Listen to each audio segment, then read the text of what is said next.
A service of KIBMradio.com, the Internet's home for an all old-time radio.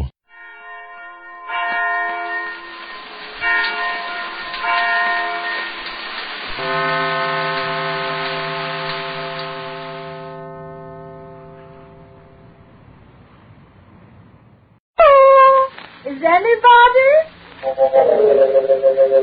There she is. That's Molly Goldberg, folks. A woman with a place in every heart and a finger in every pie. And now the makers of New Does, that new kind of soap for everything right down your wash line, bring you another visit with those good folks, the Goldbergs.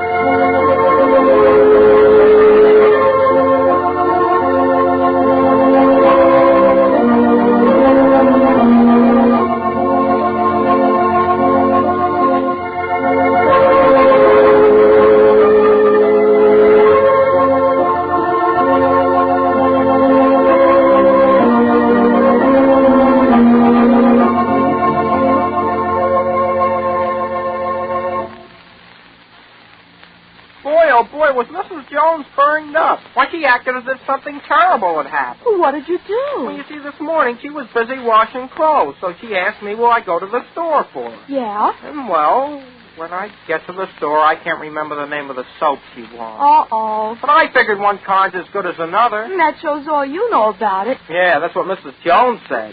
Young man, she said, very indignant-like, if you ever had a big wash to do, you know when I tell you I want does, I want does. Well, what does? What's does?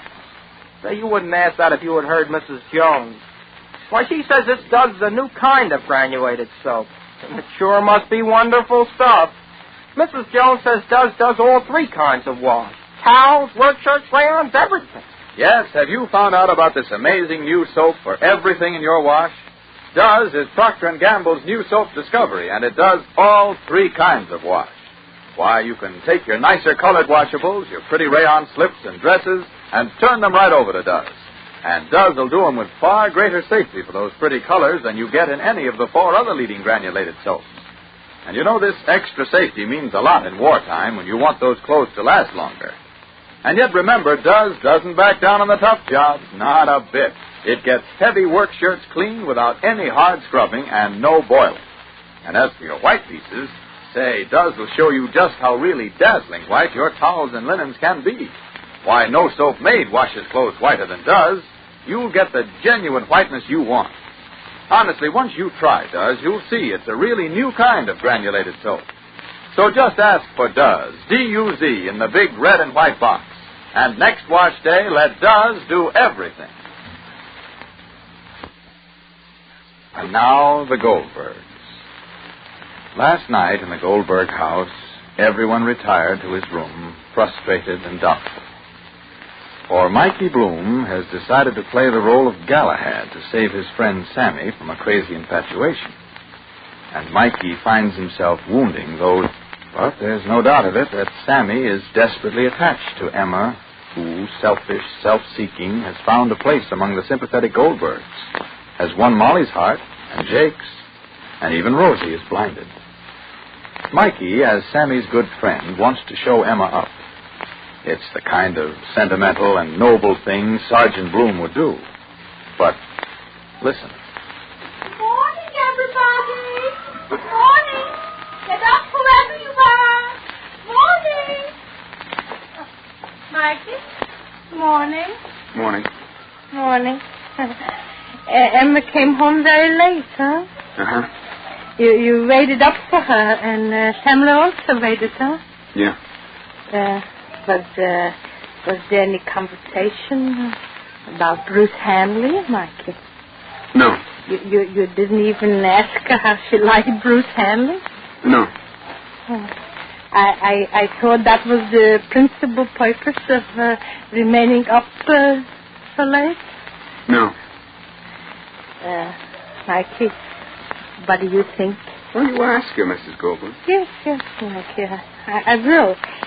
And, Mikey, you and I mean, do you mind, Mikey, if we both have a little conversation in the interim of this early morning when all is quiet? After breakfast, maybe? Just you and me? Yeah, all right.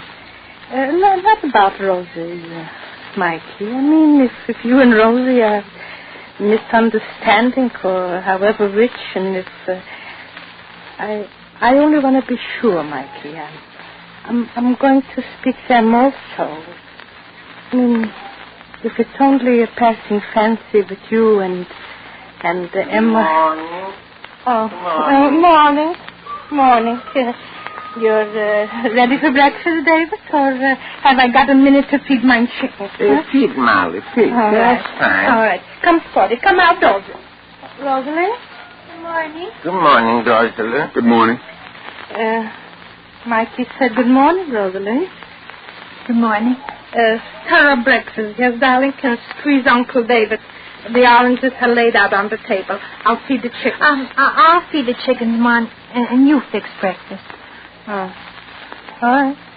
So here. You don't need something on your shoulder? You don't need something on your shoulders? No, I'm all right. So go, darling. And see the roosters shouldn't take all the corn. They shall shellfish. And ask Martha Wilberforce if she wants to give me the recipe for her piccalilli. All right. Go, dear. Sit to the table, David. Here, Mikey. I'll fix your breakfast. Have the house asleep yet? I'll scramble you, David, and I'll boil you, Mikey. Anything. Anything. Mikey. Not now, Uncle David. I got to speak. I got to tell you, Mikey. I heard last night between you and Rosie. It's foolish, Mikey. Uncle David, please. Foolish, Mikey? Anything. Why should you hurt Rosie because of Emma?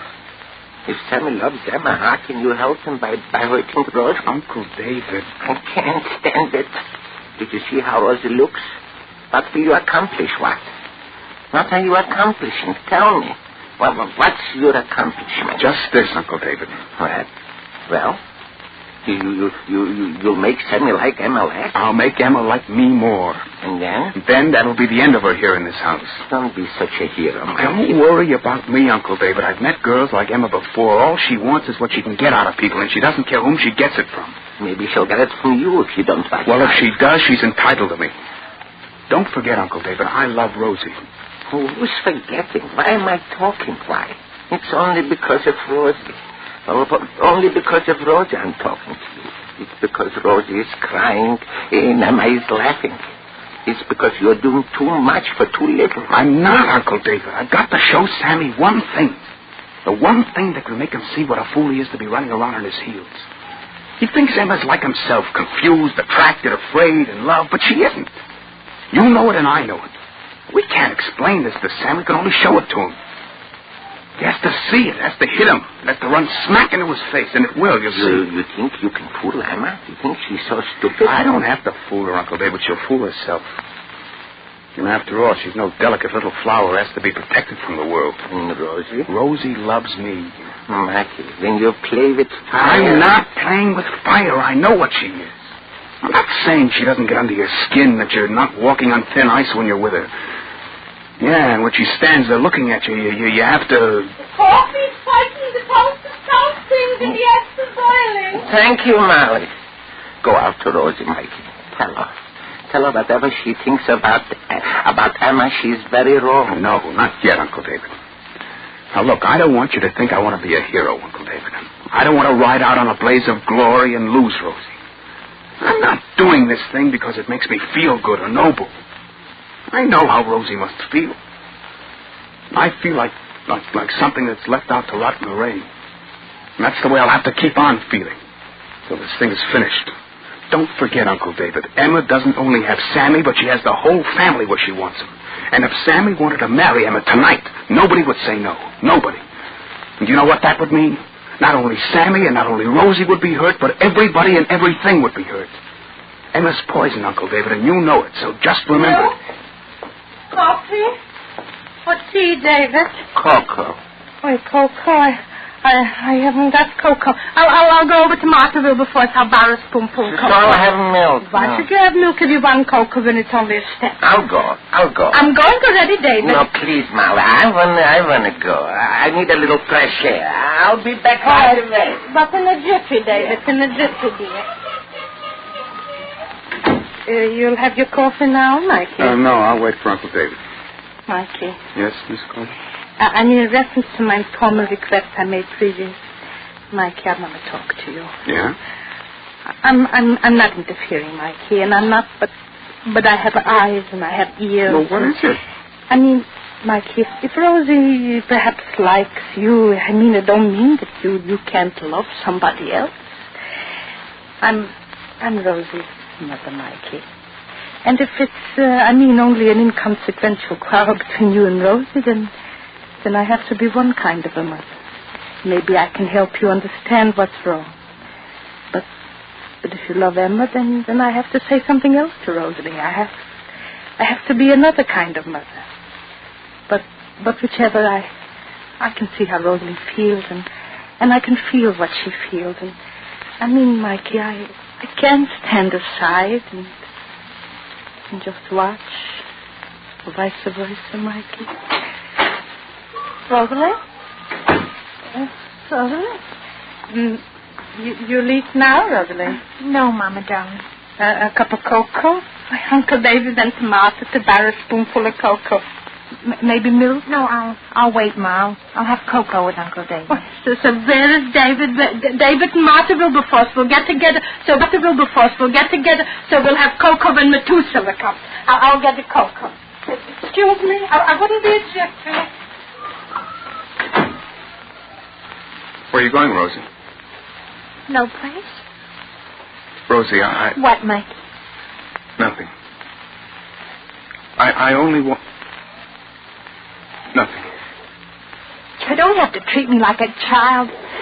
I'm sensible. I'm rational. I'm willing to face the facts with you, Mikey, but you have to tell me. I want to know. Do you love Emma? Do you?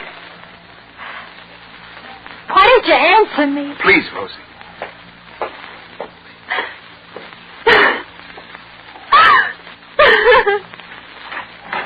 David, you're such a lucky boy. You'll never have to come.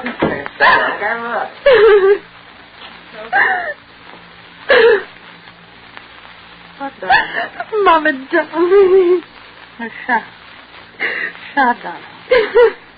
Oh, David. Mikey?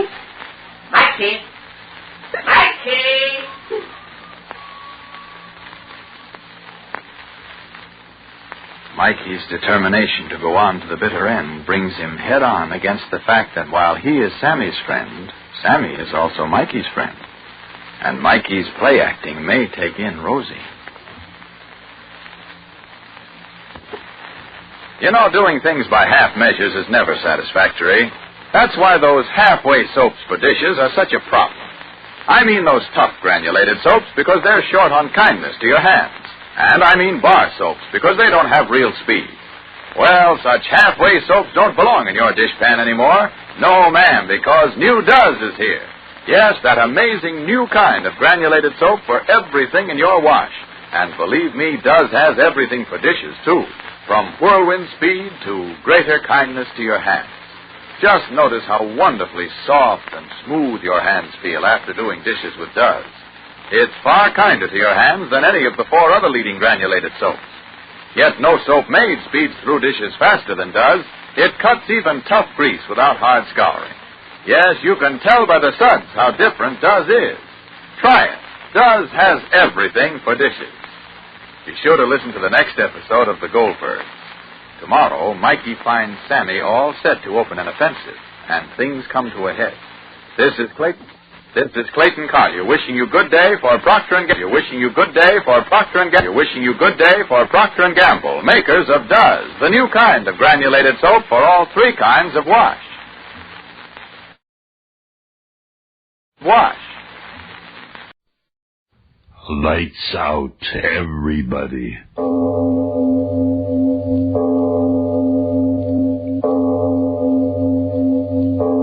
It is later than you think.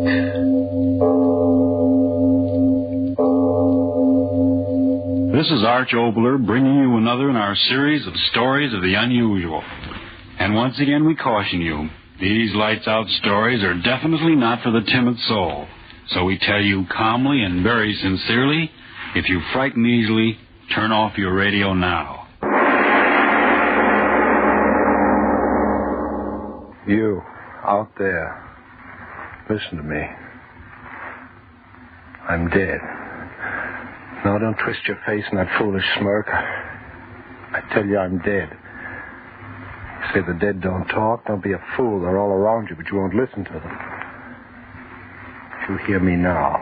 Listen. You a match?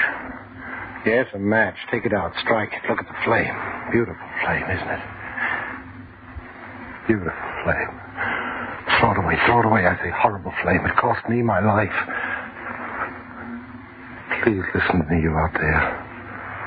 I want to tell you just what happened. My name was Arnie Douglas, and I was a very happy man.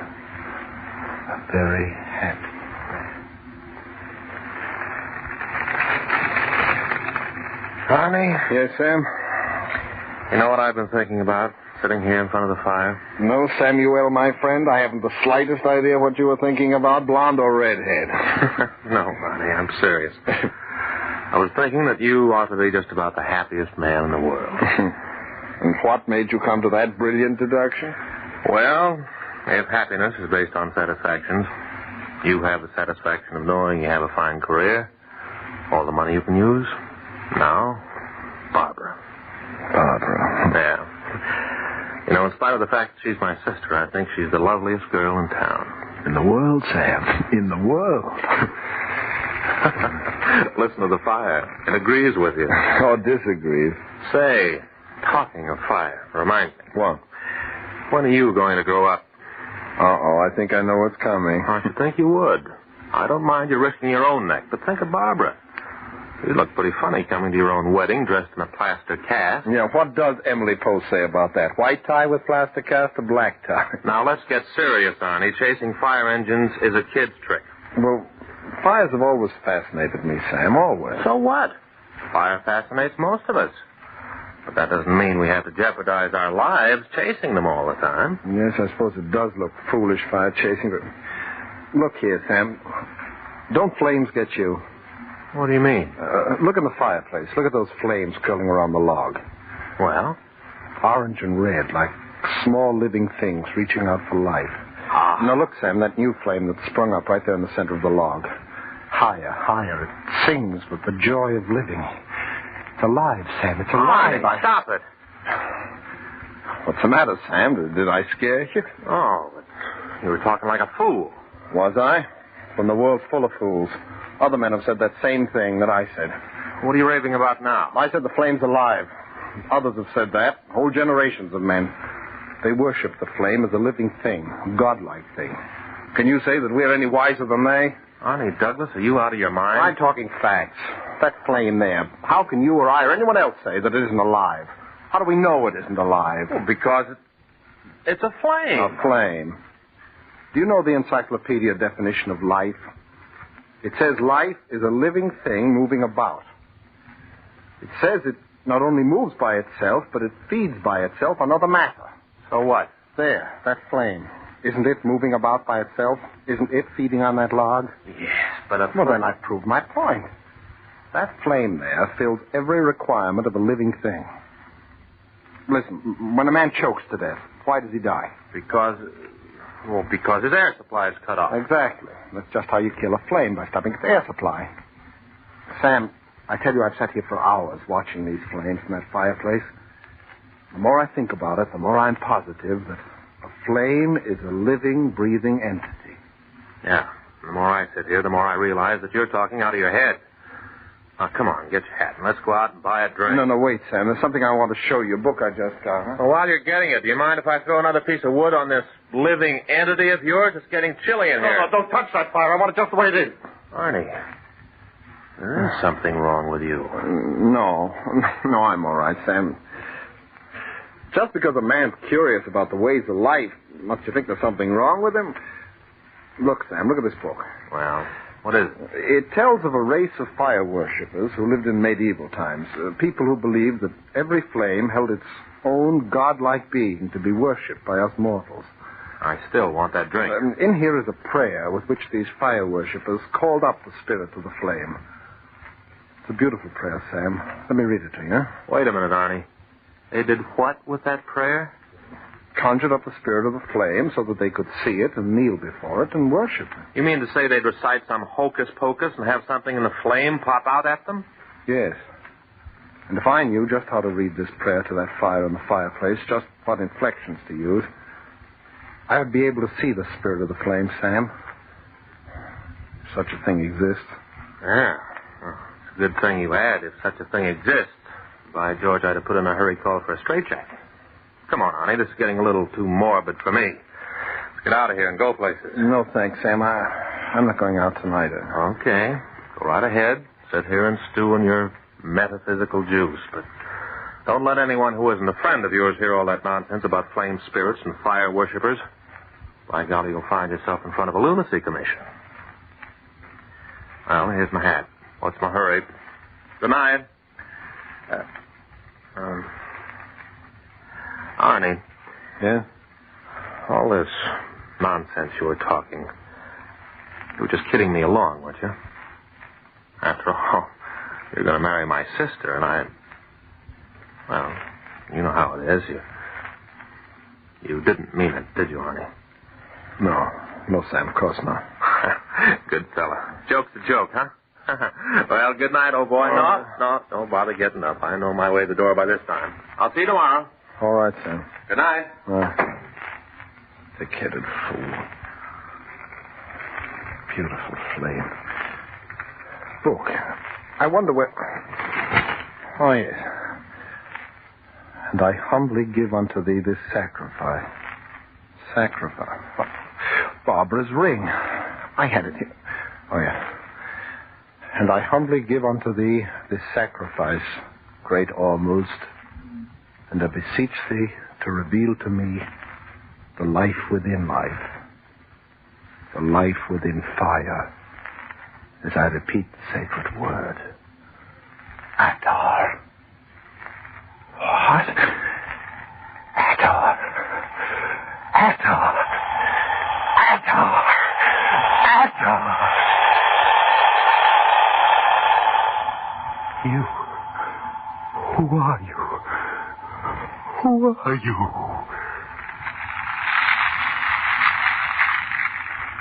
The flame.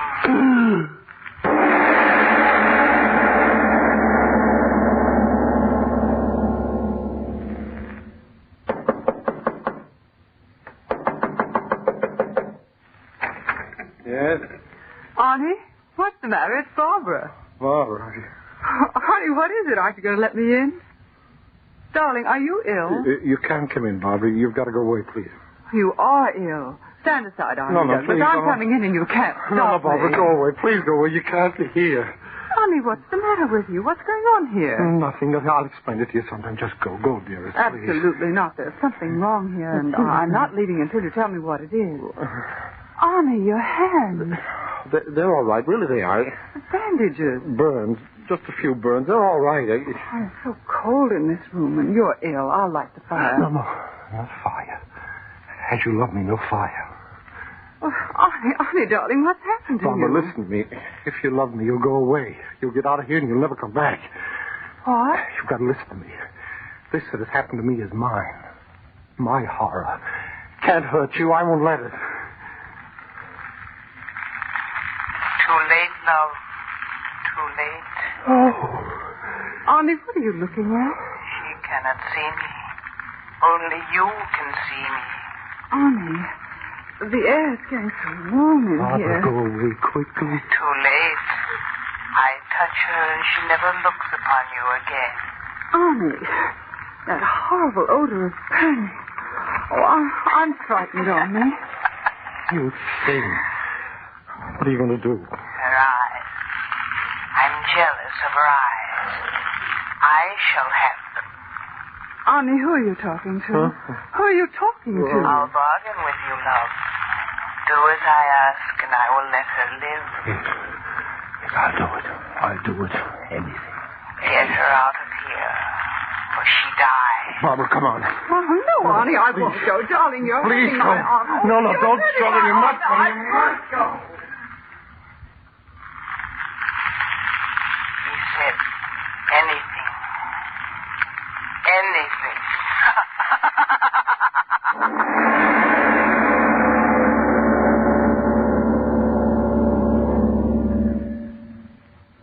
All right, Jim. It's your move. Okay, Mac. I'll move when I'm good and ready. Well, what's the use of sitting there staring at the checkers? You've lost anyway. Oh, yeah? Well, now, what do you say to this, you old foghorn? Oh, so you think you're smart, you. Well, now, watch this. Well, for the love of... So you thought you'd beat me, eh? Well, you'll have to be in the department a longer time to do that, me bucko. How long have you been a fireman, Grogan? Going on 20 years. Well, if this is all there is to it, it's sure a monotonous job. Why, we haven't had a run out of this station in 2 weeks. Now, don't talk like that, Jim. It's bad luck. Oh, what's bad luck about it? You think I joined the department to sit on my tail playing checkers and talking ball scores? I want to do things. What? Shut up. It's a go. This is cool.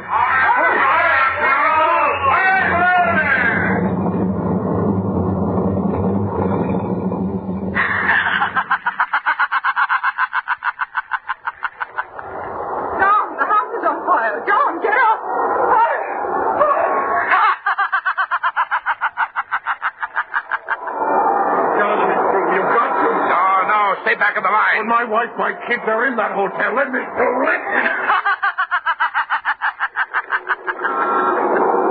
The block. The whole block's aflame. Can't get any water. All right.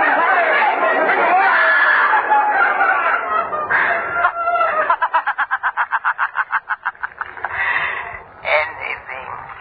He said anything.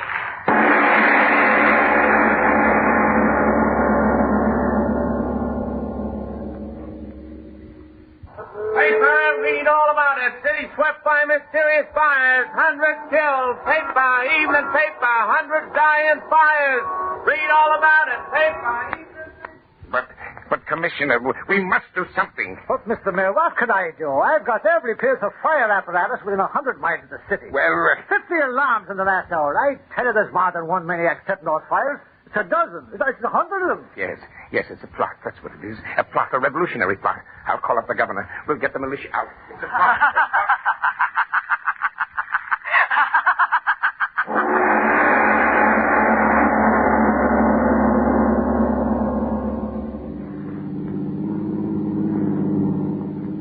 Oh, Sam, hurry. Yes. Sam, I'm so worried. Don't get upset, sis. We'll be there soon. What could have happened to him? Not a word since yesterday. You know, I can't believe it yet. You're saying he threw you out of the house. Oh, well, he didn't exactly throw me out, but he... Oh, Sam, what can be the matter? You should have told me sooner. Oh, I didn't want to. I didn't know what to think. Oh, Sam, what could possibly be wrong? Don't ask me, Barb. There goes another fire engine. Those terrible fires. It's as if the whole world were coming to an end. It's going to be all right. I heard over the radio. The governor's sending the militia into town. That'll stop those firebugs. Schools and hospitals and hotels. Well, this is it. Yes. And Barb, wait for me. Oh, all right, but hurry, Sam. After what you told me, I think I'd better stay right with you. Oh, my poor Arnie. Careful, dear. Steps.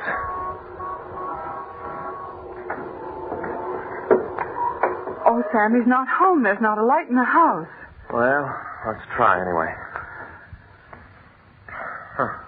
Where's that blasted bell? Oh, it was out of order when I was here. I had to knock. Oh. Wait, Sam. What? The door. By George, it's open. Something is wrong in here. Oh, Sam, I'm frightened. Arnie? Arnie? Are you in there, Arnie?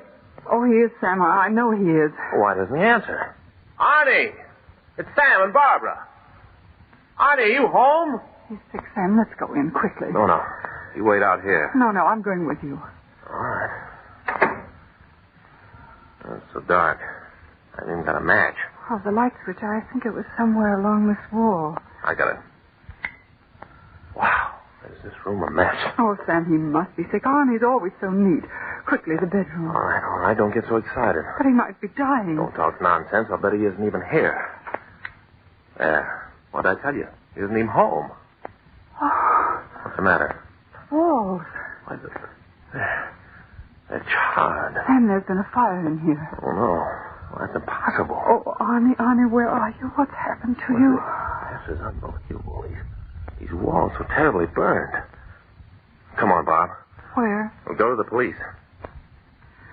Sam. What? The burnt walls. Maybe the same people who are setting fires all over the city did something to Arnie. Hey, maybe you're right. That's it. They started to set fire to this place, and Arnie caught them at it. And he tried to stop them, and... No, I didn't want to. I tell you, I didn't. Arnie, where did you come from? No, I didn't. I didn't want to. She made me. She did it. Arnie, what's happened?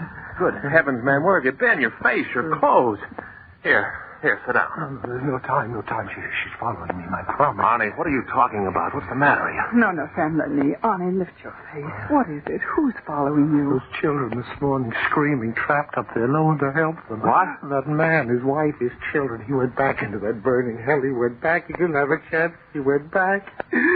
God in heaven, what have I done? Barbara, the fires. Arnie's been watching them. They've gone to his mind. Oh, my poor darling. I'll get a doctor. He needs it. She did it. Not I. They can't blame me.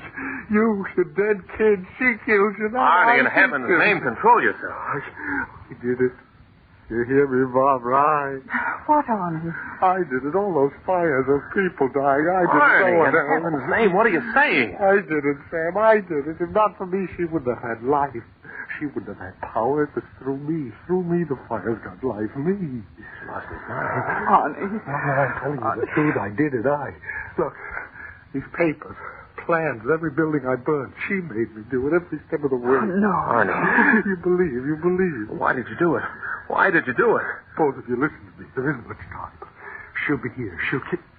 Arnie. Arnie, what is it? I'll do it. I'll do anything you say. I'll do it. Let them alone.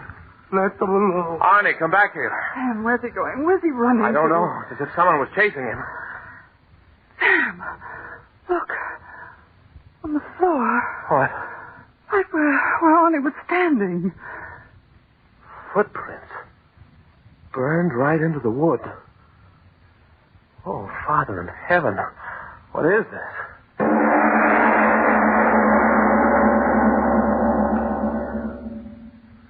I tell you, Mr. Mayor, I'm telling the truth. Every word I've told you is the truth. My dear young man, the story's preposterous. How about it, Commissioner?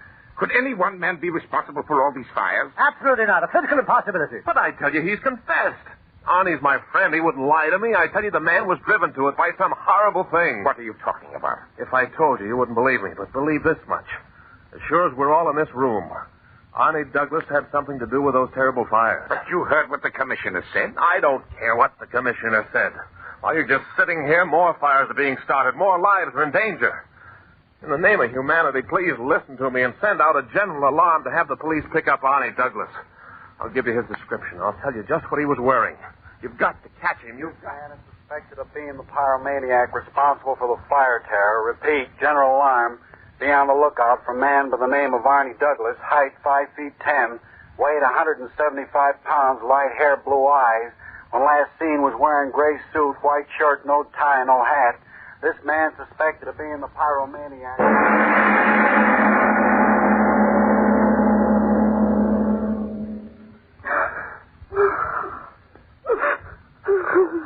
Please, Barbara.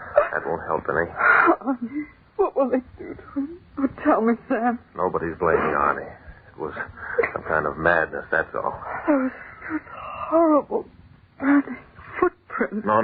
Don't talk about them. We never saw them. We just imagined it, that's all. Where have they got Arnie? What are they doing to him? He's in the mayor's office, the fire chief, and about a dozen others. They're questioning him. They don't believe that he himself could have set all those fires. I want to see him. I want to talk to him. Oh, it's a horrible dream that never happened. Wait. The mayor wants to see you in his office right away. All right. Come on, dear. All right. Well, come right in, folks. Mayor Halstead, where's Arnie? Where is he? What have you done with him? Now, young woman, sit right here. Everything's going to be all right. Mr. Mayor, what's happened? Where's Arnie Douglas? Safe and sound, locked up in the next room. What did he say? Why don't you tell us? Oh, he confessed setting the fires all right. Didn't he, Commissioner? Yeah, there's the signed confession. But if you ask me, he didn't mean a thing. Oh, a young fella like that one never could or would set fire to as many places as burned down. I tell you, I don't believe he had a thing to do with it. It's somebody else. Somebody else. You can't hear them talking in the other room, Arnie, my love. But I can. One of them is saying that he doesn't believe you did it, my love. But you did do it, didn't you? Mercy. Have mercy. Yes, my love. I will have mercy. Confessions. You signed confessions. They'll want to lock you away behind iron bars. Oh, but they'll never do that, my love. I'm taking you with me to be part of me. Always. Come close to me, beloved. Close. No. Stay away from me. Stay away from me. Stay away! What's that? I don't know. It's Arnie! Look, under that door. Smoke, Mother in Heaven. There's something burning in there. That young fella. He's locked up in there. Let me in. Let me in. The key. Quick. Here's the key. Good. Quickly, Sam. Quickly.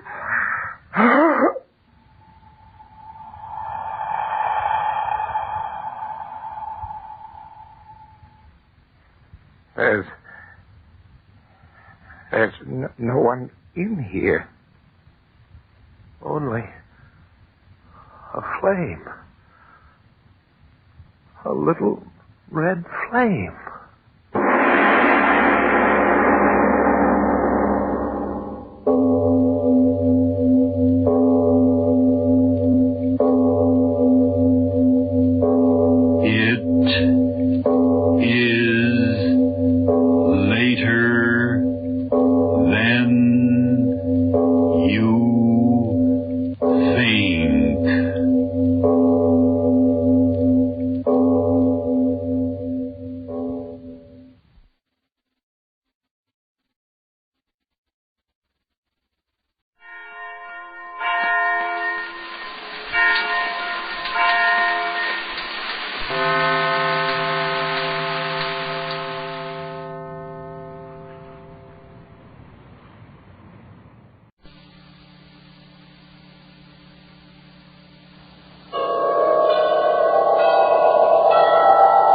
Sunrise and sunset, promise and fulfillment, birth and death.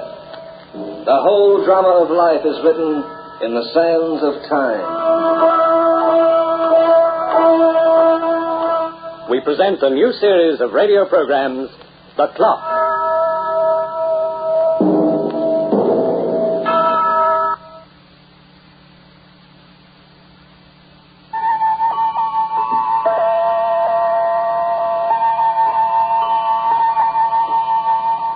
Since the invention of the wheel, man has been doing his utmost to outstrip time.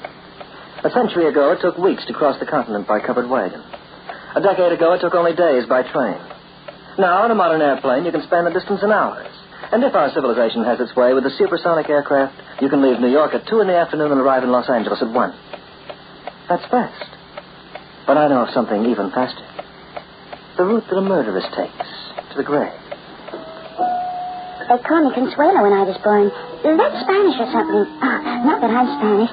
My father saw the name on a shampoo advertisement and thought it was cute. Oh, but it fits me fine. You see, I'm sort of Latin looking with black hair, brown eyes, and lashes down here. And I'll match my complexion against the baby's. I like to dance and have fun, and I've got no bad habits. The boys call me the perfect date. But there's one thing I like better than good times, and even looking at myself in the mirror all day long. I love to take things. Oh, it's not stealing. I mean, I don't take things to get money out of it. I just get a kick out of picking up something when nobody's looking, that's all. But sister once called it kleptomania, whatever that is. Well, he was adorable, too. He was the only thing I missed when I ran away. But that was months ago, when I first met Charlie. It was in a department store, the kind I like to visit when I get the urge. May I help you, miss? Oh, yes, please. Those gloves are very pretty. May I see them, please? Size 6. Of course. Here you are. They're genuine linen, the latest thing.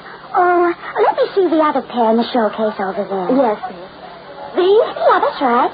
Oh, bring out the other 2 pairs right next to it, if it's not too much trouble. Oh, not at all. These are pigskin. The others are suede. Oh, my size? Yes, ma'am. They're awful pretty. What's that in the showcase behind your back? Here?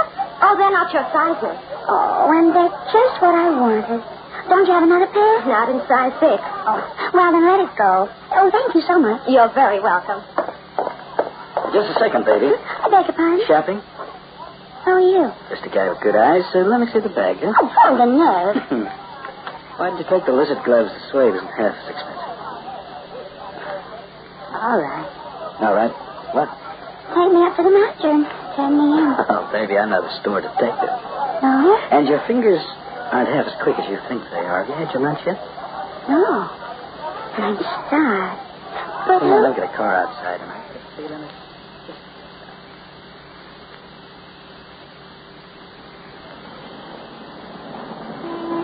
Why didn't you turn me in, Charlie? Oh, maybe it's because I kind of go for your looks. Oh, you hit me? No. My hair's a mess. Oh, this dress is a fright. You'd get by in a potato sack or just died in the middle. I'd feel more comfortable if it came from Carvelos. How'd you like to go into business? What kind of business? The kind that can net you $1,000 a week. Sounds like nice work if I can get it. You can get it. You know anything about poker? It's a card game, isn't it? Look, you being cute or you just as dumb as you sound. Sure, it's a card game. What else would it be? I don't know how to play it. You don't have to know it. All you got to remember is how to read the cards. I'll do the rest. Oh, is that what you are? A gambler?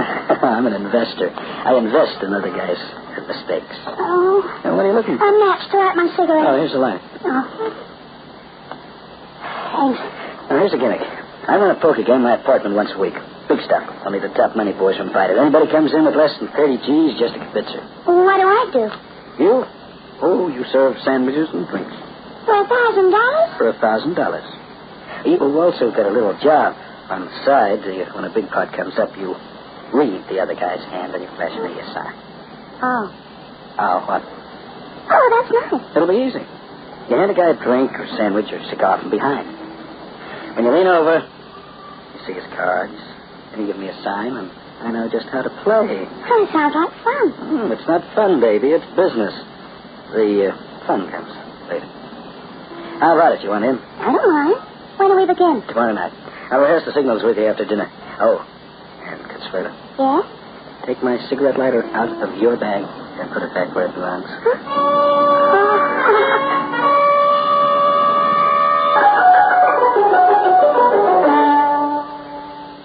Oh, wow. You're all right, baby. You look terrific. Thanks for the orchids, Charlie. That's okay. Oh, where's other company? I'll be here in a couple of minutes. Now, you got everything straight? I think so. Don't make any mistakes. Oh, I never make mistakes, Charlie. Oh, sorry. Lay off. You'll eat later. Right now, you've got work to do. That's it. Answer the door, will you? Right away, Charlie. Good evening. Good evening. Who are you? Consuelo's my name. Come in, won't you? Well, how goes it, Mickey boy? Who's the dame? Me, Consuelo. Oh, don't let your tongue hang out so far. This is Nicky Morgan, Connie. They call him the Blood. I'm awfully glad to know you. You've got a nice shape. Uh-huh. Thank you. Too bad I saw her first, eh, Nicky? Would you like a sandwich? Connie says she wants to help out tonight. She'll get you anything you want. Yeah? Anything within reason. Okay, sit down, Nicky boy. Yeah, thanks. The boys will be here any minute now. What do you start off with tonight? Give me $5,000. What do you get for $5,000? Hey, it's $100 a chip, sugar. Now, you just run over to that bar. Don't worry your sweet little head about the game. Make it have a straight rye. I'll have scotch in the rocks. Okay, Doc. I'll have a sandwich. Where'd you find her, Charlie? Well, now, Nicky boy, my grandma introduced us. She got nice legs, too. You here for cards, Nicky? Oh, sure, but I can look, can't I? Yeah, sure, you can look, but no touch. I feel lucky tonight. Yeah? I think I'll take you and the boys for $100,000. And Nicky boy, how about a little side bet? Sure, why not? 20 grand says I top you in the take. 20 grand plus a date with Consuelo against my 25. You're on, Nicky boy. About 15 minutes later, the rest of the circus arrived. They came in different shapes and sizes, but they all had something in common.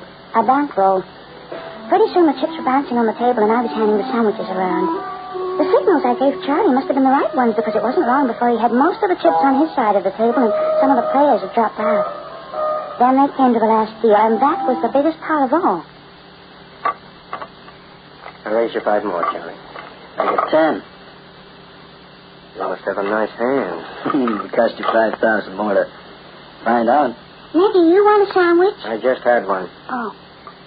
In fact, you've been handing me sandwiches all night. Nicky boy, that's what she's here for.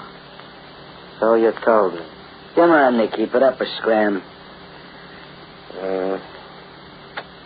I like my hand, Charlie. How much do you like your hand, Nicky? I like it so much, I'll put another 20 grand on it if you call and show. Just you don't have that many chips in front of you. My checks are still good, aren't they? Good as cash. Are you sure you won't have a pickle or something, Nicky? I don't like pickles. Leave him alone, baby. He's getting kind of nervous. You never saw the day when Nicky Morgan got nervous. There's my 20 G's. Now, what have you got, Nicky boy? Full house. Queen's Hyde. Oh, that's tough. Yeah? Yeah. I got 4 10s. Oh, too bad, Nicky. Yeah. Yes, sweetheart. Too bad. Nicky looked at me for a second, and he smiled. It was the kind of a smile that gives you goosepimples. He was the last to leave the apartment, and he didn't shake hands with Charlie before he went. Yeah, looks like you got clean, Nicky. Fortunes of war, you know. There's more where that came from. Yeah, better luck next week. You, gonna have this babe here next time we play? Right, any objection? Maybe. What kind? The sandwiches come high. Don't like to eat them, stay home, Nicky boy. Maybe I will, Charlie, after I even the score. I'll sit in once more next week and see how it goes. Oh, come up any time. And maybe we can have a little private stud game one night. Just you and me? Just you and me. I'll let you know. Good night, Nicky. So long, Brown Eye. Keep your hems straight. Hey, what'd I do with my pocket watch? Your watch? Did you have one when you came in? It was in my vest, hanging on the chair. Consuelo. Yes, Charlie? Give him back his watch. His watch? Give it back to him. Dig it out. Well, if the gentleman insists. Got itchy fingers, Nicky. Just the kind of gag. Yeah, well, next time I come up here, I'll sit on my clothes. No hard feelings, Nicky. No hard feelings. I'm just as sure I can go along with a gag. We'll shake on it. He grabbed my fingers in his hairy paw and squeezed. But when he let go, there was a piece of paper in my palm. A few minutes later, when Charlie wasn't looking, I opened the note and saw what he wrote. He'd left his phone number, and he told me to use it, or else.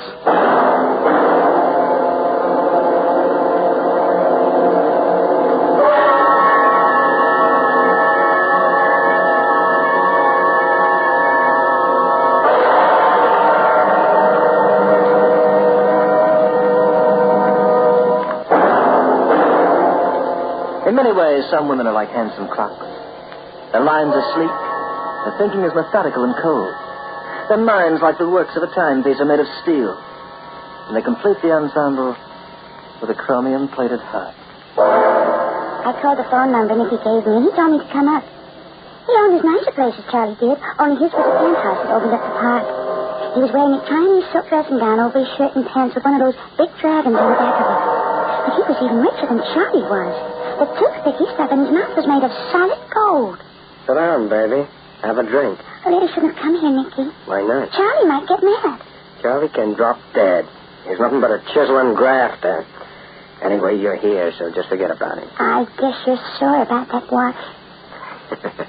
Yeah, I'm not sure. I didn't really steal it. No, you were just holding it for me so it wouldn't break. You see, I like to take things. Oh, So I noticed. Sometimes it's just little things like jars of cold cream or a bottle of perfume. But you've got even worse habits, honey. Have I? Yeah. You called the shots last night, doll. And you fooled everybody but me. I should have known you were too smart. Yeah.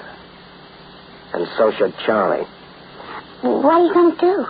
Well, there's lots of things I could do. For instance, I could go back to Charlie's joint with a .45 and blow his crooked head off. Oh. Then I could take you out onto that balcony there and push you over the side. I wouldn't like that. Sure you wouldn't like that.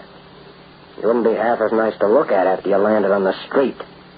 Why didn't you tell Charlie you knew? Because I got bigger ideas, doll, and you're included. How much does that stinker pay you? I got $1,000 for every game. $1 grand. When he takes in 50 grand. Well, after all, I'm not experienced. And I got a feeling you're not as dumb as you sound. How would you like to work for me? But I've already got a job, Nicky. Now you'll have 2 of them. You'll keep on with Charlie, but you'll double-cross him for me. You'll give him cockeyed signals so he bets his ears off on every hand. And after we take him to the cleaners, you get a 50-50 split. Oh, well, I'll have to think it over. You can do your thinking here. Suppose he catches me. Why should he? You did. This is different. He'll never figure you for a double cross. How about it?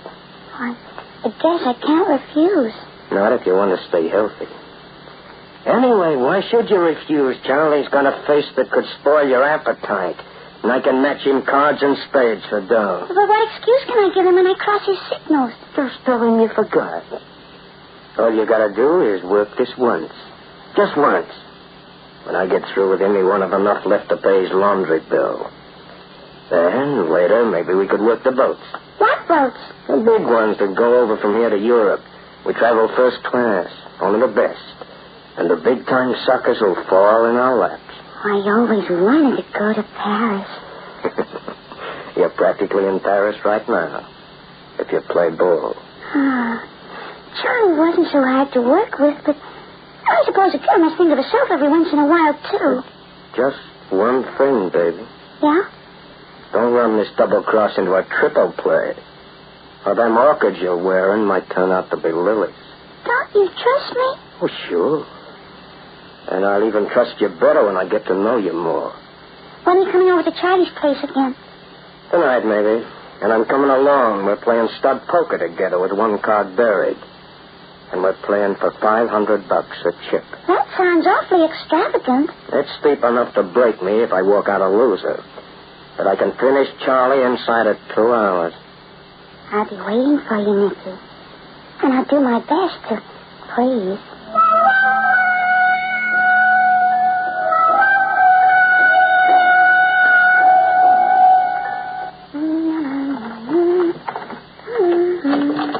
Hello, baby. Charlie, what are you doing here? Oh, waiting for you. How did you get into my room? The only one who can use the fingers, baby. Grabbed the key at the desk when the clerk turned round. Oh. Well, take off your coat and make yourself at home. Yeah, I will. What did you come over here for anyway? I thought I wasn't supposed to see you till tomorrow. Oh, Nicky called me. Oh, did? He's coming over to my place for a 2-handed game of stud tonight. What's stud?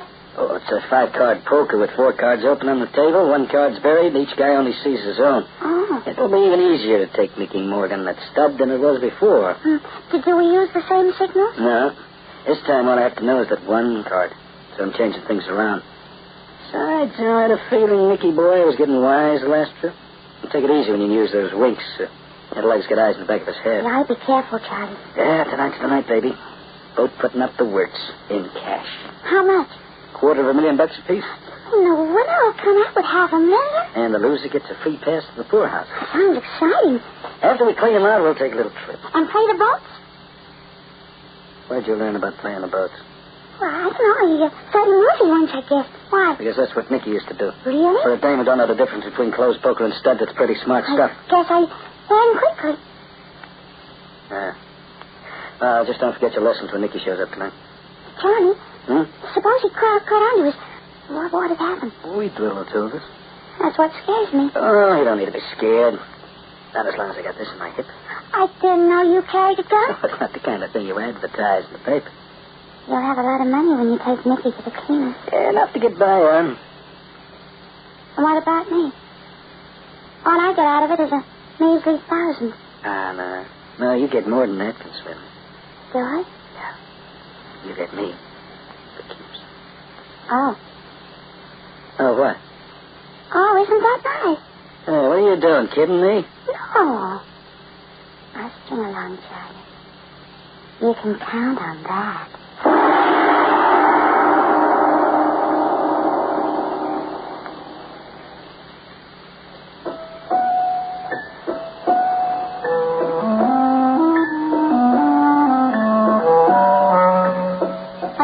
I was on my way to Charlie's apartment. I wore my low-cut evening gown with the ankle-strap gold sandals. I had a girl from the beauty parlor come up to do my nails and hair. And I took a scissors and a bottle of polish just to keep from getting bored. By the time I got to Charlie's, I had a plan all worked out.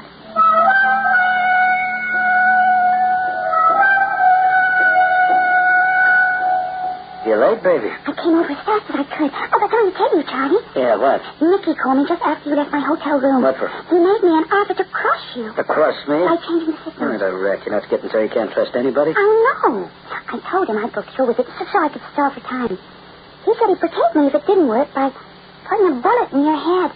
Yeah? Oh, I'm scared, Charlie. He'll kill us both if you start winning. Nobody's going to start winning, honey, because there isn't going to be any game. Oh, well, what are you going to do? I'm going to finish him off before he gets me. You're okay, baby. You won't be sorry you stuck. Do you think you have his money with him? Sure, I got mine.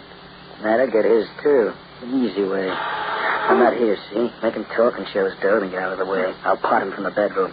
Now, you be careful, honey, and get out of the way. Hello, Mickey. How goes it, sweetheart? Oh, Charlie isn't here. Oh?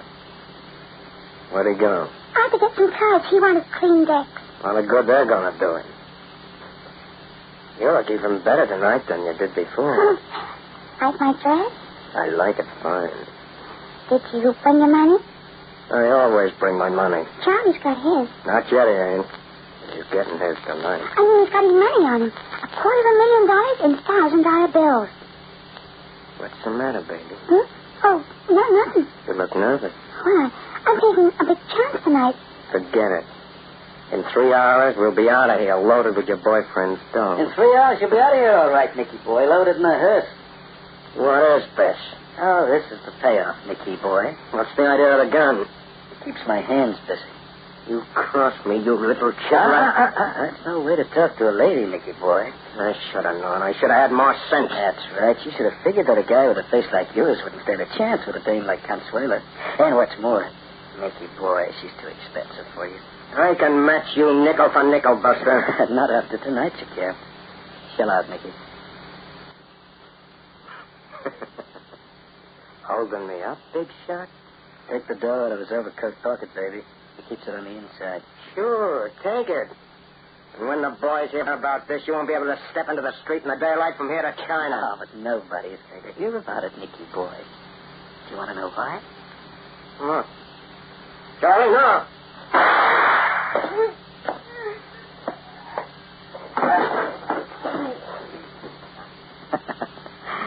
That's why, Nicky boy. Dead, Charlie. Give me the dough. You killed him. Come on, let's get out of here. Oh, What's the matter with you? Only, Charlie, I think I'm gonna... Consuelo. I grabbed his arms while he was still holding the gun, and I caught the hand that held it between us.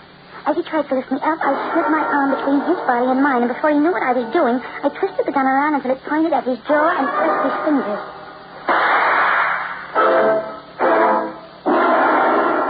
You have to admit it was clever. Mickey was on the floor with a bullet in his head, and Charlie was lying right next to him holding the gun. It was a clear case of murder and suicide, with yours truly getting the cash. And they thought I was dumb. Isn't that a laugh? I'm too bad they caught up with me, though. I'll never get a chance to spend all that lovely money here in jail. When they came to my apartment, they found me with what they called direct and damaging evidence. You see, before I left, I just couldn't help stealing Charlie's gun.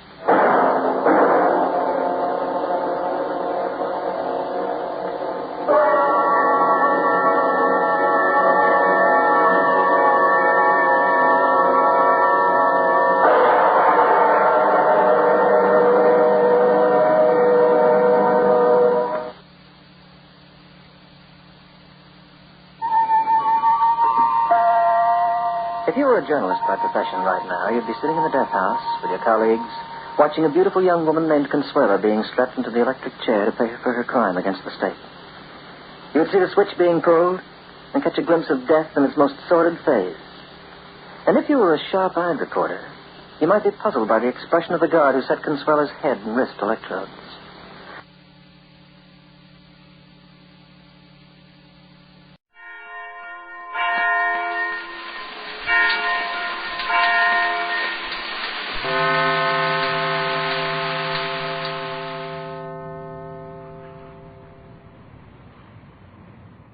The Signal Oil Program, The Whistler.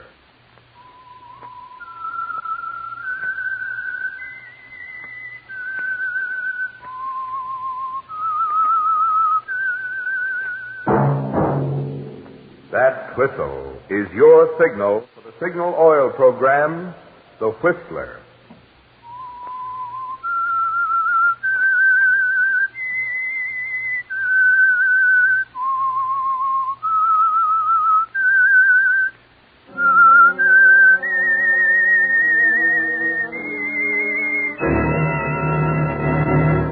I am the Whistler, and I know many things, for I walk by night.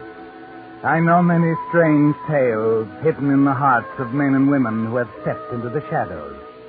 Yes, I know the nameless terrors of which they dare not speak. Yes, friends, it's time for the Signal Oil Program, The Whistler. Rated by independent research, the most popular West Coast program in radio history. And Signal gasoline is tops, too. Tops in quality. It takes extra quality, you know, to give you extra mileage. And Signal is the famous Go Farther gasoline. So look for the Signal circle sign in yellow and black that identifies friendly dealer-owned Signal service stations from Canada to Mexico. And now the Whistler's strange story. Fateful Friday.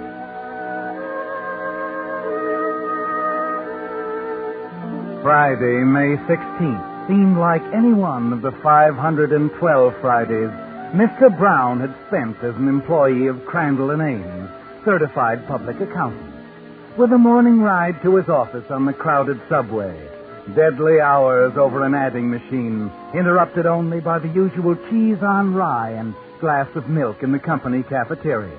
The ride down from the 40th floor of the Crandall building in the crowded elevator at 5:03 after his work was over, and the usual Friday remarks to his fellow employees. Night, Brown. Night, George. Have a nice weekend. Same to you. See you Monday, Frank. Yeah, another day, another $1. Same floor. Well, thanks, Steve. Say hello to your family. And as usual on Fridays, Mr. Brown, you weave through the crowd in the lobby to the door of the Gourmet, a rather elegant tobacco, liquor, and food shop, a glittering storehouse of delicacies, of fine wines and good living. Good evening, Mr. Brown. Good evening, Elsie. Glad you stopped in tonight. I was going to call your office. We've just got a shipment of French champagne, Veuve Clicquot. Oh, Veuve Clicquot, good. What vintage? 1929. 1929, not bad. But there are better vintages, Elsie. 1921, that's the vintage I'm looking for. You let me know, of course. Of course, Mr. Brown. Now, here's something you've asked about. A jar of that very fine caviar. Yes, let's see it. Elsie, encased within every one of these tiny eggs is a paradise of exquisite flavor. Ah, yes. Here we really have something. Just hold that for the time being. Certainly, Mr. Brown. And here are some of those clear Havanas that just came in. $2 special. Yes, I see. Tell you what, Elsie. Just for tonight, why don't you give me a couple of those 2 for 50-cent tampers?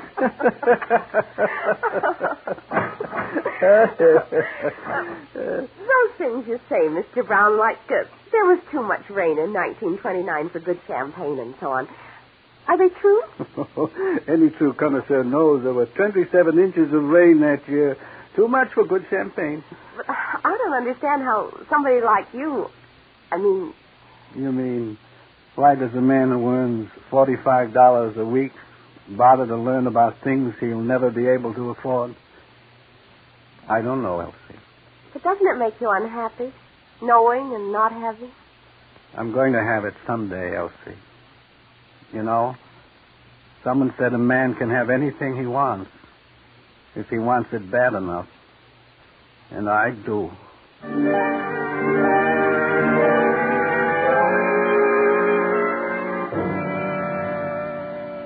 Yes, that's the cross you bear, isn't it, Mr. Brown?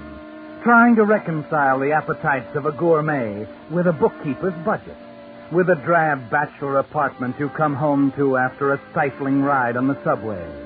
And yet, dull as it seems, this Friday is a remarkable one, set apart in a curious way from all the other Fridays in your uneventful little life, as the kind of a day that will prove exciting things can happen even to people like you.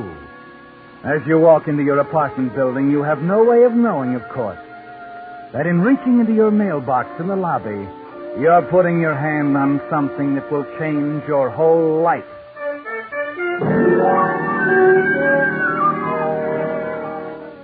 A moment later, you toss your hat on the table in the living room, slit open the largest and fattest of the envelopes in your mailbox. It's then that you see it and clutch the table for support as a cascade of currency pours out onto the floor.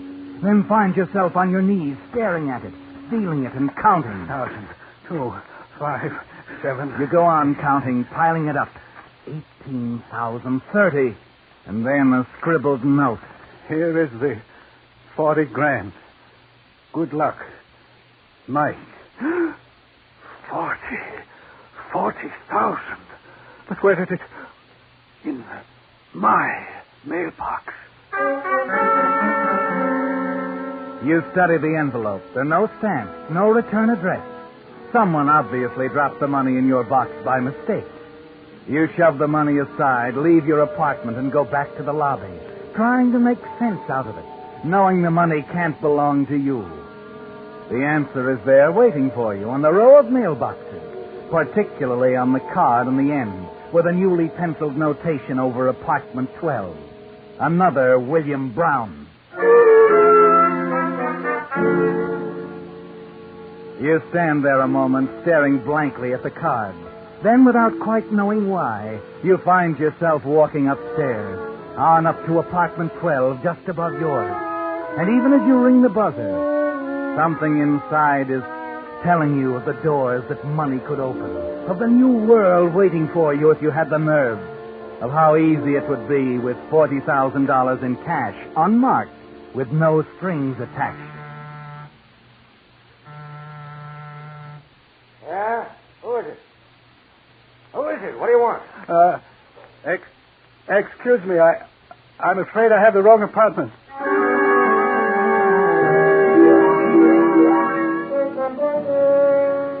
Well, the voice inside was a telling one, wasn't it, Mr. Brown? You've made your decision now, and you know there's only one way to go from here on. You forget about dinner, sit alone in your apartment for the next 2 hours looking at the money, wondering what you're going to say when the man upstairs starts asking questions. Your first impulse is to move out of the apartment, but you decide it's best for the moment to stay, to go on as usual as if nothing had happened, to give the man upstairs as little reason as possible to suspect you. And then, just after 8 o'clock... Oh, just a minute.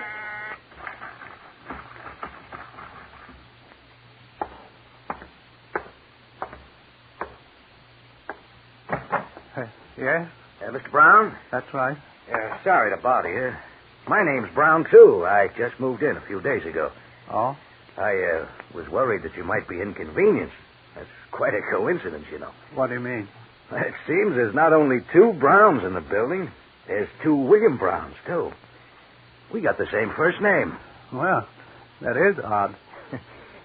You know, I got a bunch of noisy friends. I hope they haven't been disturbing you, coming here by mistake. Oh, no. And as a matter of fact, until the mailman gets onto it, I'm liable to get some of your mail and vice versa. It hasn't happened so far. I wouldn't let it bother me if I were you. I see.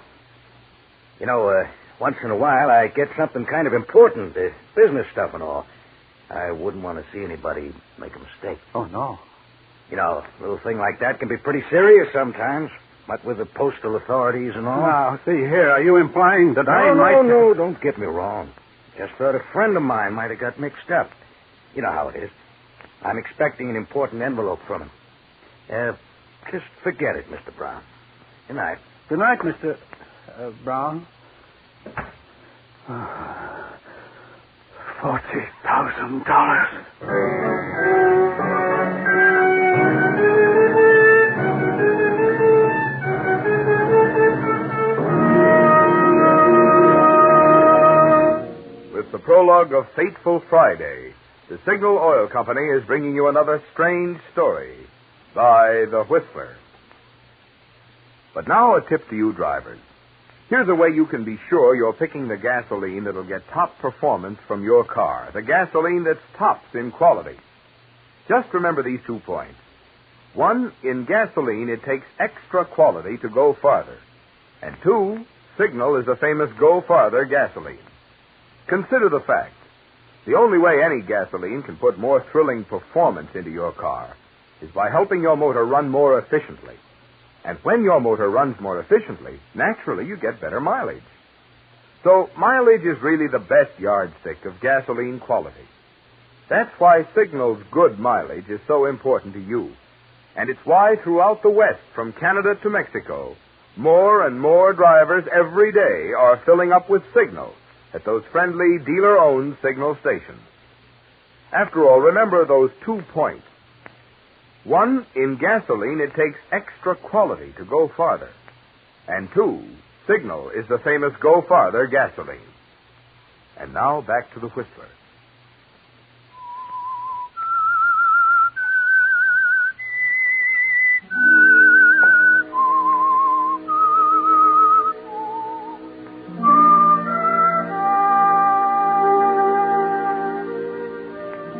Yes, it was a fateful Friday, wasn't it, Mr. Brown? The simple mistake at the apartment house mailboxes that placed $40,000 in your hands. But there's a string attached to it. Yes, the small matter of the rightful owner of the money, the other Mr. William Brown, upstairs in apartment 12. Your first impulse was to run away, wasn't it, Mr. Brown?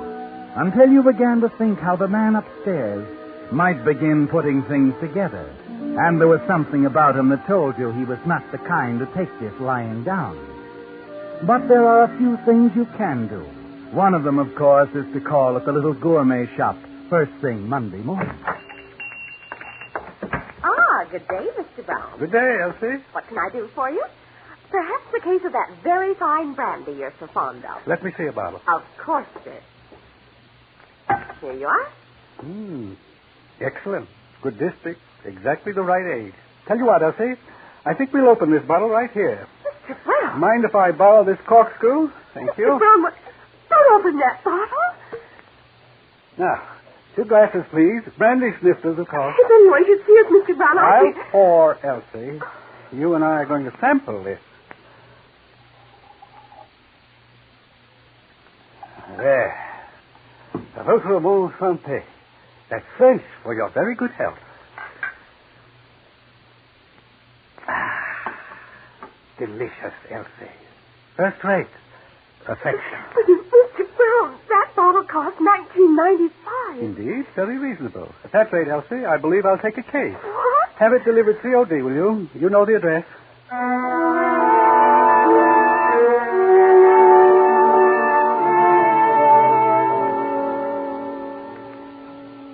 That does it.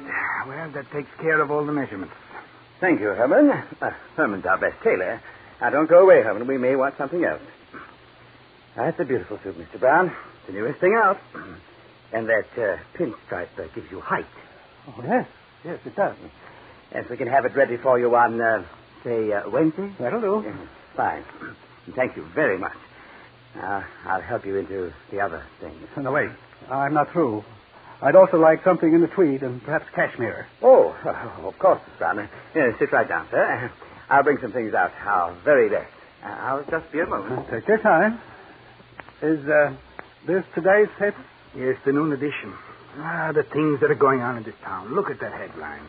$40,000 held key in highway shooting.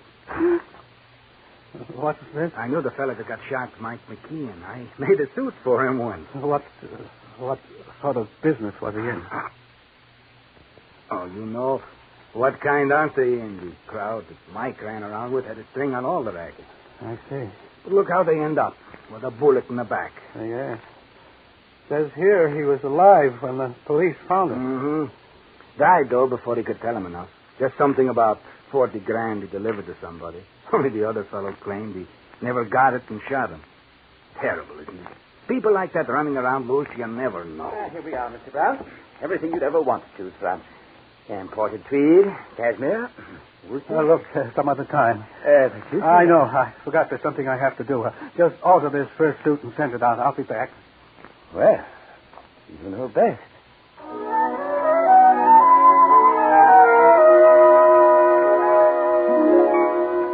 Yes, Mr. Brown, you do know best. Because there isn't any question in your mind that the shooting of Mike McKeon, described in the papers, is directly related to your $40,000. It's strange, isn't it? How you've come to look upon the money as yours now. How you resent the strings attached to it. The man in the apartment above you, the struggle that must have taken place when Mike McKeon was shot. But you've long since decided that it isn't going to do them any good. If the trail leads back to you, you're going to have an answer to their questions. But one false step always requires another, doesn't it, Mr. Brown? And that's why, shortly after leaving the clothing store, you find yourself talking to a shoddy little man in an equally shoddy shop on the Lower East Side. And just what kind of a gun did you have in mind, Shorty? Oh, I don't know. Something small, compact, an automatic, perhaps. What about the one in the case here on the end? 32? Nice little automatic. Dependable. Well, that ought to do. Like this. There he is. Here you are. Second hand, of course, but it's a good buy. Fine, I'll take it. Just like that, huh? Okay, well, let's see now. I'm supposed to write your name down there. What is it, huh? Why, C.J. Wilson. Mm-hmm. Yeah. That'll be $25, Mr. C.J. Wilson. 20 for the gun and 5 for not asking questions.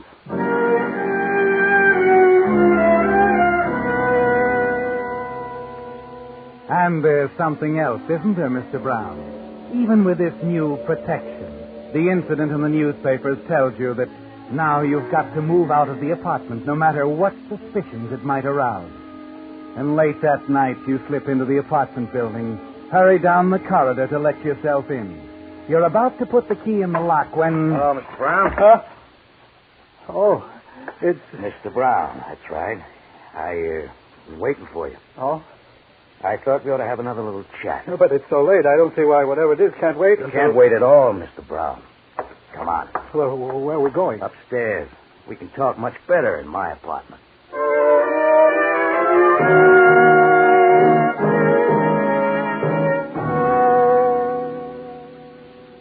Now, look, Mr. Brown, there's no point in our going round and round about this. Like I said, I made one mistake. I don't want to make another. I don't know what you're talking about. I don't know what you're talking about at all. Well, the most important thing I'm talking about is $40,000. That's quite a sum. Isn't it? Yeah, a man could do quite a bit on 40 G's. Buy things, travel. That's what I intended to do. I sort of need to travel, Mr. Brown. Your health? My health. Too bad. Yeah. You know, Mr. Brown, you're good. Really good. I don't understand. Oh, yes, you do. It's as simple as those 2 names in the mailboxes downstairs. Remember, I said I might get some things intended for you? Oh, yes, and I might... Get some things intended for me. Now, how about it? Want to give it back? This doesn't make sense. Why, I never knew there was that much money in the world. Until last Friday, then you found out different, huh? I didn't find out anything. You say you made a mistake. You're making another one accusing me. I'm only accusing you of being human, Mr. Brown. You know, with the little weaknesses all of us have, well, I'd have done the same thing you did. I didn't do anything. Skip it. I just had to be sure this time, that's all. Mike McKeon was right when he told me he put the money in the mailbox. I made a mistake with Mike, but I won't make a mistake with you. Well, you're full of surprises, aren't you? Even bought yourself a gun. It's loaded. I'm sure of it. And I'm not afraid to use it. There, I'm not so sure. Let's be reasonable about this, Mr. Brown. Don't come near me. I'll shoot. We're right off what you've spent so far. Come in. Now, let's have the gun like a good I lawyer. said I'd do it. I told you I'd do it.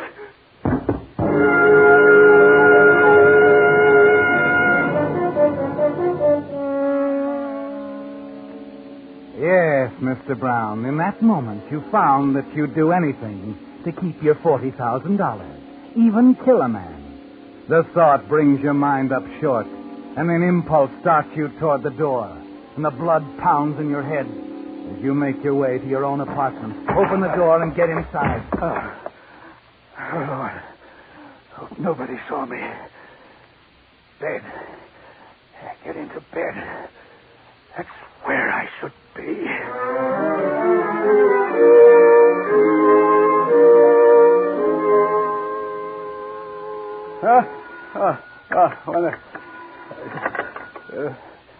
Yes?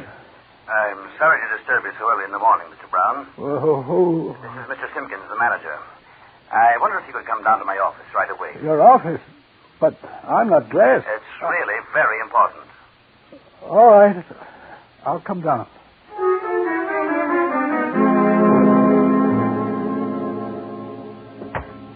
I don't know what to tell you, Lieutenant. This Brown who was killed is beyond me. I never knew what he did or what his business was. Just a minute. Good morning. Oh, this is the other William Brown, Lieutenant. Hello? How do you do? Something wrong? I'd say so. You a pretty sound sleeper, Mr. Brown? What? Oh, I'm sorry. Hear anything unusual last night? Well, I don't know.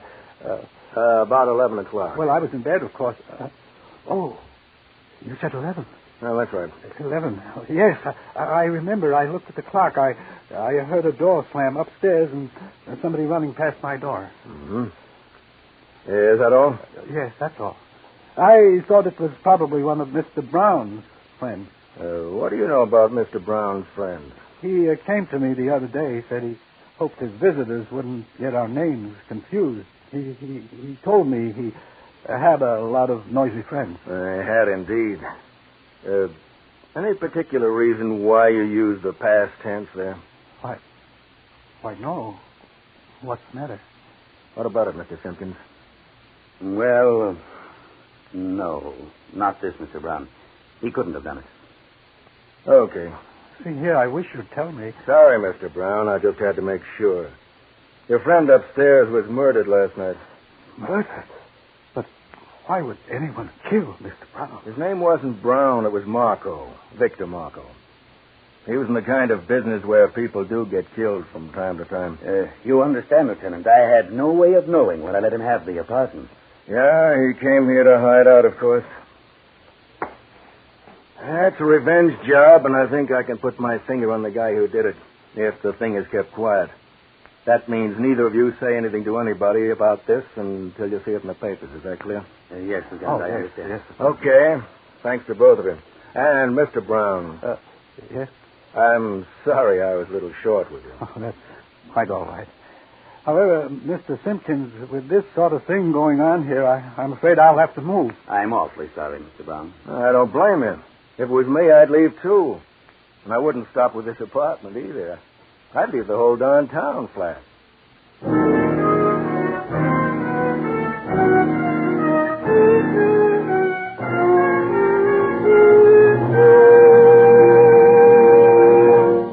The Whistler will return in just a moment with a strange ending to tonight's story. Meantime, a message especially for you drivers who have new cars or expect to be getting one. Just any motor oil won't do, for today's high-efficiency motors. No, sir. They need special protection against corrosion, wear, and carbon if they're to give you the long, trouble-free service you have a right to expect. That's why Signal has brought out a new and finer motor oil, especially created to give modern motors this extra protection. Signal Premium Motor Oil. Of course, it has 100% pure paraffin base, but in addition, Signal Premium contains 5 scientific new compounds. The result? Motors actually stay 6 times cleaner. Cylinder wear is reduced 1/3 with Signal Premium Motor Oil. So if you want to keep the performance of your car young, make your next oil change a change for the better. Switch to the new type Signal Oil. That's your guarantee of a sweeter running motor. Signal Premium Motor Oil. And now back to the Whistler.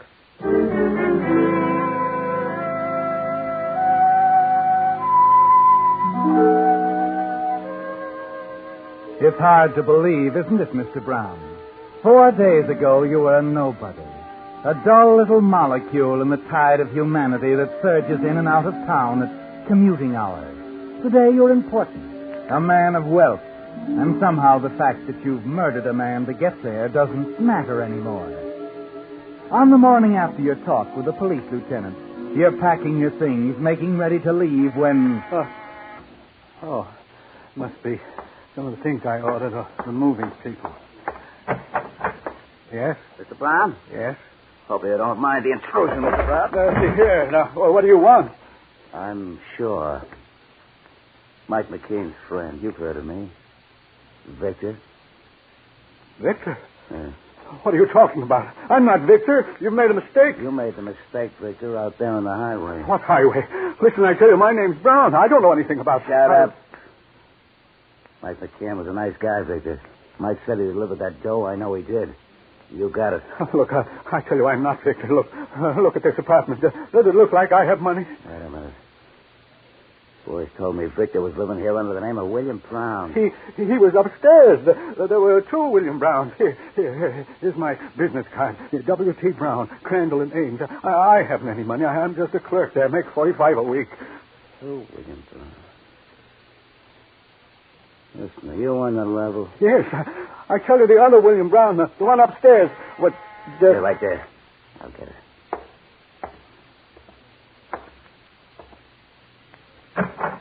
Here's your brandy, Mr. Brown. Gourmet shop. Sign right here. You got the wrong... Hold it. How much is that?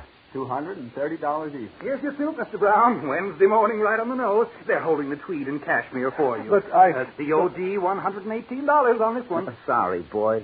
Mr. Brown can't take care of it right now.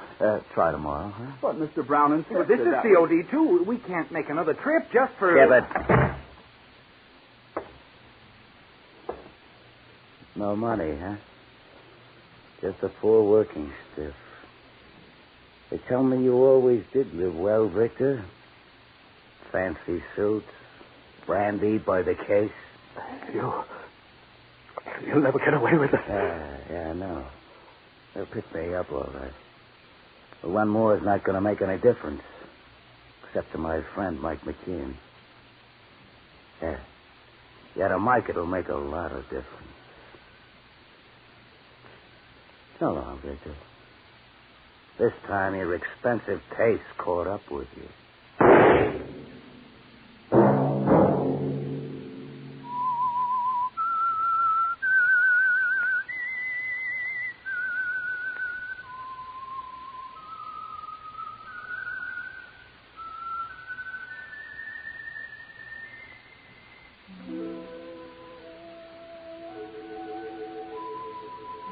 Let that whistle be your signal for the Signal Oil program, The Whistler. Each Monday at this same time. Brought to you by the Signal Oil Company, marketers of Signal gasoline and motor oil and fine quality automotive accessories. Signal has asked me to remind you, to get the most driving pleasure, drive at sensible speeds, be courteous, and obey traffic regulations. It may save a life, possibly your own.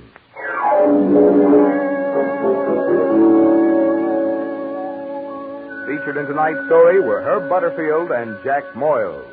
The Whistler was produced by George W. Allen with music by Wilbur Hatch and was transmitted to our troops overseas by the Armed Forces Radio Service. This is Marvin Miller speaking for the Signal Oil Company. This is CBS, the Columbia Broadcasting System.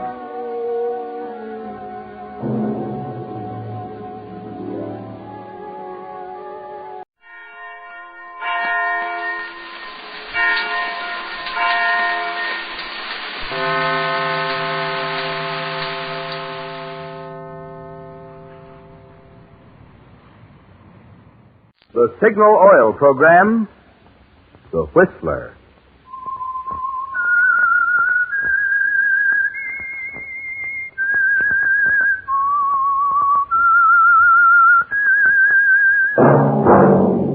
That whistle is your signal for the Signal Oil Program, The Whistler.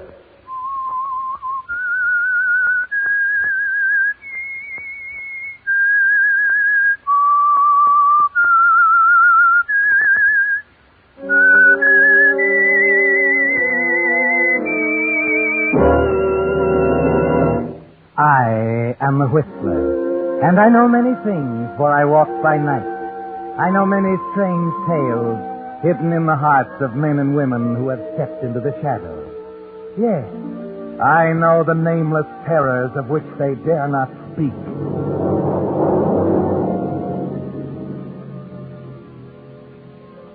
Yes, friends, it's time for the Signal Oil Program, The Whistler. Rated by independent research, the most popular West Coast program in radio history. And Signal gasoline is tops, too, tops in quality. It takes extra quality, you know, to give you extra mileage. And Signal is the famous Go Farther gasoline. So look for the Signal circle sign in yellow and black that identifies friendly dealer-owned Signal service stations from Canada to Mexico. And now the Whistler's strange story. Caesar's wife.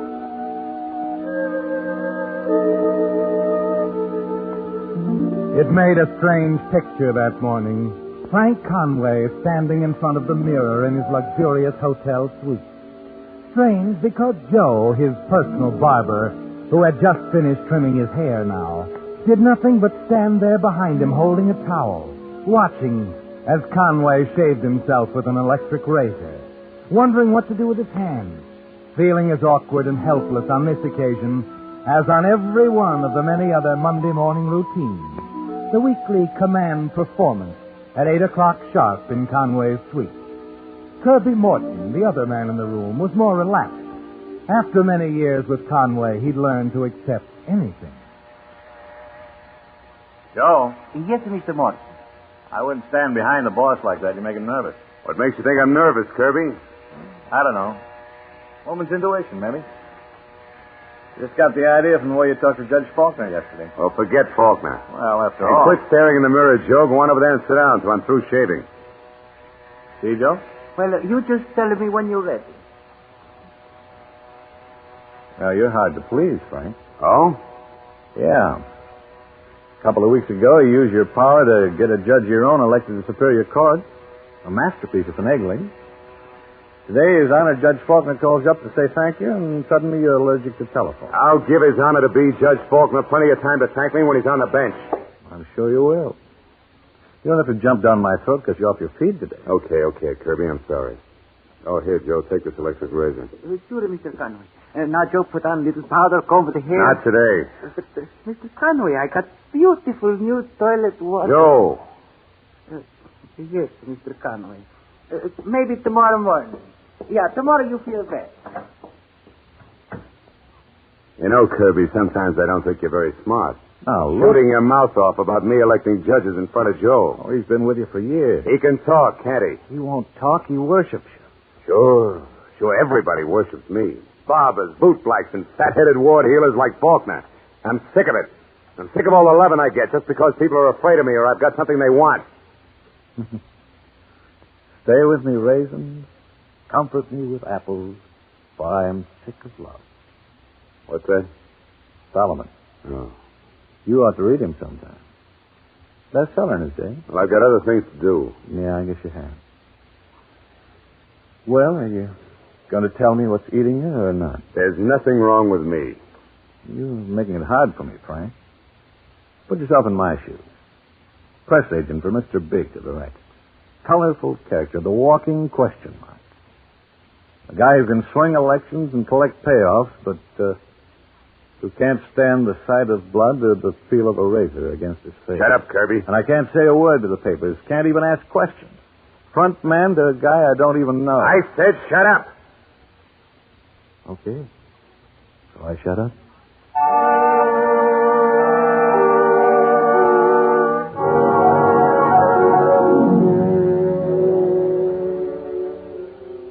You have a right to be irritated with Kirby, haven't you, Frank? Yes. In the years he has served you, he certainly should have learned that your strange fear of sharp objects, of things that cut and scratch, is something no one asks about ever. The big secret, the thing that makes you a walking question mark, belongs to you and only one other man in the world. A few minutes later, as you and Kirby are about to settle down to work, he gets on another subject just as irritating. Yeah, Frank, if I didn't know you better, I'd say you had woman trouble. You got all the symptoms. Maybe you're right, Kirby. You're a little old for that now, aren't you, Frank? Think so? Gloria's a great girl. You wouldn't want a better wife. If you ask me... I didn't ask you. Now, look... Wait a minute. Frank, darling. Gloria, what do you mean by walking in like that? Listen to him, Kirby. You'd never know he had the top floor of this hotel practically sealed off for his private use. Now, just the same, I told you... Just the same, darling, stop growling. I just dropped by to tell you I had a date for lunch. Oh? That's nice. Anybody I know? Oh, yes, I think so. Mitzi Raymond. You remember her. Used to be in the chorus with me at the Hermosa Club. You don't expect Frank to remember anything that far back, do you, Gloria? Oh, you make me feel like something out of the Floridora Sextet. Present that for me, will you, Frank? Now kiss me. I've got to hurry. Sure. Your face is so smooth, darling. Well, see you later, honey. Wonderful girl. Yeah. What were you saying about... Forget it. I don't want to talk about it now. Come on, let's get this work cleared up. I've got a feeling I'm going to have an important date for lunch.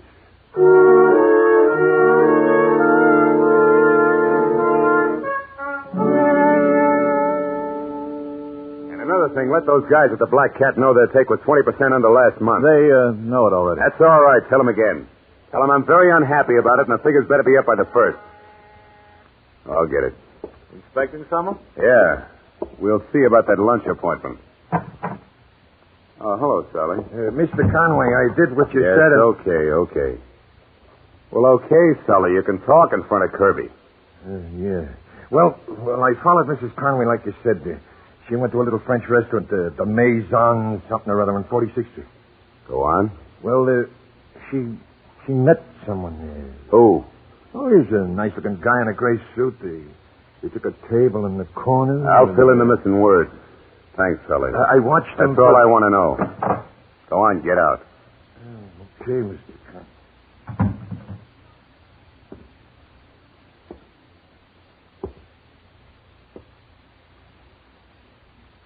Well. Yeah. What does that mean? That's, Mitzi he was talking about. Used to dance in the line at the Hermosa. I can't believe that Gloria... Kirby, you're a whiz at quotations. You know the one about Caesar's wife? Huh? I ran across it just the other day.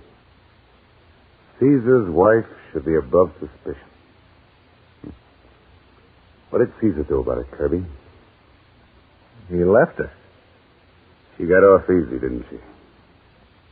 Don't go jumping at conclusions. Yeah.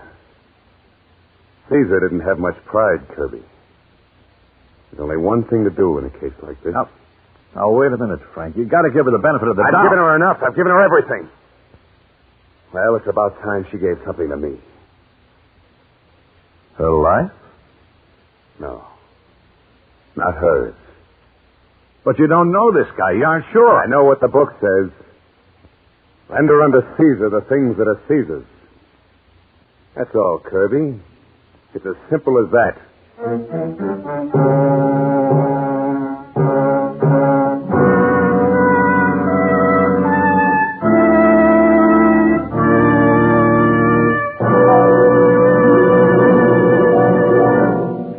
With the prologue of Caesar's Wife, the Signal Oil Company brings you another strange story by The Whistler. But now a word to you drivers who want to be sure you're getting the tops in quality when you buy gasoline. Just consider the fact, the only way any gasoline can put superior performance into your car is by helping your motor run more efficiently. And when your motor runs more efficiently, naturally you get better mileage. So, better quality in gasoline not only means better performance, but also better mileage. That's why we're so proud of Signal's good mileage. And it's why we say to be sure of tops in gasoline quality, there are just two things to remember. One, it takes extra quality to go farther. And two, Signal is the famous Go Farther gasoline. And now, back to the Whistler.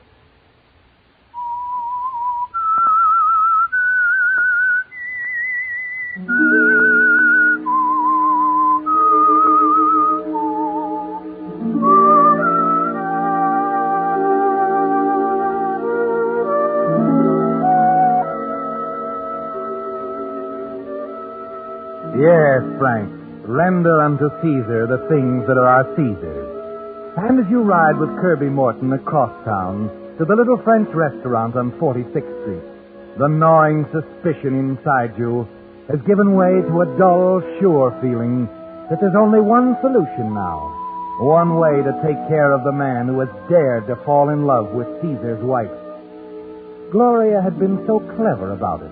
So positive that the meetings, the casual hellos in the hotel lobby, the whispered telephone conversations were unnoticed. But Kirby is still right, Frank. You've got to be sure. You've got to see for yourself what's going on. In the restaurant, the two of you stand by the hat check stand looking back into the cozy little bar in the rear. May I help you, Mrs.? We're just looking around. I have a nice table near the window. I told you we're just looking around. Pardon me, miss? Well, satisfied, Kirby? Why, I don't know, Frank. There they are. Look at him. He's bringing her a drink from the bar. Your boy was right. He's a good-looking Joe. Yeah. Personality with shoulders and coat lapels to match. Look, Frank, he could be your brother. He's an only child. Oh, too bad. She's laughing. He must have said something funny. Maybe I ought to rustle up a couple of new jokes. Take it easy. Come on. I've seen enough. You got to make sure. Don't worry, Kirby. Before we're through, brother, I'll be sure.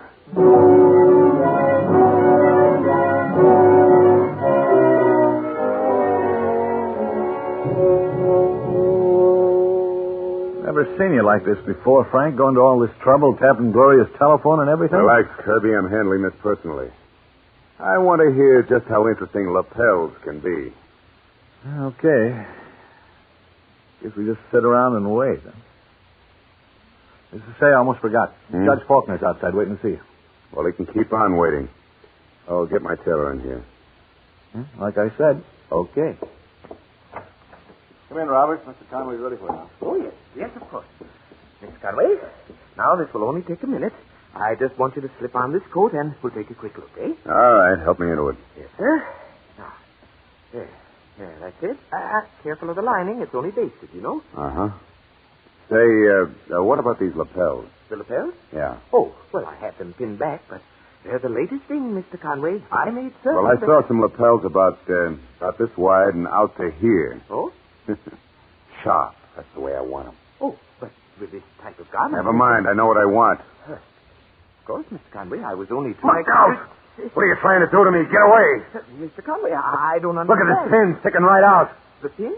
What harm can it do? Skip it and take the thing off me, do you hear? I don't want the suit floating in an ash can. Frank, pay him out. Get him out of here. I don't want to hear any more. Yeah. Better go, Robert. But the material... Send the bill over to me. Come on. Well, all right, Mr. Kirby, though. I hate to do business this way. It's all right. See you later, Robert. Don't worry about it.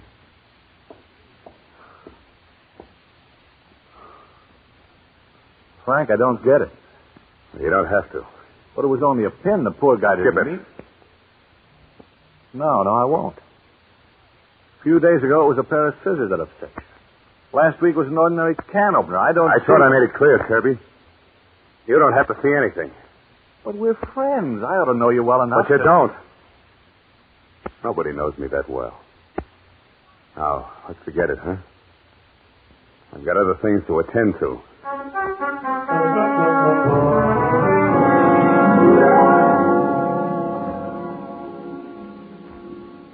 Doesn't add up for me, Frank, listening in on your own wife's phone call.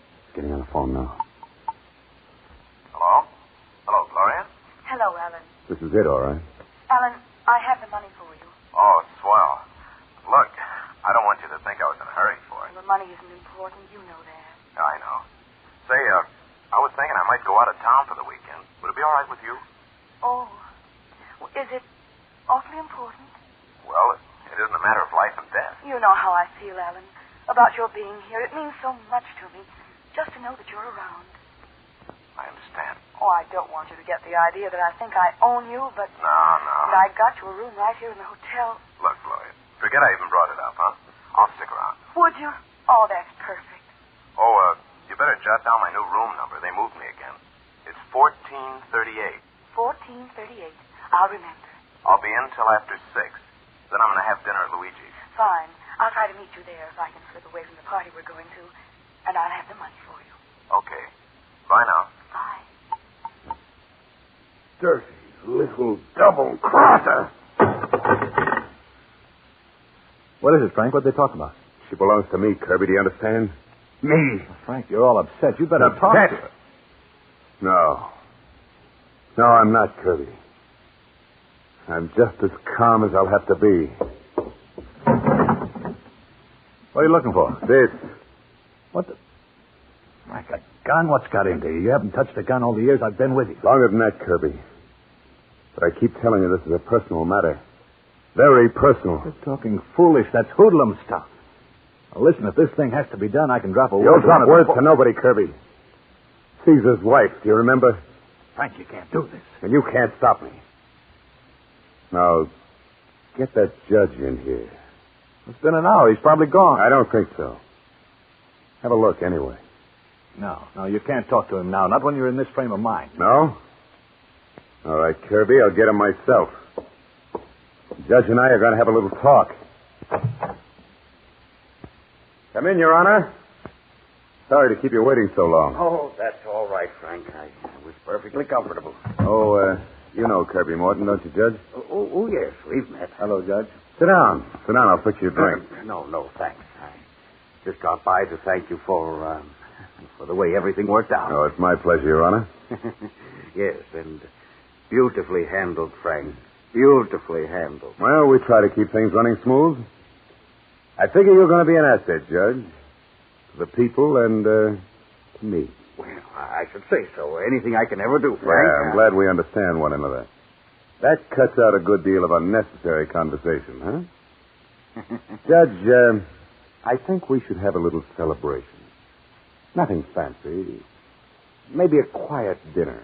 Oh, delicious. We'll say it's your home tonight. I'm sure Mrs. Faulkner would be honored. Good.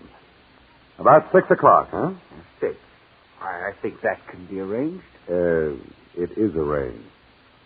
And, Judge. Yes? I'm going to be late.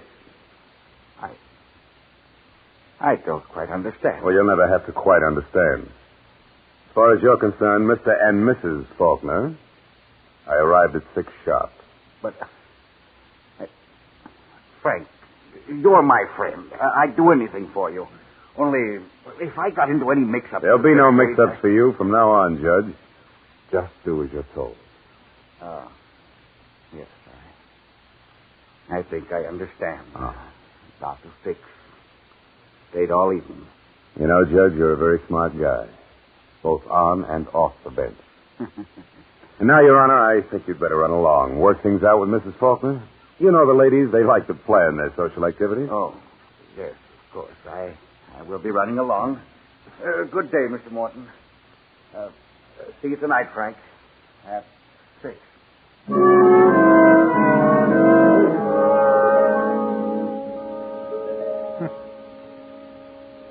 A judge for an alibi. Is that the way it's going to be, Frank? Yes, Kirby. That's exactly the way it's going to be. It's a good thing you found use for him so soon. What do you mean by that? Because it won't take long for the people to find out he's a phony, and after he's thrown out of office, he won't be much use to you. Look, Kirby, if you're trying to stop me... Oh, no, Frank. I know better than that. You've made your decision. Nothing I can say will stop you now.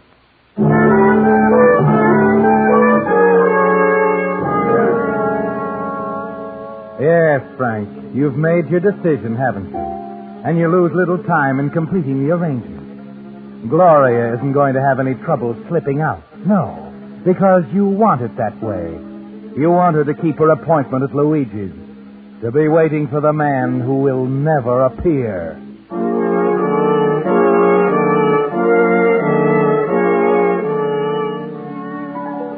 It's almost 6 o'clock before you're alone with Gloria.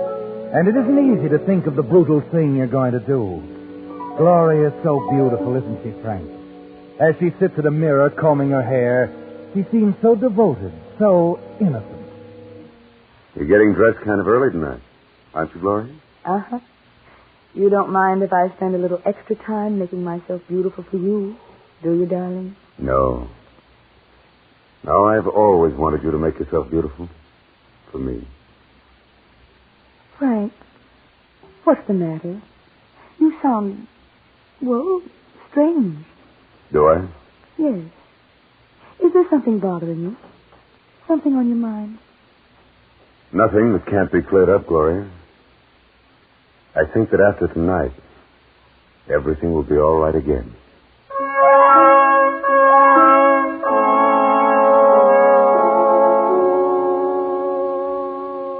Yes, Frank. After tonight, everything will be all right again. And you'll be careful, because it means so much to both of you, so much to the future. That's what's in your mind. You wait quietly until a little before 6, and then let yourself out of the suite. The corridor outside is deserted, and you walk swiftly to the automatic elevator, press the button for the 14th floor. Riding down, you pat gently at the gun nestled in its holster under your coat. It's going to be quick and businesslike, isn't it, Frank? No time for a dangerous struggle. Smooth, the way you've always run things. At room 1438, you slip a pass key into the lock. Let yourself in quietly. I'd enjoy that drink if I were you, Alan. Huh? What? Go on. It's as good a way as any to die enjoying a last drink. Mr. Conway. That's right, Mr. Conway, not Mrs. What's the matter? What are you talking about? Sorry, Alan. I'm all through talking. No, wait. You don't know what you're doing.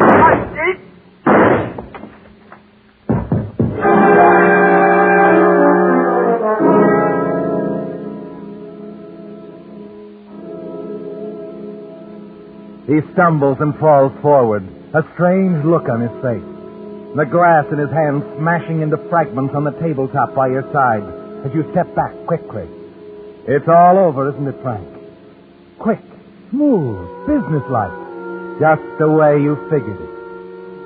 A few minutes later, you're out of this room and stepping into the automatic elevator again. You smile as you reach to press the button. Then you freeze, staring at the back of your hand. A long red line, Frank. A chance cut by the shattering glass Alan dropped. You stare at it, horrified. Because there it is, Frank. The answer to your unusual personality. Your big secret. Hemophilia. The weakness you've guarded so faithfully from everyone but your personal physician. Yes, Frank. The smallest cut or scratch can kill you. Let you bleed to death. It's the thing that's kept you away from violence, isn't it, Frank? Forced you to have things done smoothly, businesslike. Because a tiny accident like this can cost your life. No, I'll bleed to death. I gotta get help.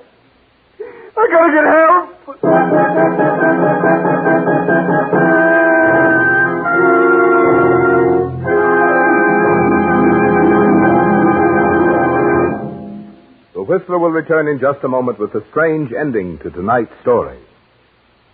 Meantime, here's good news. Brand new 1947 road maps are now at signal service stations just in time for your summer trip.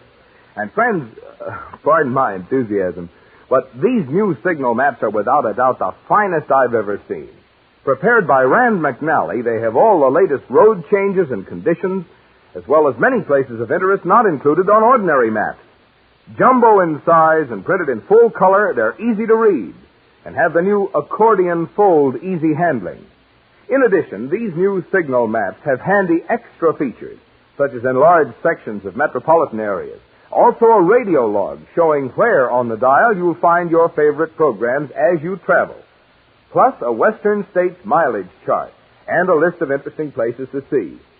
Yes, Signal Oil Company has gone all out to bring you the finest road map obtainable. And now they're yours for the asking at any Signal service station. And now, back to the Whistler.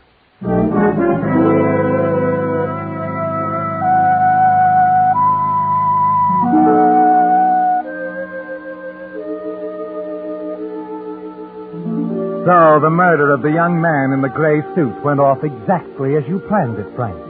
And he's lying dead now on the floor of room 1438 where you left him. More than that, when the investigation is held, Judge Faulkner himself will be ready to tell the police you were at his home having dinner at the time of the killing.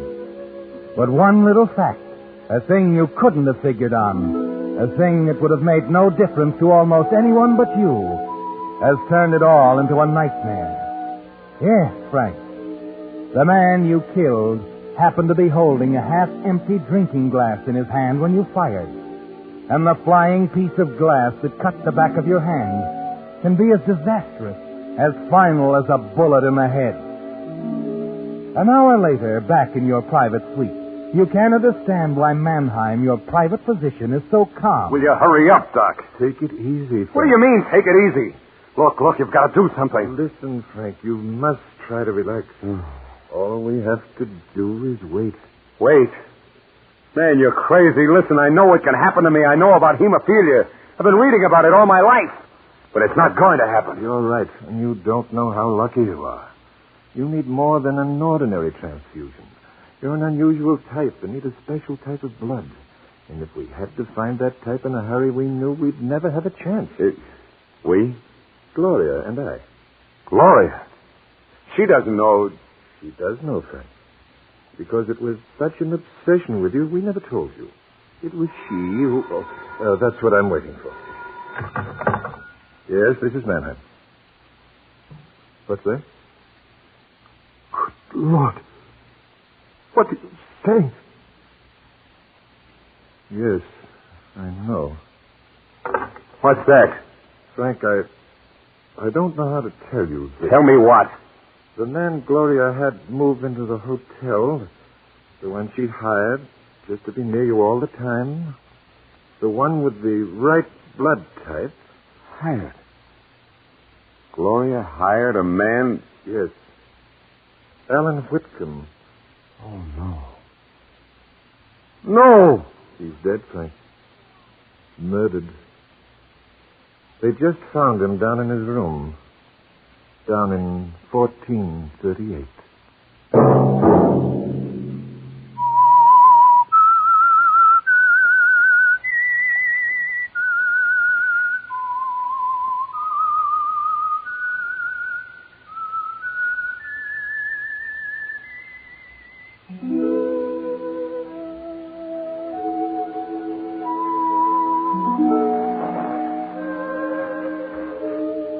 Let that whistle be your signal for the Signal Oil program, The Whistler. Each Monday at this same time, brought to you by the Signal Oil Company, marketers of Signal gasoline and motor oil and fine quality automotive accessories. Signal has asked me to remind you, to get the most driving pleasure, drive at sensible speed, be courteous, and obey traffic regulations. It may save a life, possibly your own. Featured in tonight's story were Gerald Moore and Barbara Luddy with Willard Waterman. The Whistler was produced by Gordon T. Hughes with music by Wilbur Hatch, story by David Victor and Herbert Little, and was transmitted to our troops overseas by the Armed Forces Radio Service. This is Marvin Miller speaking for the Signal Oil Company. This is CBS, the Columbia Broadcasting System.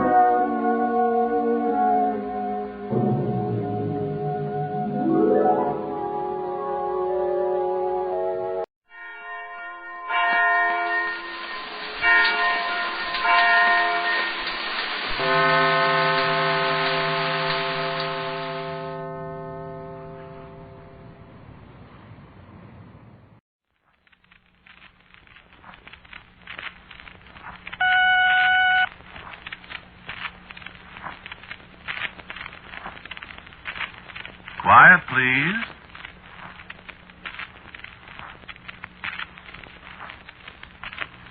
Quiet, please.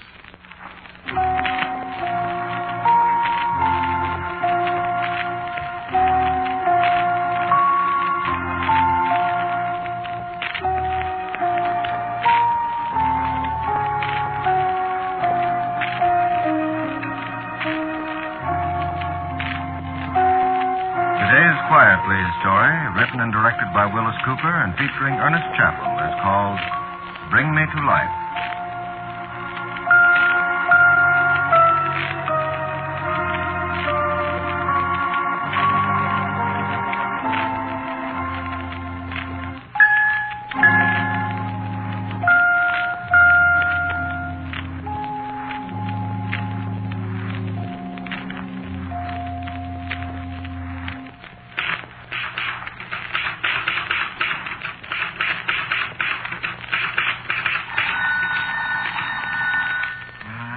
Shut up.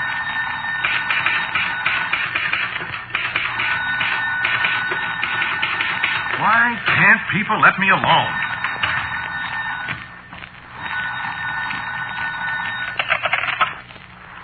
Yeah? This is Hank Viscardi. Hello, Hank. How are you today? Where's your script? Oh, I've just got 3 more pages to go. I'll get it into you this afternoon. Well, be sure you do, will you? We're sitting here waiting for it. Don't worry, Hank. I'll get it in all right. No kidding now. We've got to have it today. All right. You'll get it. Okay. I'll wait for you. All right, I'll see you.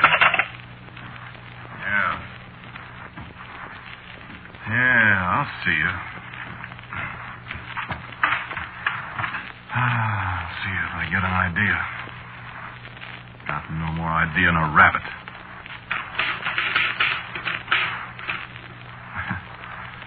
Page 1. Yeah, that's a start. Let me see. What I need's a character. Character. Come on, character. You got $3. No, I haven't got $3. What do you want $3 for? The milkman. You had some money last night. I got 80 cents. Thanks. Listen, Ruthie, give me an idea for a character. I haven't got any ideas for characters. Haven't you really got $3? He's been here twice. Give him a check. What I want's a character for this script. The only one I can think of now is the milkman. You get to work. Yeah. Get to work. Sure. If I get a character, I'll get to work. That's all I need. Then I'll get a story, all right. I think. Come on, character. Now what you want? I said I haven't got $3. Oh, come on in, Ruth. What's the matter with you? Come on in, I said. Ruth! You calling me? Didn't you knock at this door? Are you crazy? Well, I thought I heard somebody. Get to work. All right.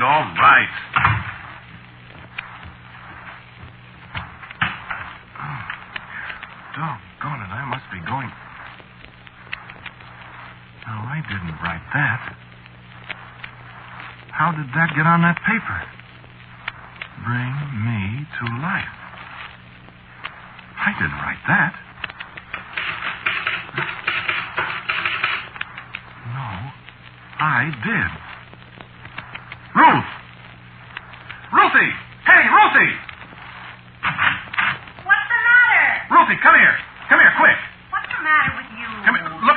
typewriter. Well, what about it? Well, look what's on the paper. Bring me to life.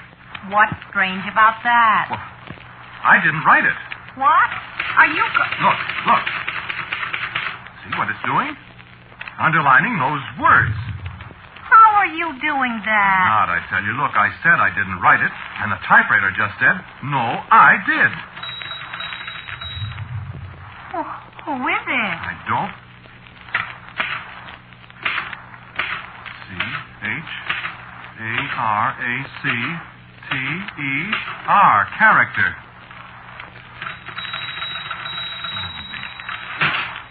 Now, look. This is a gag of some kind. How are you doing I tell you, it isn't a gag. That typewriter's haunted. This is impossible now, I tell you. It is, huh? Well, look at it. Bring me to life. You see? All right, smart guy. It's a great trick. How do you do it? Ruth, I swear I'm not doing it. You are, too. Look, now, wait.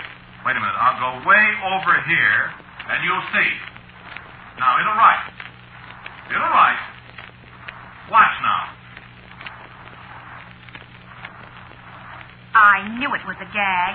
Listen, I've got housework to do. Now, you go on and get that script written. Oh, go on, Ruth. I have to think up a character first. There it goes again.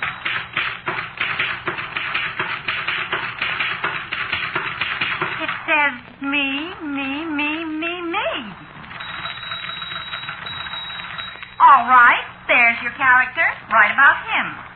Do you really suppose that... Now, look, darling. I've been married to a writer long enough to believe almost anything. I don't know how this is done, but it's worth trying, isn't it? Well, I don't like to monkey with things like that. Don't be silly. Well, wait a minute. It's one thing to write about supernatural things. It's another to experience them. You've always been wishing you had a typewriter that'd do your script for you. Now you got it. Go ahead. Well, yes, but how do I know who this is? Who? Well, this character or whatever he is. Well, you decide. You bring him to life. Go ahead. Who should he be? Well, a pirate? I don't know anything about pirates. What? It says, I do. Go ahead. I don't like it. Go ahead. Unless this is a gag. It's no gag. Right. Well...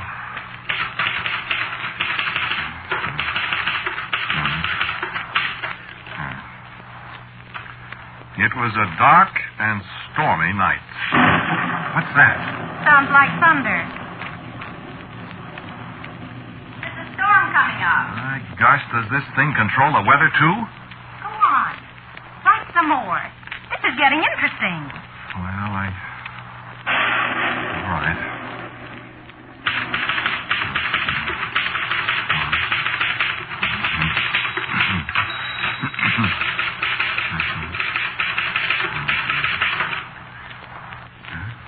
Nothing's happening. What did you write? Here. Read it. The pirate ship scudded through the roaring waves, all her sails straining under the howling wind. Do you smell anything? Smell? Yeah, I sure do. It smells like the ocean. Go on. Read some more, Ruth. I think I know how this works now. Oh, what do you mean? I think you have to read it to make it happen. Well, you read it then. No. You. I don't want to read it. I'm scared. I don't like it either. Look, the typewriter. It says, read it. Well? Well, Captain Jabez Thorne, scourge of the Spanish Main,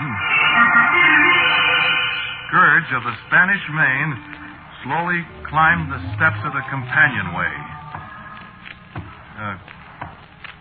Companionway? There's somebody coming up the stairs. You know there aren't any stairs in this house. Oh, Read some more. And flung open the door. He gazed on the wild scene for a second and drew his cutlass. What's that? My Swedish crystal vase. It fell down. He knocked it off with that cutlass or whatever it is. That vase cost $42. Well, I couldn't help it, honey. You do something about it. Oh, my beautiful vase. And there isn't another one like it in the world. Well, what can I do? For gosh sakes, honey, I can't help. Wait a minute. Wait.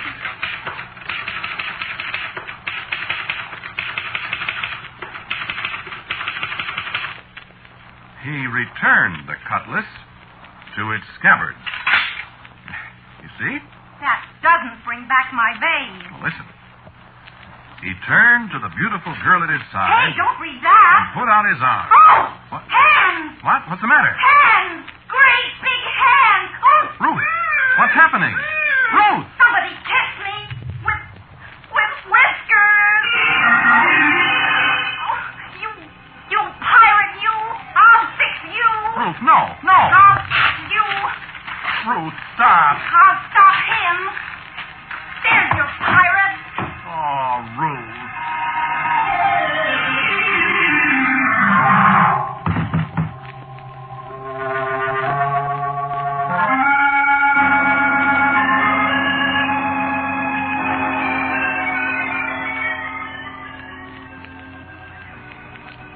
Well, my friends, that all happened a week ago. Sure, it really happened. No, I haven't got any explanation for it. All I know is that stuff appeared on my typewriter. All the other things happened just the way you've heard them. And Ruth made the pirate disappear when she tore up the sheet of paper. All I know is it gave me a good idea for a story about a pirate, and I wrote it. People thought it was swell. And here it is deadline time again, and me without an idea again, and any minute that Hank Viscardi will be on that phone again asking for my script. You see? Getting psychic. So, okay. Hello, Hank. How did you know it was me? I always know when it's script day. I've only got about 3 pages to go, Hank. When do I get it? Tomorrow morning for sure. Okay. See that you do. Okay, Hank? You'll get it. You'll get it. Here we go again. Here we go again. What do I write about this time? Oh, no. No, not about pirates again.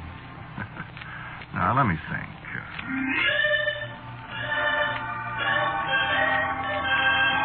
No, that's not for me. I don't like love stories.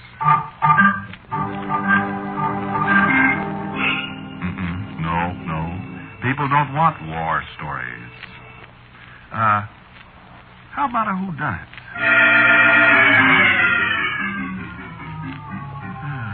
A crime story, a murderer, detective, spies, maybe. Calling all cars. Yeah, maybe I could do that. No, awful lot of whodunits on the networks, though. Oh, well.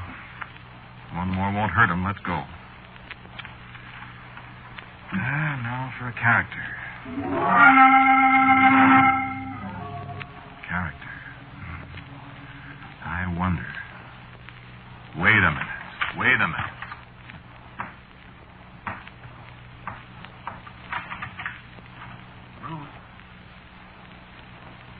Ruthie.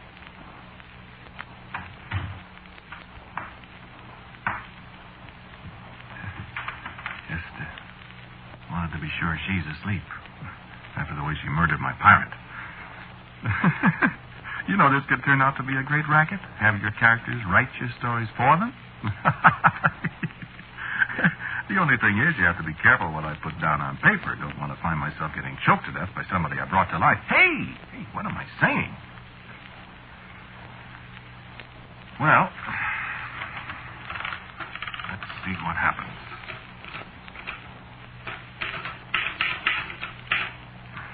Page 1. You know, you don't have to believe this, friends.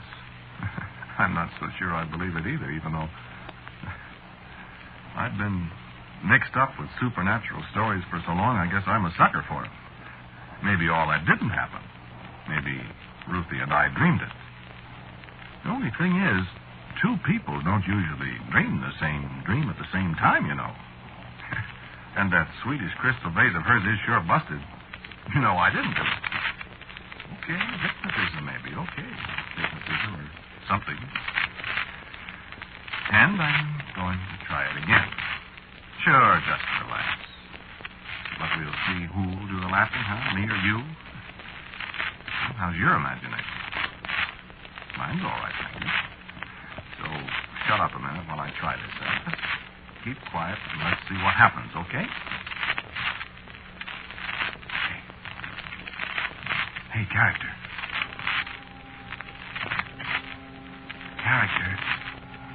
Come on, character. Come on, character.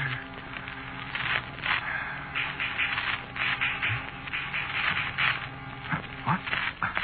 No, I did that. It wasn't the character. I just wrote, "Are you there?" to see if he answers. Come on, character. I need a story.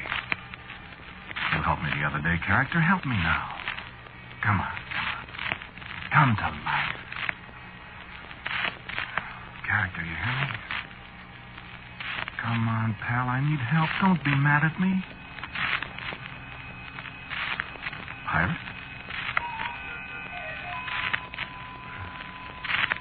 Romantic guy.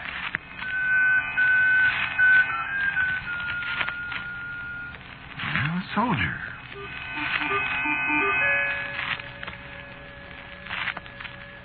Well, a detective.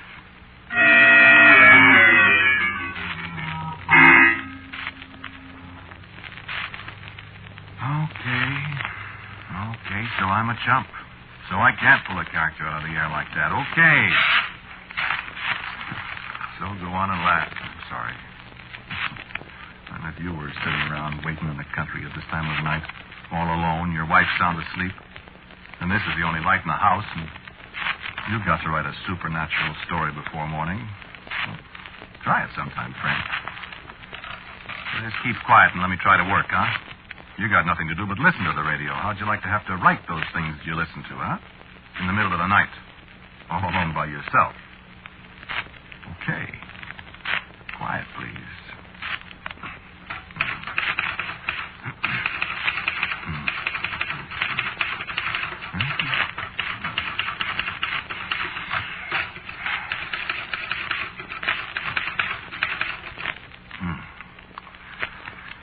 Listen to this.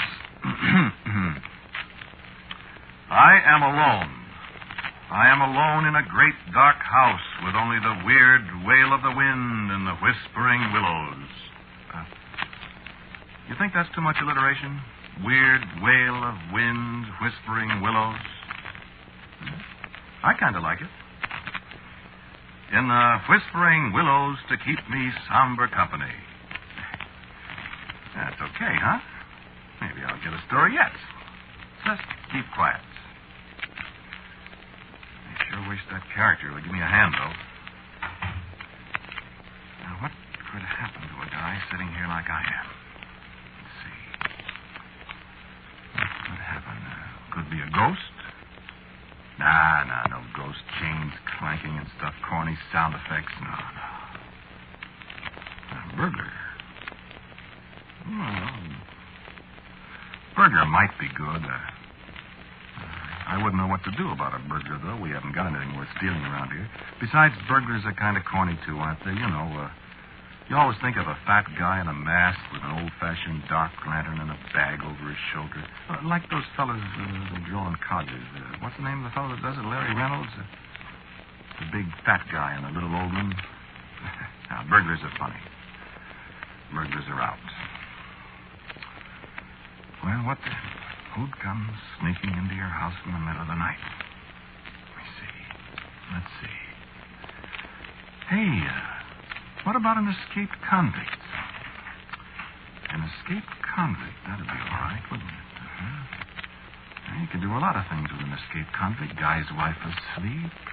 You know, a desperate character. I could have left the door unlocked. He could have sneaked in. I'd never known it. He could be looking over my shoulder right now. Hey, stop that. Scare myself to death. Hey, this'll be all right. This'll be all right. Let's see. He could have sneaked into Ruthie's room. Oh, did I wake you, Ruthie? Oh, I'm sorry. Talking to myself. Ruth! Ruth! What's the matter, darling? Where's the light? Never mind the light, mister. And you shut up right now. I said shut up. Quiet now. Stop it. Stop it. And I won't hurt you. Now stop. You hurt my husband. You'll be all right now. Just keep quiet a minute. Who are you? Ma'am, I just crashed out of the big house, as they say in the movies. I'm an escaped convict, ma'am. And for your information, I am a pretty desperate escaped convict. Where's your husband keep his clothes? What? I'm still wearing the clothes the state thoughtfully provides for convicted murderers, ma'am, and they're rather conspicuous. I need a change. Which is his closet? You killed him? No, ma'am, I didn't kill him, but I may do that yet if I don't get a little cooperation out of you. Oh, let me out. No, you just sit there and tell me where to find his other suit. Where's the light? You're very pretty. Let me go to my husband. No, darling, no. I got other plans for you. Is this his closet? Oh, yeah. Nice little suit. Yeah, I like this one. Yeah. A little on the large side for me, but you can shut your eyes while I change.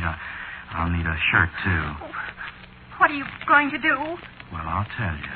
First, I'm going to get into this nice, new, oversized suit of clothes. Let me see if he's all right. Sorry. Nice shirt. Sorry, no, I don't think he's dead. And even if he is, he can't hang me more than once, you know. Please. Be still. Oh. I said be still. Listen, ma'am, don't be misled because I'm treating you nicely. I am really a very rough person. You might have read about me in the papers. Oh, please, won't you? No, shut up or I'll have to shut you up. What are you... As soon as I get these clothes adjusted, I'm going to leave here, ma'am. Well, then can't I... And I'm going to take you with me. No. You see, they're out after me already, and they want me pretty badly. They have rifles and shotguns, ma'am, and they won't hesitate to use them. That is, unless there's a lady present. You see? Now, a necktie. You're not... Shh, please. Nice tie, this. Very nice. You see, if I might be so crude, I intend to take you along for a kind of shield, ma'am. Oh. The boys won't shoot you, understand, if there's a possibility of putting a bullet through you. So I suggest you get up and get a coat or something. It's getting quite a lot cooler out. I said get up. I won't. Ma'am, you better. Please let me see my husband. I told you it'd be all right. And if you're a good girl, you might get back to him one of these days. If you're not, does your husband wear hats? If you're not, you might not. Come on. Get up. I won't.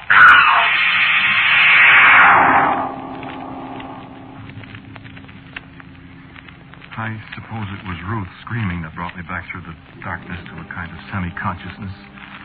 The light was still on in their room. I could hear them talking. He's still out cold, ma'am. I kept my eyes shut. I don't know why. I suppose I ought to have got up and helped Ruth, but I was still pretty groggy. I just lay there. I could hear them. Come on, ma'am. I haven't got much time to waste. I'm not going. I got my eyes open just a little then, and I could see Ruth with her heavy coat thrown around her, and he had her by the hand, and he was pulling her toward the door. Come on. No. Come on. Seemed to be a long time before I could get up on one elbow. My head hurt. I wasn't sure what happened. Ruth was gone. Who was the man I saw dragging her away? I tried to think.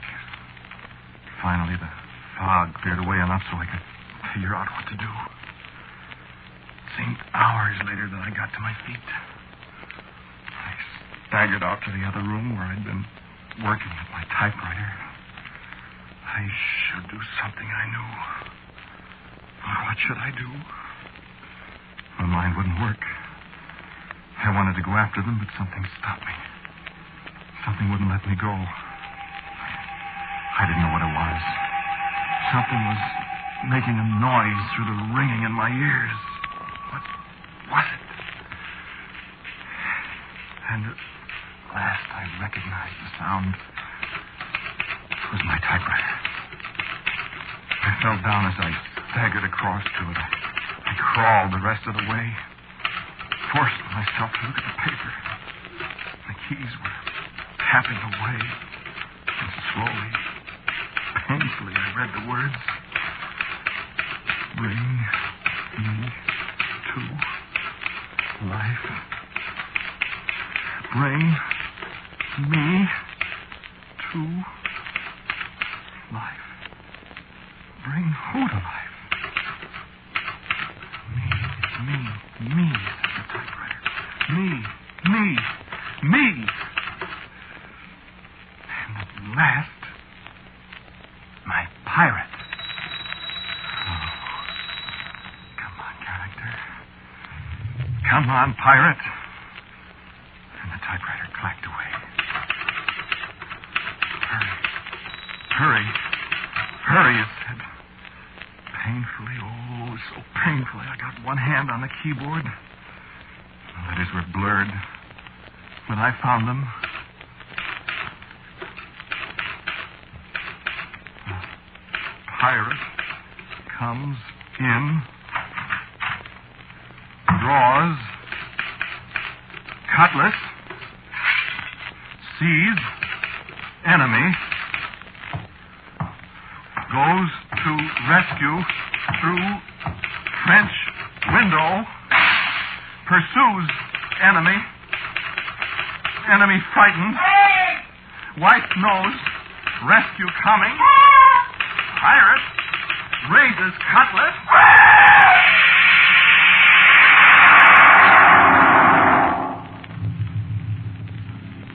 Yeah, I'm on bail now. On bail. It was pretty hard to explain a dead man wearing my clothes in my garage. Dead from the wicked, slashing blows of a great sword, a cutlass. Hard to explain. It's impossible. You believe it? I believe it. Ruth believes it. And that's the whole story.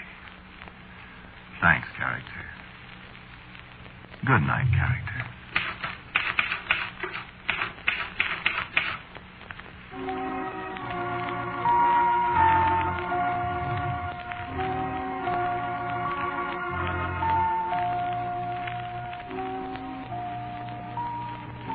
You have listened to Bring Me to Life, a Quiet Please story written and directed by Willis Cooper. The man who talked to you was Ernest Chappell. Aunt Ruth was played by Helen Marcy. Walter Black was the murderer. The man on the telephone was Warren Bryan. The music was composed and played by Gene Perazzo. And the characters? And now for a word about next week's Quiet Please. Here is our writer-director, Willis Cooper. Next week's story is called A Mile High and a Mile Deep. It's a story about the copper mines in the mountains above Butte, Montana, and the people who work there.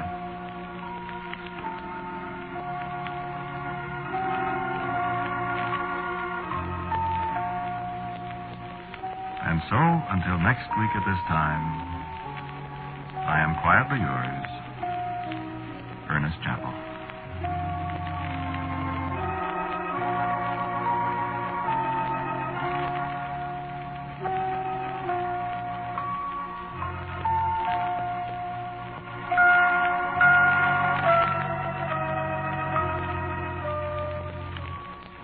This program came to you from New York. This is the world's largest network, the Mutual Broadcasting System.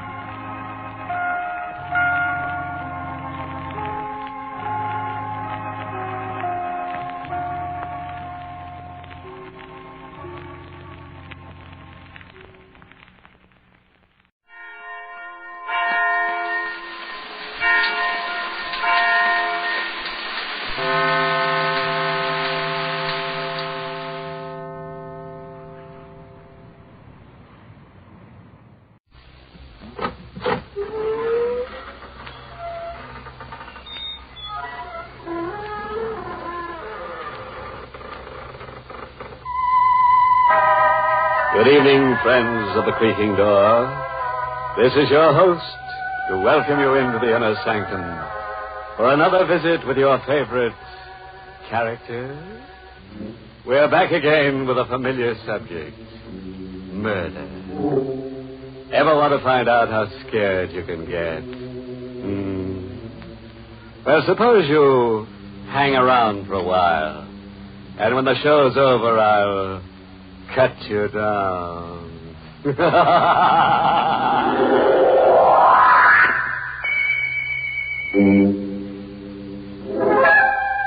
All right. Suppose we get down to brass tacks. And I do mean the ones that go around the edge of a coffin. In a tiny cottage lost in a wild, desolate section of rural New England, Ellen Richards sits in a chair, listening. Approaching 60, white-haired, with eyes that dance nervously in the firelight, she listens. She hears the winds weeping and moaning, grim heralds of the bleak winter. But she listens for something else.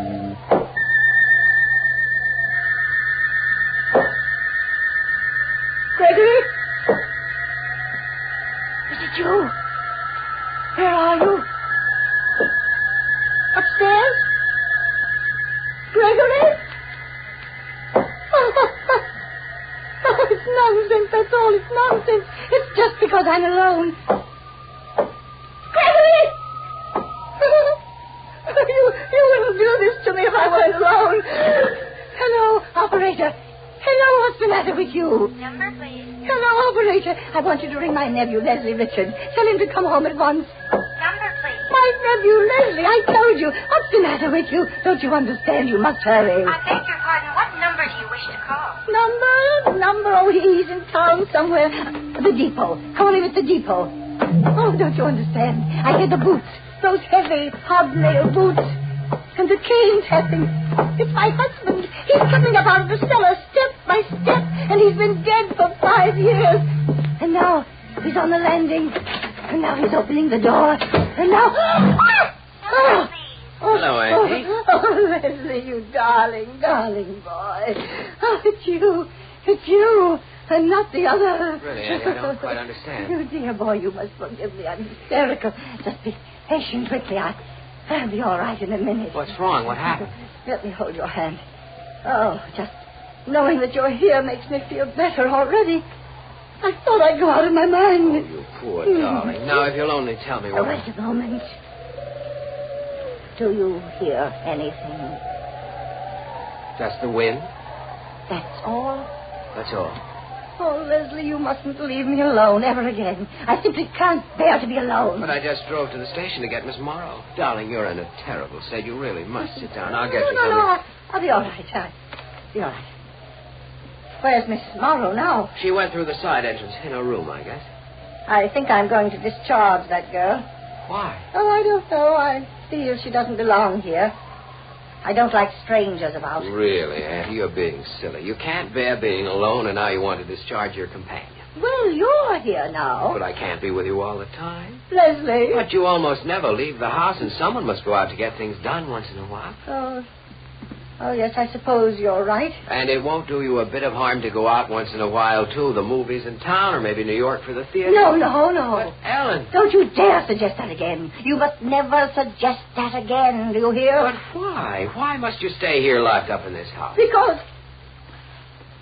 Because ever since my husband disappeared, I vowed...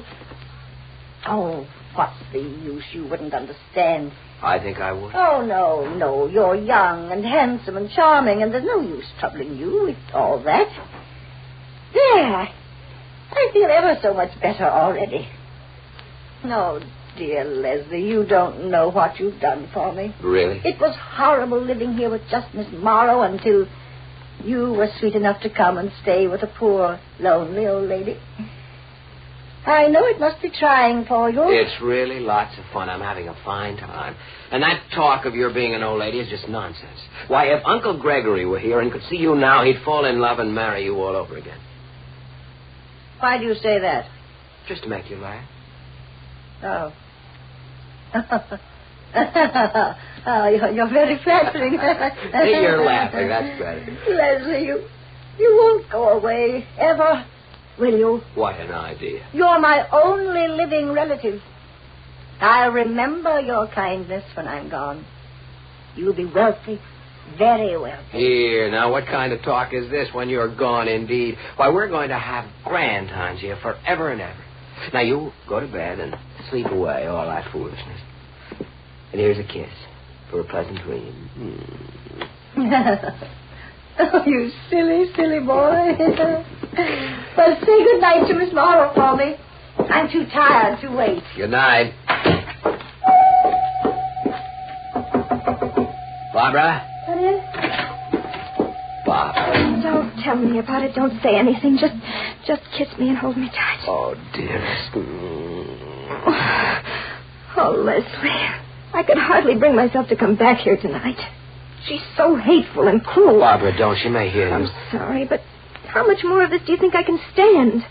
This house will drive me as mad as she is. Please, dearest. All right. It all seems so senseless. You say you love me, and yet... You know I haven't any money, but I'll get some. I'll get a great deal, and as soon as I do... What I want to know is when. When? Tonight, perhaps.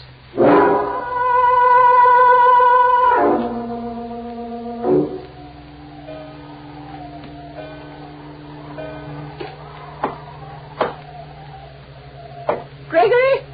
No, go away. Leslie, come here at once. Leslie! Hey, I heard you calling. What is it? Listen. Do you hear it?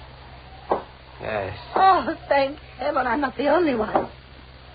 What is it? It's Gregory. Oh, no, Aunt. I know it. That's the way he used to walk around the house, chattering with his cane. Now, that's nonsense. But I know. I heard it before while I was alone. He's come back somehow. Oh, Leslie, he's come back. Then why should he do this? If it's Uncle Gregory come back, why, he'd come right in the front door. But don't you see he can't? He's been dead these 5 years. Dead. You told me he disappeared. I know. I didn't want to shock you. Oh, Leslie, how much can I trust you? Trust me? Why, Auntie, you know there isn't anything I wouldn't do for you. There. Listen. Where's it coming from? The living room. Give me my robe. Yeah. But I don't see why you must get out of bed. I must know about this. I can't leave this house, Leslie, until he's here. Why can't you leave it? You can sell it and go away. You don't understand. Yes, the living room. We're going in there. I'm not afraid to face anything if you're with me. Now, come. Very well. Do you see anything?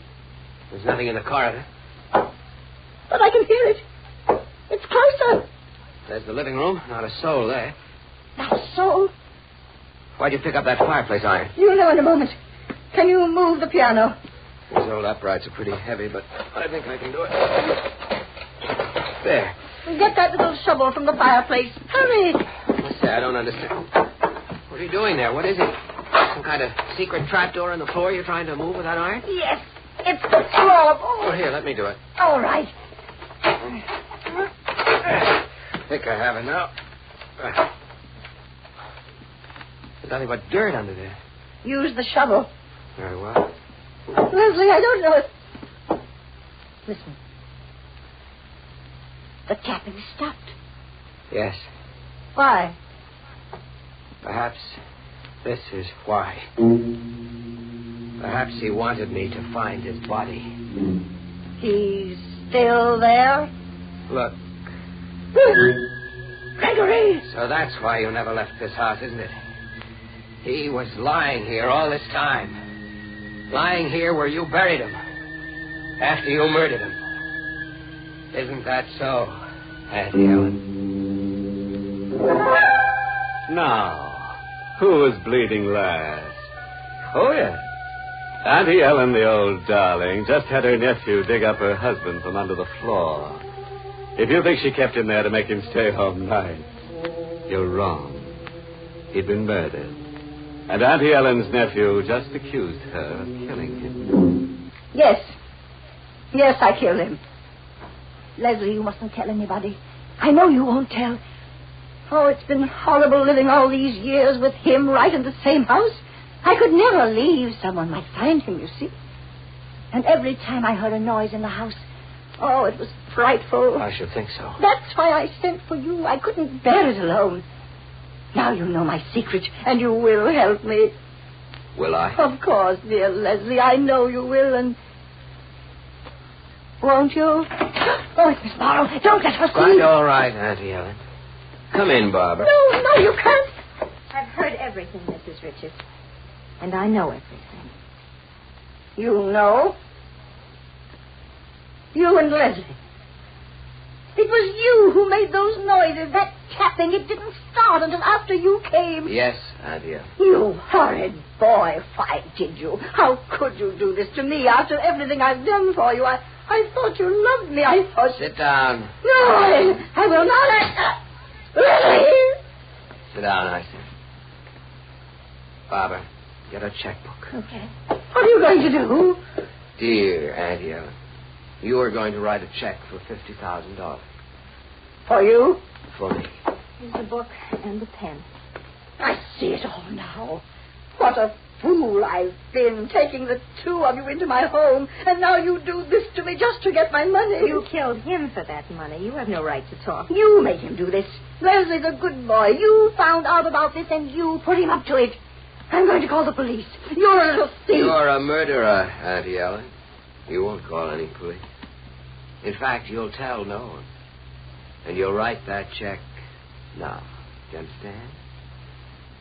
Leslie? Yes. You're quite right. I'm not in a very good position, am I?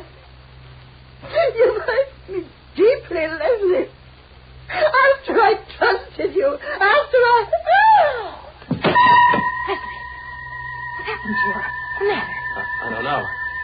She just stood up and collapsed. Auntie Ellen. Is she dead? No, she's still breathing. But she's paralyzed, stiff as a board.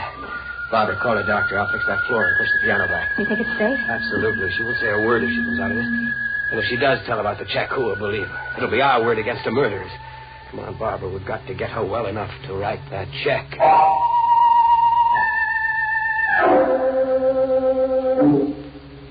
Mrs. Richards, if you can understand what I'm saying, blink your eyes. Thank you. Well, Dr. Walsh? Well, I can't give you a final opinion yet, young man. She seems to know what we're saying. Was it a stroke? Possibly. We won't know until I can take some x-rays. It may be simple hysterical paralysis. Doctor, I'd like to know if there's any danger. Danger? Yes and no. Patients have sometimes lived for years after a stroke. I'm going to call in a specialist for consultation. And I'll be back in the morning with x-ray equipment. Meanwhile, don't move her from that chair. Yes, Dr. Walsh. It was very kind of you to come so quickly. Mrs. Richards is an old friend of mine. Call me at once if she seems to get worse. I certainly will. Good night. Good night. Leslie. Oh, rotten luck, isn't it? Just when we had... Hey, look. She seems to be smiling. Be careful. She can understand everything you say. I know. And let her. Let her. You won't get away with it, Auntie. We still have you, you know. The will. You forgot about that will. You can't make a new one now. You can't write. And we know your secret. Yes, Auntie, we still have you. No, Leslie. She has us. What are you talking about? You heard what the doctor said. It may be years. We can wait. Can we? Wait here, taking care of her, waiting for her to die? Can you imagine what that'll be like? Well, maybe you can wait. I can't. Barbara, you mustn't. What's the use, Leslie? We waited all this time, and you see what happened. We're worse off than we were before. No, Barbara, you mustn't lose your head. There may be something we can do. What can we do? We can... Yes, Leslie? She got away with it. Why can't we? Murder. Yes. I've even thought of a plan. Have you? We can both be away, far away from here in South America, perhaps. When this house can catch fire, an invalid unable to move, it can be arranged, you know. Yes. Yes, it can be arranged. But are you sure of this will? Certainly. She told me about it a dozen times. Have you seen it? No, but I know. Leslie, you can't believe what she tells you. You better look. He must be sure of all this. You're quite right. I'm almost certain the will is in her room. I'll find it. You'll see that I'm right.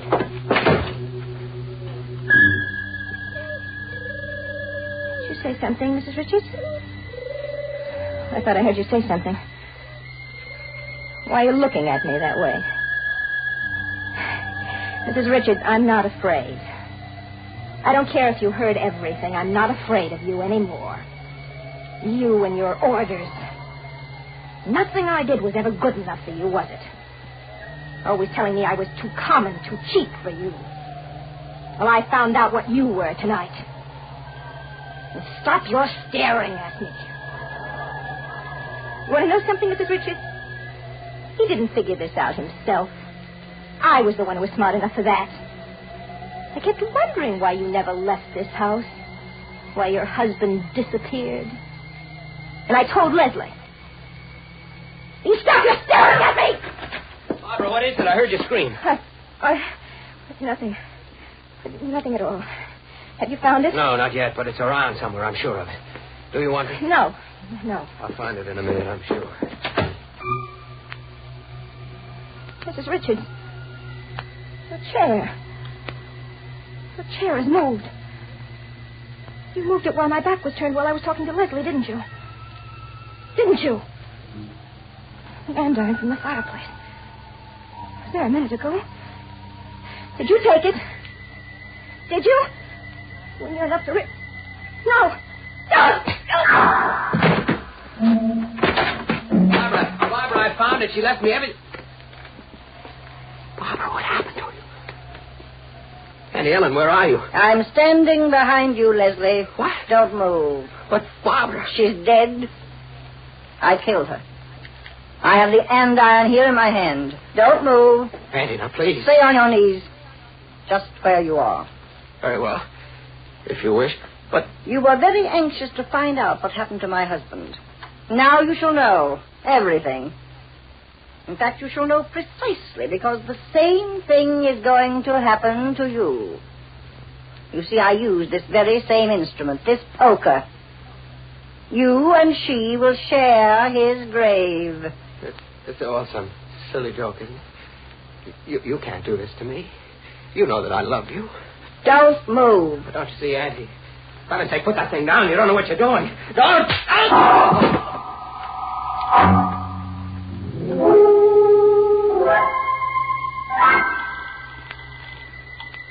Hello. I'm sorry to disturb you, Dr. Walsh. This is Ellen Richards. Ellen Richards? I knew you'd be surprised, but I've fully recovered. You were quite right when you thought it was hysterical paralysis. Well, I thought so all along, but naturally I wouldn't venture an opinion without an expert. But why did it happen? Oh, it was a silly thing, I suppose, but my nephew Leslie told me he was going to marry Miss Morrow. In fact, they planned to elope. And that was the shock that brought it on? Yes, Dr. Walsh. I suppose I let myself care for my nephew more than I should. Yes, I understand. But I'm quite over it now. I sent them on with my blessing. They drove into New York, and they're sailing for South America in a few days. So you needn't come tomorrow evening. All right, Ellen. But your nerves must be in bad shape. You better let me give you a checkup. Very well, Doctor. I'll come to your house the day after tomorrow. Good night. Good night.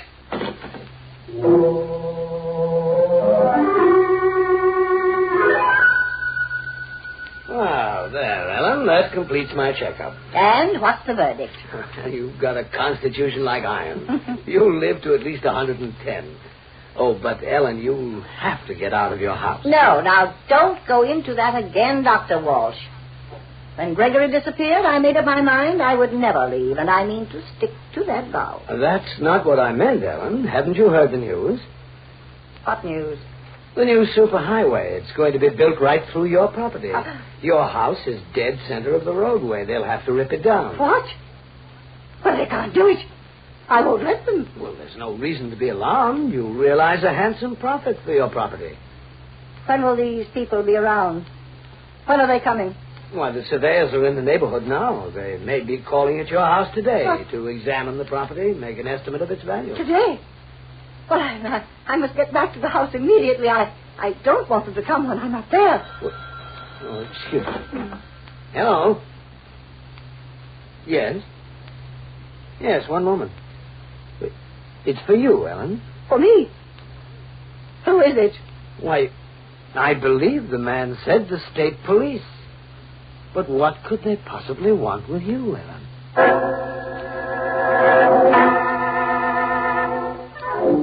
Auntie Ellen's relatives and friends are now all stone cold dead in the parlor. She bashing nobody's head but her husband's, her nephews, and his girlfriend.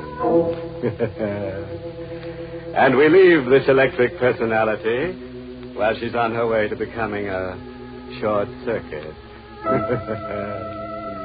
Of course, we don't want to alarm you, but crimes like these don't happen except to people like you and you. But not you. Well, friends, it's time once again to close that creaking door. Until next week at the same time, when we'll be back with a little hunk of horror. You'll be sure to listen, won't you? Until next week, then. Good night. Pleasant dreams.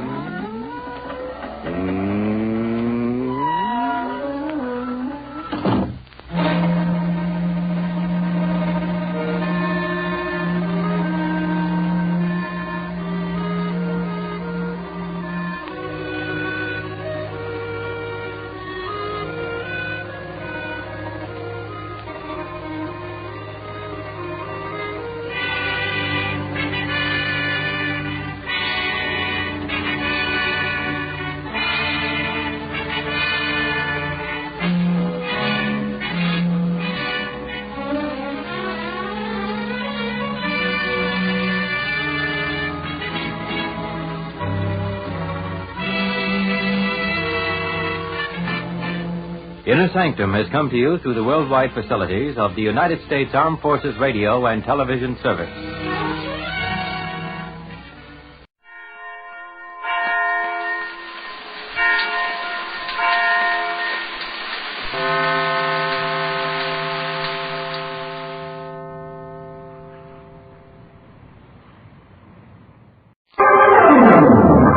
Mystery is my hobby.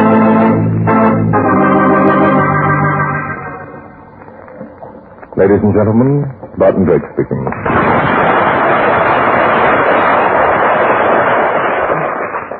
For tonight's drama, I've selected case history number 116 from my book, Mystery is My Hobby. I call it Death is a Twin.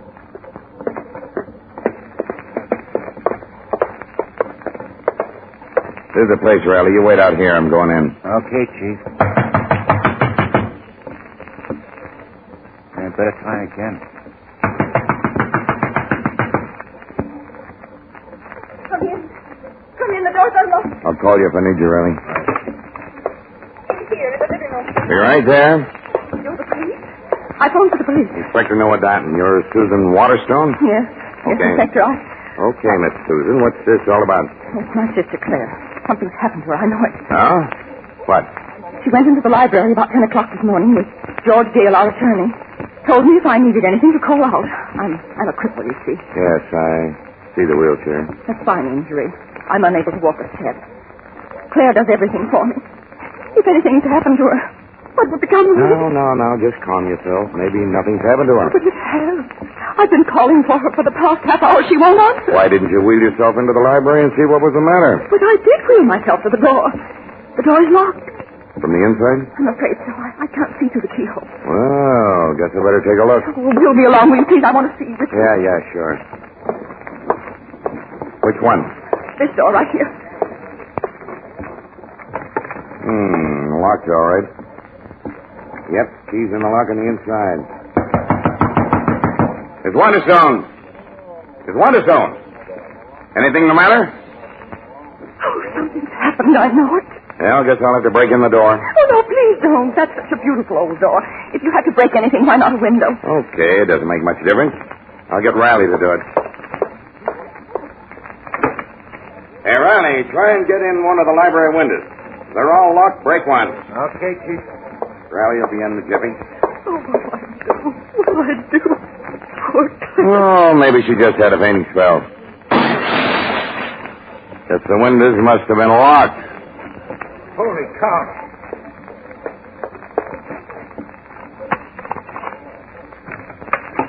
Gee, boss. She's dead. Claire dead. Oh, no. No!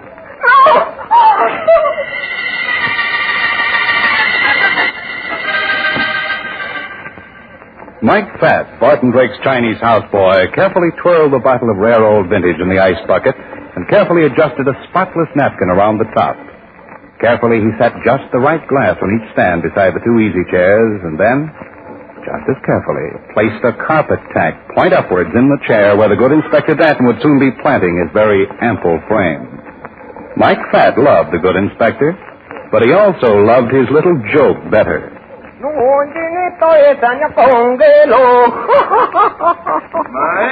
you up for something?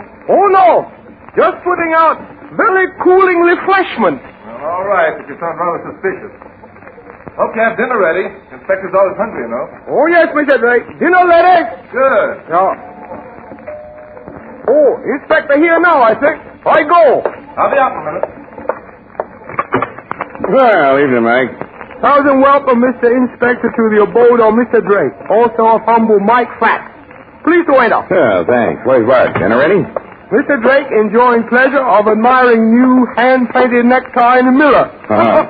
Please sit down. Yeah, sure. Oh, no. This the chair, please. Huh? What's the matter with this one? Oh, that Mr. Drake's chair, please. Oh, I think I'll stand for a while. I'm tired of sitting. Oh, no. Better sit. Old Chinese proverbs say, quote, man who sits in friend's house is friend of long standing, unquote. All right, Oh! Something the matter? Inspector, was that you yelling? I sat on something. Oh, yes, in one moment. Oh. Only carpet tack. Mike, did What you... is saying? Carpet tack should be in carpet. Excuse me, please. I get emergency blinding. That conniving, scheming celestial heathen. I had to take him and... No, Inspector. Wasn't accused without proper evidence, you know. Evidence? The carpet tack. I'll bet you Mike didn't leave a single clue. Well, Sit down, Inspector. I'll have Mike pour you a drink. I'll take mine standing up, thank you. Have it your own way. Oh, here, lead glossy bandage. Yeah, well, you can take it right back where you got it.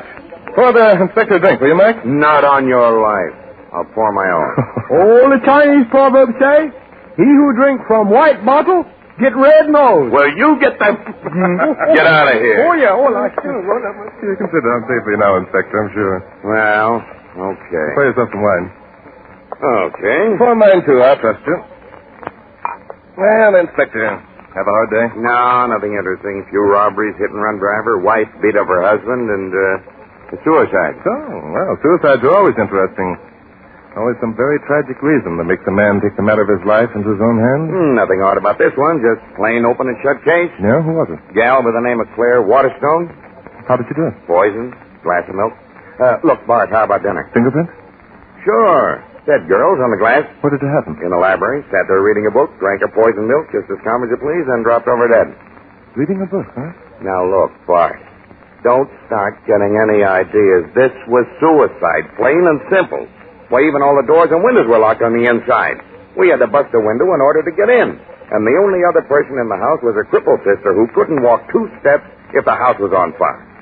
Now, come on, let's eat. Reading a book. What book was it, Inspector? If it's any satisfaction to you, it was one of yours. Huh? The first edition of Mystery is My Hobby. What do you know? Now, will you tell that Chinese boy to start serving the food? We'll have to wait, Inspector. Huh? If that girl was reading my book when she died, I feel duty-bound to look into this case. But it was suicide. I solved the case myself. Yeah, so it would seem. But anyway, get your hat and coat. We're calling on the remaining Miss Waterstone. Come along, Inspector. Oh, but I'm hungry.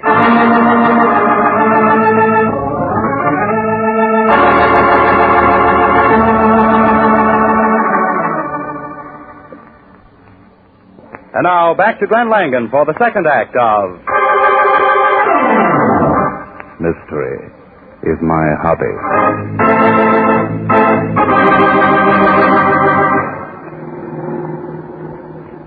Waterstone.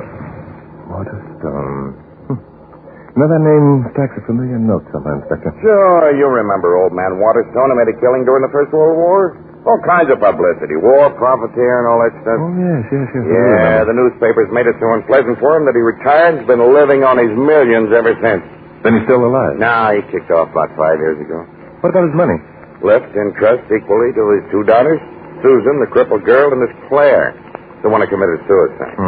The mother died when the twins were born. Twins? Sure, Susan and Claire, they were twins. Oh, I see. We'll pull in here. This is the place. It seems there's another visitor. Huh? That chap's just ringing the door. Do you know who he is, Inspector? No, can't say I do. Well, we'll soon be finding out.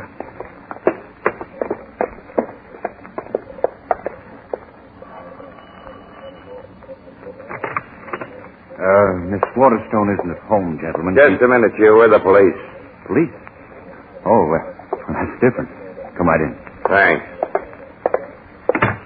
I thought this matter had all been settled. It has. Well, then what? This is just a final checkup, Mr. I'm George Gale, Miss Waterstone's attorney. How do you do? I'm Barton Drake. This is Inspector Noah Danton. How do you do? How do you do? George? George, is that you? Yes, Susan. Is that someone with you? Yes, Susan, the police. And a Mr. Barton Drake. Yes, bring him on in. Follow me, gentlemen, please. Miss Susan is confined to a wheelchair, you know, Mr. Drake. Yes, I've been told. I didn't expect you back, Inspector. I thought this matter was all settled when they took my poor sister's body away. It is settled. It's just that Bart... Miss Waterstone, I'm Barton Drake. I knew of your father. Oh? Barton Drake, the writer? Yes, Susan is very fond of your books, Mr. Drake. So? Yes, indeed. Being confined as I am, I find reading a great relaxation, and I'm particularly fond of mystery stories. I'm very flattered, Miss Waterstone. Would you gentlemen care to join me in a cup of tea? I have some here, all nice and hot. I would. I'm hungry. Miss Waterstone, I'd like to ask you a few questions, if you don't mind. I know this must be a very painful subject to you, but... Well, it's all right, Mr. Drake. I'm only too glad to have someone to talk to. Thank you. Now, Miss Waterstone, do you know of any possible reason why your sister Claire should commit suicide? Why, I can give you a very good reason. Yes, Mr. Gale? Claire lost all her money. Oh? All that money her father left her? Yes. Claire was a spendthrift. She ran with a fast crowd, Mr. Drake. Why, I've seen her lose $10,000 over a gambling table in one night. And if you handled the trust fund, why did you let her? The terms of the will allowed me to make a cash settlement when she was 25. I advised her against it, of course, but... And she lost it all, eh? Yes, she did. She couldn't take it, I guess, so she took the easy way out. But you still have your share of the money, Miss Waterstone? Oh, yes. I'm able to live very well on the interest of my investments.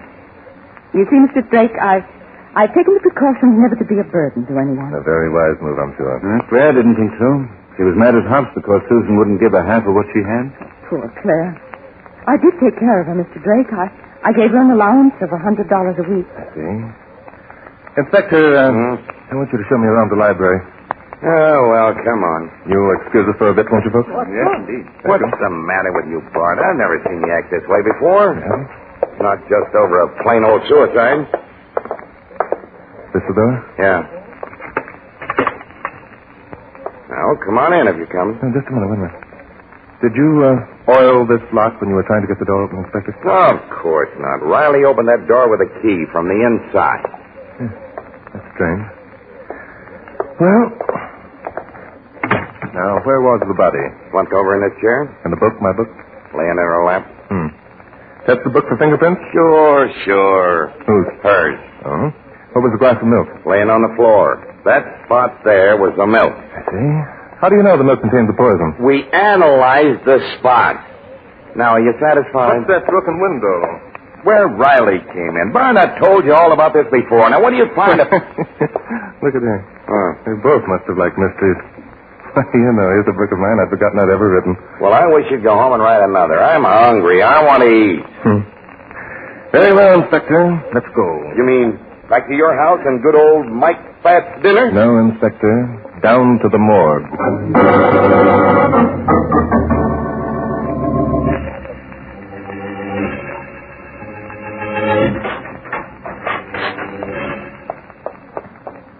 Good evening, Charlie. Oh, good evening, Mr. Drake. You come down to take a look at my customers. We came down to look at a stiff. Yes, of course. Come right in, gentlemen. How are you this evening, Inspector? I'm starving to death. Good. I had a cadaver that came in this morning, starved to death, rather thin. Now, what can I show you? I've got all types. Look, we aren't down here to pick out Miss Corpse of 1947. Oh. We'd like to look at Miss Claire Waterstone, Charlie. Claire Waterstone? Yes, Oh, yes. I'll see if she's in. Thank you. Yes, here she is. Someone to see you, my dear. Beautiful girl. Of course, Charlie, of course. You're sure this is the right one? Yes, indeed. I have her case history right here. Got it tied to her big toe. Claire Waterstone, poison, suicide. Yes, she's the right one, all right. Well, what are you waiting for, Charlie? Just looking at her face. Awful sad. Well, there you are. By Judge, Inspector, what a remarkable resemblance. Why not? They were identical twins. Yes, that must account for it. Well, that's enough. I've seen all I care to. My pleasure. Come on, Inspector, let's go. You mean at last we're going to eat? Well, maybe. If Miss Susan will make you a cup of tea.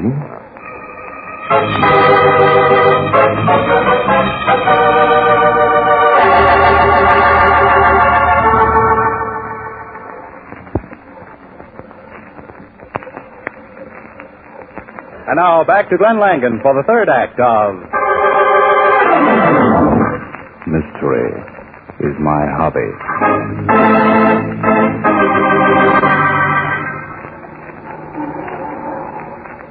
Well, I hope at last you're satisfied, Bart. Yes, Inspector. I'm satisfied. I told you it was suicide all the time. I'm satisfied that it's murder. Murder?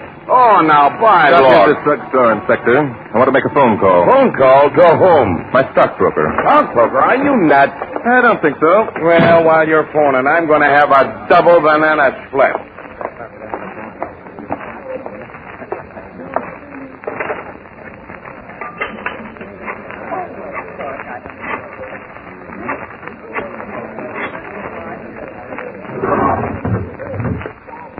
Hello, Al? Barton Drake. Listen, Al. You know a chap by the name of George Gale? Yes, that's the one, a lawyer. Yeah? Down at the stock exchange, that's right. Okay. Quite a heavy loser, huh? Thanks, Al. That's just what I wanted to know. Yeah, sure. Meet me for lunch tomorrow. All right, bye. And vanilla. And plenty of nuts, Bart. Are you through already? Yes, Inspector. Come along. We've got work to do. But I just ordered it. No, what's the use? I'm coming. Suicide. Morgue. Murder. Stockbroker. I give up. You want to solve this case, don't you, Inspector? I've already solved it. All I want to do is eat. Back to the Waterstones, Inspector. Oh, now, look, Bart, I don't mind going along with a gag, but this time you're going just a little bit too far. You think so, Inspector? You're darn right. This is nothing but an ordinary police job, just plain suicide. That's the way it's marked up in the books down at headquarters, and that's the way it's going to stay. Oh, Inspector, I'm afraid you're in for a big surprise. But it couldn't be anything else. It couldn't be murder. Look, be reasonable, will you? Why couldn't it be murder? Because nobody could walk into that library, give Miss Claire a glass of poisoned milk, and then walk out and leave all the windows and doors locked on the inside. That's why. Claire just had to lock that door herself. Well, it's been done before. If you've read my book on the case of... And besides that, there weren't anybody else's fingerprints on that glass but Claire. Of course there weren't, Inspector. You wouldn't expect there would be, would you? Oh, no.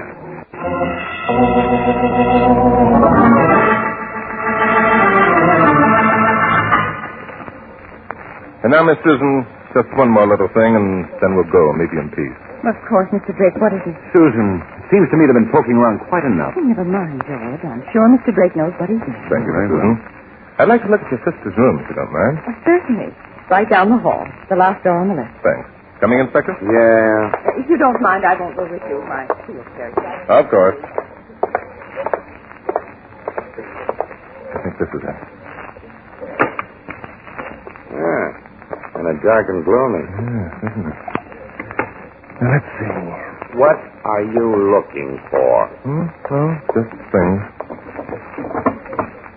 Not much in here. She wasn't very fancy. No. A little bottle of perfume. Let's look in the closet. Not much of a wardrobe. Well, you got to remember, Claire lost all her money. Probably sold all her fur coats and stuff. Kind of heavy for dressing gowns and robes. And pretty nice slippers. Probably stuff she had left over from the good old days. Seen enough? Oh, yes, in here. While we're at it, we might as well take a look at Susan's room. Okay, anything to get you out of here so I can eat. Must have shared the bathroom. Yeah. Well, this girl Susan has the best room. Yes, very nice. Want to look in the closet, Bob? No, you look. What I'm trying to find will more likely be in a dresser drawer. Yeah, she's got plenty of clothes. Evening gowns, 4 dresses, 3 fur coats, and about 50 pairs of shoes. Yes, so I suppose. She has all the money, remember? Isn't that what you said, Inspector? Yeah, I sure did. Inspector, here it is. Here, what is? The key to the whole crime. It's nothing but a knitting needle. Yes, that's right, Inspector. What do you suppose that string is doing tied to the end of it? Is that the way you knit? Is that... I don't know. I suppose she... What is it doing tied there? Just another fatal mistake our murderer made, Inspector. This knitting needle sews up the whole case. Now I'm able to tell you who our murderer is. And who was murdered. But we know who was committed suicide. It was Claire Waterstone. You're sure of it, are you, Inspector? Of course I'm sure. I'm sure. Glad you had to figure it out, Mr. Drake. Hey, Bart, look. Susan Waterstone. She's walking. Your mistake, Inspector. Not Susan, but Claire. Then where's Miss Susan? We just left We her... just left Miss Susan Waterstone with Charlie down at the morgue. I would like to know just how you figured this all out. Well, stop me if I'm wrong, but here's the way I think it happened. After you lost your money, Miss Claire, you were forced to depend upon your sister, Susan, for your very existence. In order to get the weekly allowance she gave you, you had to wait on her hand and foot. You're right so far. It got to be pretty tiring after a while. You couldn't see why a crippled girl who was unable to go anywhere should have all that money while you, who were young and healthy, didn't have a dime. So you decided it would be wonderful to change places with your sister and have all that money for yourself. Yeah, but one of them was crippled, Bart. Susan, why did you get out of the chair? Oh, it's no use, George. Mr. Drake knows everything. Oh, that's too bad. You don't think I'm going to let him tell, do you? Barty's got a gun? Yes, indeed. I wouldn't use this, though, Mr. Gale. No, I don't think I will. After all, Claire is the murderer. No, George. You are the murderer. What? Why, This morning, when Susan was in the library, you brought her a glass of poisoned milk. You'd been careful to hold the glass with a napkin in order not to leave any fingerprints. Susan drank the milk, or at least part of it. And the poison worked immediately. But I thought that... Then, George, you took her out of the wheelchair and dumped her body in an easy chair and placed an open book in her lap, a book that she'd been reading at the time. That was another mistake. People who commit suicide never do it while they're reading books, George. Very clever, aren't you? Not so clever, George. This case was very simple. Then you wheeled out the wheelchair and carefully oiled the lock in the library door. You took this knitting needle, in which you had attached this string. You put the needle through the handle of the key, stretched the string to the floor and under the door so that the end was on the other side, the outside. Then you carefully closed the door, pulled on the string, the needle turned the key and locked the door and then fell to the floor. It was a simple matter to give the string a yank and pull the needle under the door. And you hid it in Miss Claire's dresser drawer. And you had done the supposedly impossible. Locked the door on the inside. How did you guess? I didn't have to guess. I'd written up a case just like this one. It was in the book Susan Waterstone was reading, and which, by the way, you also must have read. Well, that's about all. Except that you then forced Miss Claire to assume her sister's identity, didn't you? I hate to do this. It's either you or me. You ready, Inspector? Don't try it. I'm going to shoot you first, Mr. Drake, and then I... I got it. Inspector, I felt the wind of that one. I'd save those tears, my dear. You'll need them for your sister's funeral.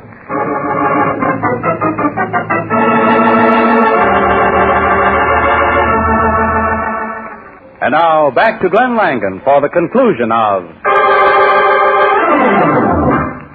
Mystery is my hobby.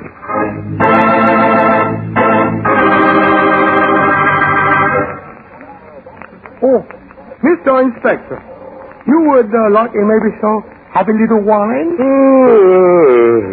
Okay, Mike. But no more tricks.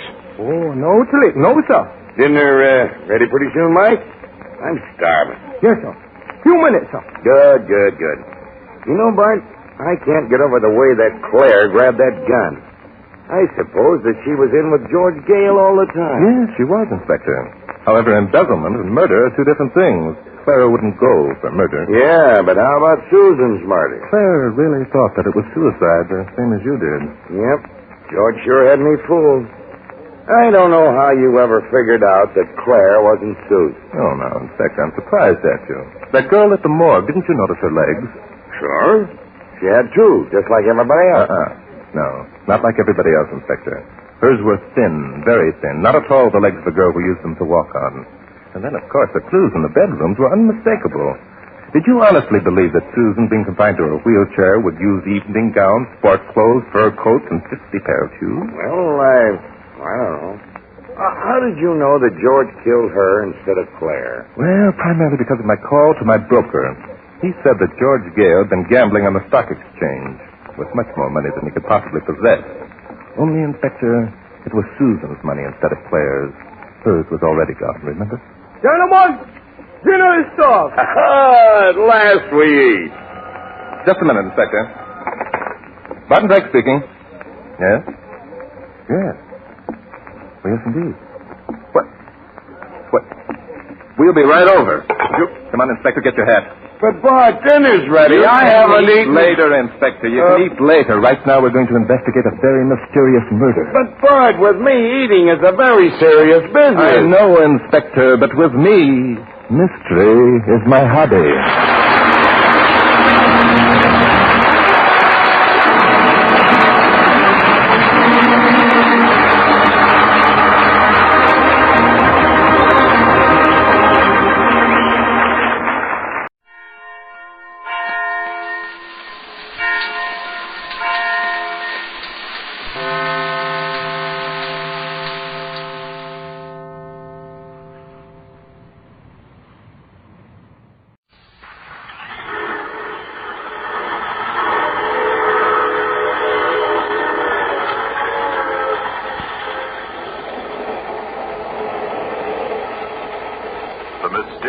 Traveler.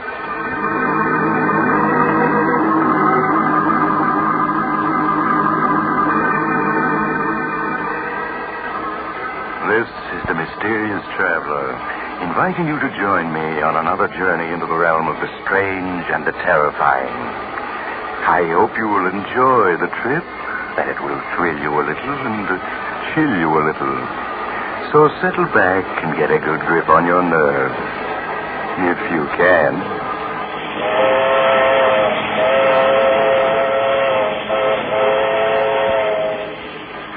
Where are we going? Why, today we're going to accompany Mr. Harvey Benson through a fateful 24 hours of his life in a story I call No One on the Line.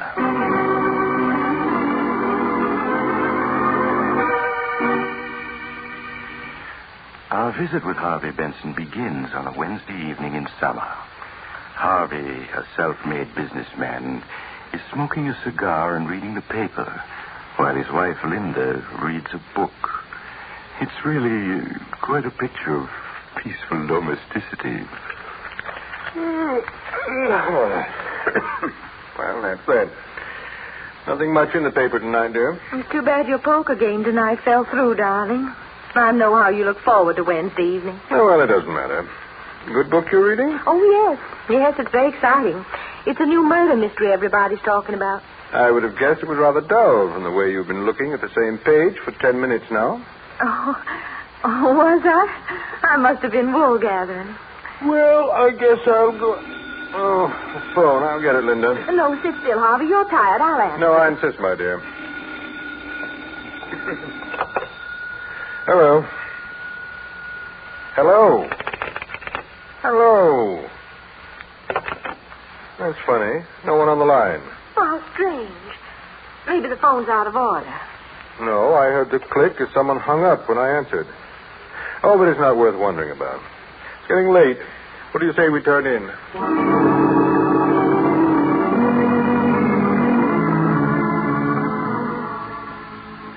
And now we join Harvey again at breakfast the following morning. It's getting late, But Harvey lingers over his coffee as if he had the whole day ahead of him. Good coffee, this. Pour me some more, will you, darling? Of course, Harvey. But, shouldn't you be leaving for your office, dear? Oh, there's plenty of time. But it's almost 9:30. You seem very anxious to get me to the office, Linda. You're not trying to get rid of me by any chance. Oh, well, of course not. But you said you had an important appointment this morning, and I yes, just but thought... the fellow will wait. Mighty good coffee, this. Harvey, is there anything wrong? Anything wrong? Yes. You seemed a little odd the last day or two, and this morning... And what's the matter with me this morning? Oh, I don't know that anything is, but you do seem a little strange. Strange? In what way, Linda, my dear? Oh, I'm sorry if I've said anything to annoy you, but... Oh, I'll answer it. Still, then, I'll answer it. But, Harvey, it's probably... I said I'll answer it. Maybe a call I've been expecting. All right, Harvey. Hello?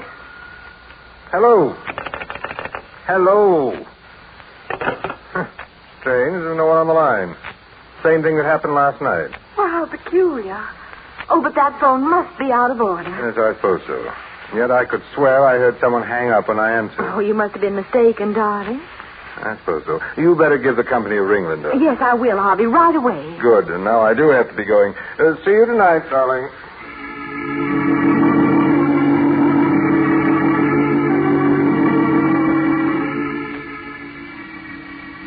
So now we accompany Harvey Benson to his office. Because we're spending one complete day with him, remember? His office is large and luxurious, reflecting the success Harvey Benson has achieved in the world by hard work and constant vigilance. Once arrived there, Harvey plunges into his work. Until shortly before noon, the sound of the inter-office phone arouses him. Excuse me, Mr. Benson. Oh, yes, Miss Johnson? Mr. Mungo is here to see you. Shall I send him in? No, ask him to wait. I'd like to see you for a moment first, Miss Johnson. Certainly, Mr. Benson. I'll be right in.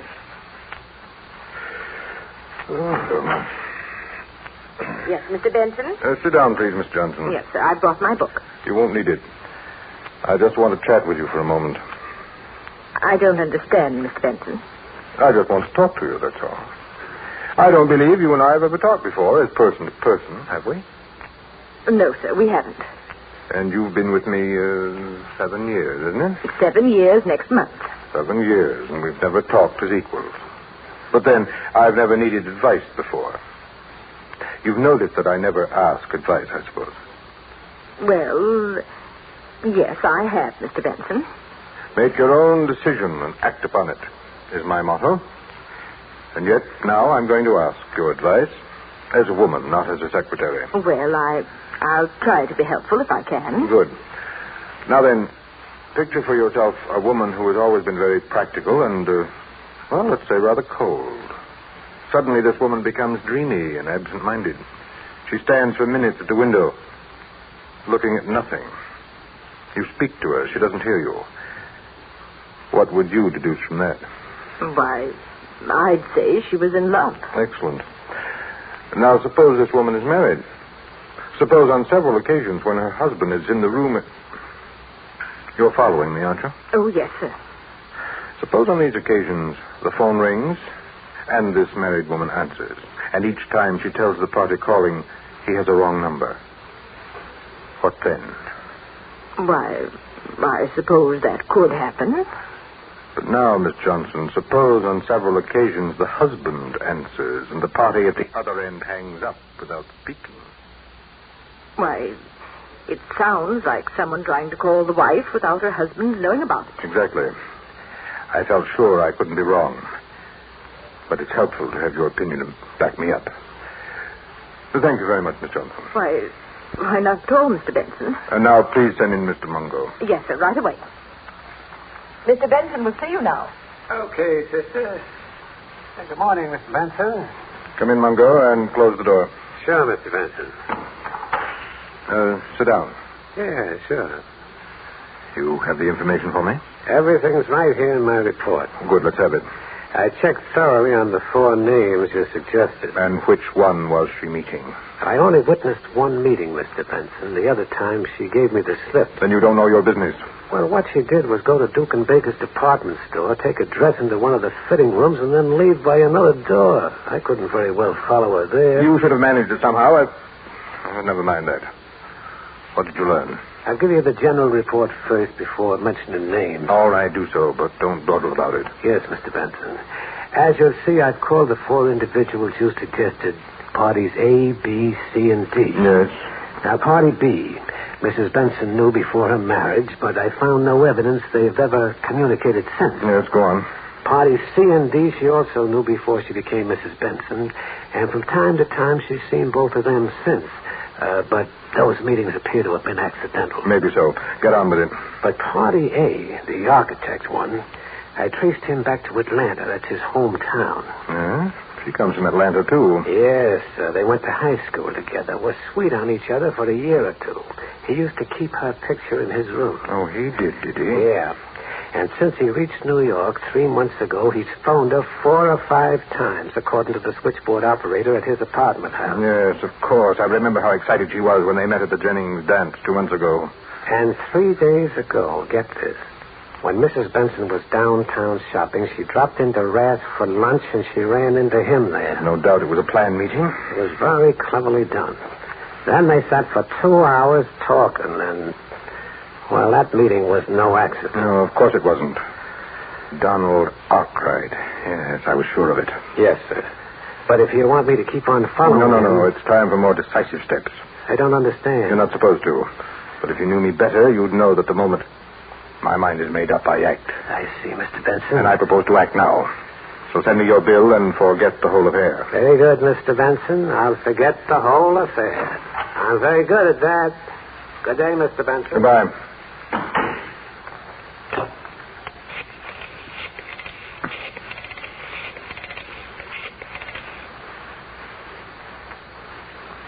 Hello, Donald Arkwright speaking. Oh, hello, Arkwright. This is Harvey Benson. You remember me, Linda's husband? Yes, of course, Mr. Benson. How are you? Fine, thanks. I'm calling because I need an architect. Oh, and you wanted me Yes, to... I'm going to put up a summer place out on Long Island, and I wanted you to draw the plans. Well, that's great, Mr. Benson. Now, what kind of site have you? I'll do better than tell you. I'll show it to you. That is, if you're free to drive out with me this morning. Well, I do have an appointment. Cancel it. This will be well worth your while, I assure you. Well, all right, I will, Mr. Benson. Good. Then I'll pick you up in my car. Say about 45 minutes. All right, that'll be fine. I'll be looking for you. Good. I'll see you shortly then. We'll have lunch on the way. Miss Johnson. Yes, Mr. Benson? I'm leaving for the day. Cancel any appointments I may have.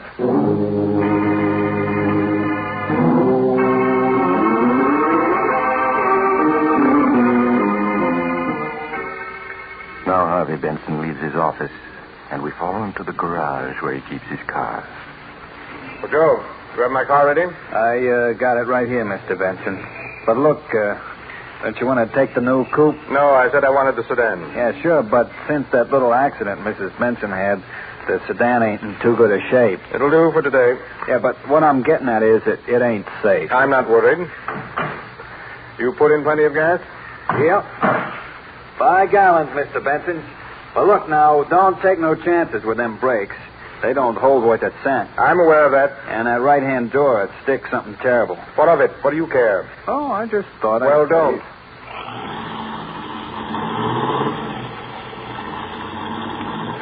Golly, he's certainly in a hurry. With them brakes the way they are, he'll kill somebody if he ain't careful.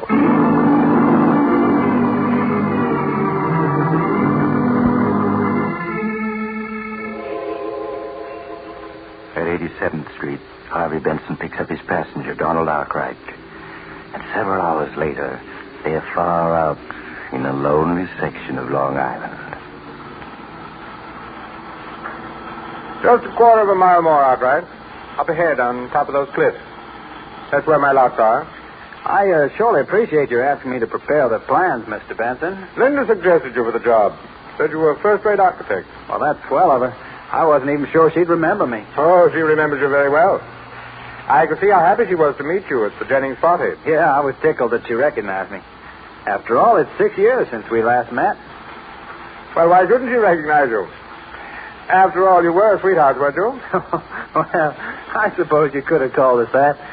We did have some good times together. Riding, hiking, and dancing. Well, it's plain she still thinks a lot of you. Now, there's the sight. Right up ahead. Oh, yes. Smack on the edge of the cliff, huh? Well, you'll have a nice view all the way across the sound. 80 feet sheer to the water. Not another house in miles. Look, you can see all the way down to the rocks from the bend in the road here. Well, those waves sure are kicking up a fuss. Man wouldn't last long down there. No. No, not long. But you don't have to worry. I'll build you a house that'll never slide over the edge. I'm sure you'll never give me any cause to worry. Well, here we are. Have to pull the car a bit off the road, though, to park. Oh, pretty steep here. Yes. I'll have to put in a retaining wall. Terrace the ground, I guess. There. Now I got her off the road. We'll leave her here, where we'll have room to turn around when we're ready to start back. Sure hope you have good brakes. I'd hate to slide over onto those rocks down there. I'd hate to myself. Oh, want to get out and block the wheels for me? Oh, yes, of course. Yeah. Door won't open. Seems to be stuck. That's right. That door does open hard. Never mind. I'll get out on this side and block them. Well, say, aren't you forgetting to set the brakes? Not necessary. But this slope is steep here. I know what I'm doing. But look, the car's moving already. It's starting to roll forward. Yes, it is, isn't it? And it'll keep on rolling. Mr. Benson? I can't stop the car. The brakes won't hold. Mr. Benson, it's going over the cliff. It's going over the cliff. Harvey stands there, watching the car roll toward the edge, while his passenger struggles frantically to get out. It only has 10 feet to go, 5 feet, and then on the very edge, the wheels twist against a rock, and the car stops. Harvey runs down the slope and reaches the spot, just as Donald Arkwright manages at last to scramble out. Mr. Benson, you did that on purpose. Yes, Arkwright, I did. You tried to kill me. Exactly, I tried to kill you. But why? You must be crazy. No, Arkwright, only myself. If you knew me better, you'd know that no one tries to take anything away from me without suffering for it. What are you talking about? You know what I'm talking about. What's mine is mine. And everything that's mine, I keep. You are crazy. I can see it. Get away from me. Take your hands off of me. No, Arkwright, you haven't a chance. Let me go, I say. You'll do nothing. In this world, a man has to be strong and ruthless to stay on top. And I'm... Oh, no, you're pushing me toward the edge. Let me go. You're going over, do you hear? You're going over. Oh, no!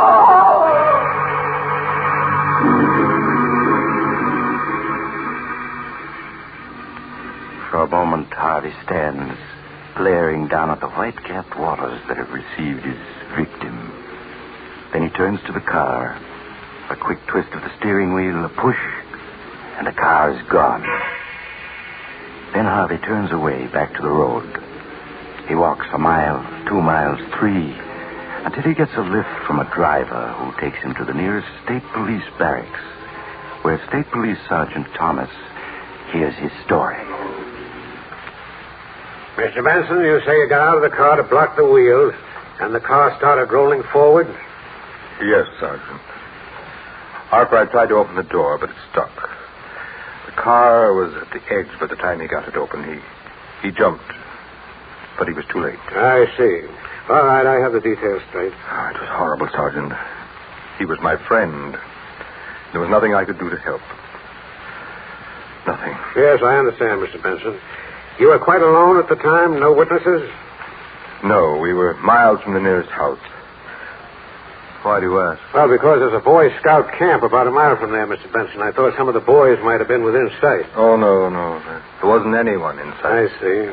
Well, I guess that's all, Mr. Benson. It's just about dark now, so we probably won't recover the body before tomorrow. I'll notify you the minute we do, so you can identify your friend.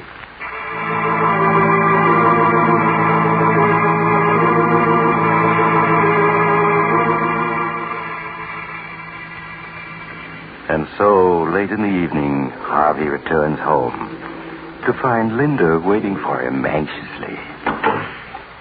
Is that you, Harvey? Yes, my dear, it is. Well, I waited dinner as long as I could, and then I went ahead and ate. Shall I fix you something now? No, thank you. I've eaten. Let's sit down, Linda. I'd like to talk to you. Why, of course, Harvey. Do you have the phone fixed? The phone? Oh, no, I called the company, but they said there was nothing wrong with it. I see. Well, they were quite right. I discovered that the trouble was from another source. I don't think I understand you, Harvey. Linda, my dear, do you consider me a fool? Well, of course not. Don't you suppose that I've known what was going on for some days now? Just what do you mean, Harvey? When a woman suddenly takes to mooning around the house, staring out the window, not answering when she's spoken to, the signs are unmistakable. Are you speaking about me, Harvey? And when that same woman gets several phone calls while her husband is in the room and each time tells the caller, "I'm afraid you have the wrong number. There's no one here by that name." It would be a very stupid husband indeed who failed to notice. Yes, I suppose it would. But the crowning touch was those calls when there was no one on the line. One several days ago, one last night, and now one this morning. But, Harvey, I answer and there's no one on the line. But who's there when you answer? That's what I want to know, Linda. Well, what have you to say? There isn't much I can say, Harvey. Oh, then you admit it. Those calls were from someone I wasn't supposed to know about. Someone you're in love with. Yes. Someone I'm in love with. Someone I've been trying to bring myself to tell you about. Someone you've been meeting at Tawdry Rendezvous. Nothing of the kind. We've met, yes. But they've been perfectly innocent meetings, lunch, and a walk in the park. Nothing worse than that. You're a fool to expect me to believe that. Yes, I suppose I am. And yet it's the truth. Well, it doesn't matter. But may I inquire what your plans are? I want a divorce, Harvey. So that you can marry this unknown who telephones you and then hangs up when I answer. Yes. And I'm sorry that ever happened. It was my fault. I suggested it. You see, I was afraid of you, Harvey. Afraid? Of me? Of your loving husband? I was. But I'm not anymore. I only want to be free of you. Free to marry the man I really love. Very interesting, my dear, but slightly impractical. Do you really think I'd let anyone take you away from me? No, I'm afraid you have no choice. Well, you're wrong. It's you who have no choice. You're penniless, Linda. You have no family, no money, no training. You have only me. What are you trying to say? I'm just leading up to a story I have to tell you, Linda. A very tragic story which occurred only this afternoon.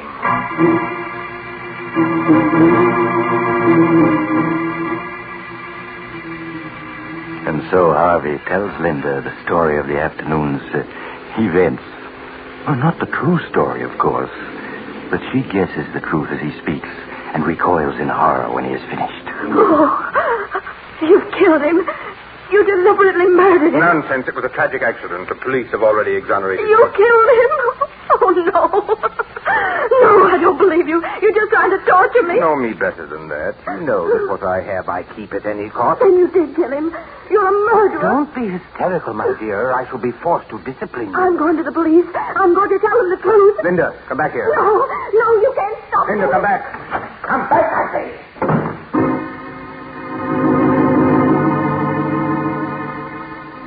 Linda is gone before Harvey can get to the door. Harvey pauses, irresolute. Then he shrugs, turns back, sits down, lights a cigar. Good cigar. I must remember to order another box. And so, Linda, you've rushed off to the police. In your heart of hearts, you hope that I'm lying. Your first move will be to rush to a telephone. You'll put a nickel and dial with trembling fingers. You'll hear the phone at the other end ring. And with beating heart, you'll wait, hoping against hope that Donald Arkwright will answer. But he won't. And then you'll know I've told the truth. Then,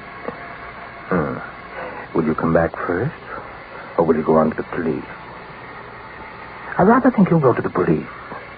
For you are excited just now. and you'll return with a detective or two. I shall have to explain to them, tell them of your hysterical spells. Then you and I will be left alone. And in a day or two, I think we'll leave on a little trip. Yes, up to my hunting lodge, where we can be alone there.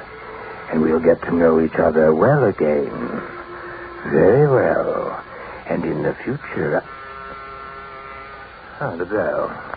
So you're back already, Linda? I guessed wrong. Just a moment, my dear. I'm coming. Harvey crosses to the door, opens it, and recoils in surprise.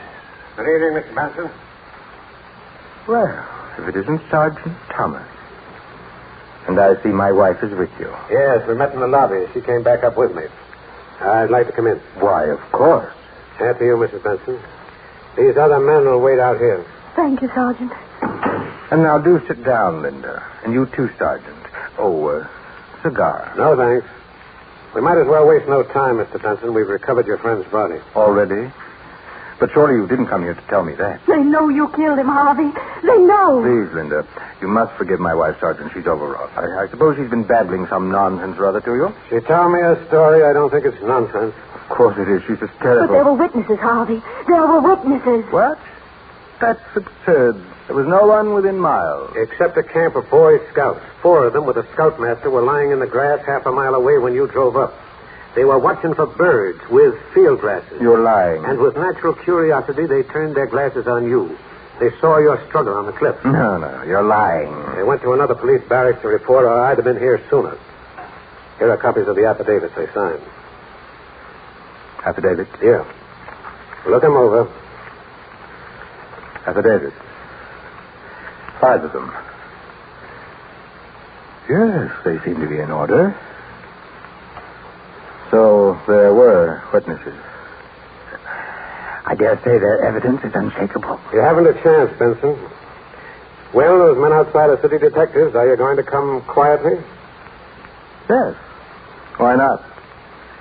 What else is there to do? You're caught, Harvey, and I'm glad. Glad. Yes, I'm caught. But precious little good that'll do you, Linda, because he's dead. Do you hear? Donald Arkwright is dead. Donald Arkwright? Yes. You wonder how I knew it was he, don't you?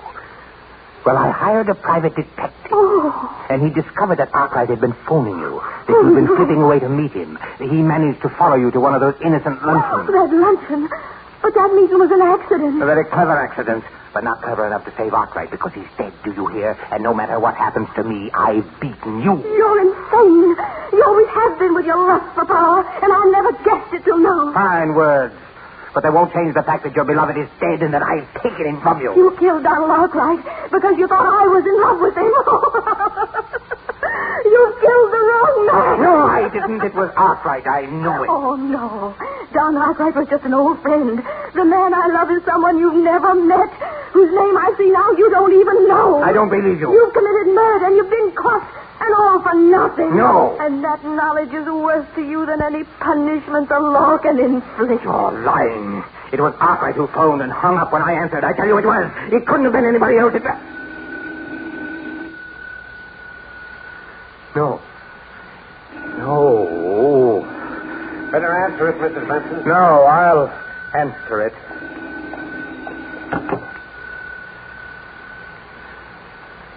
Hello? Hello? Hello?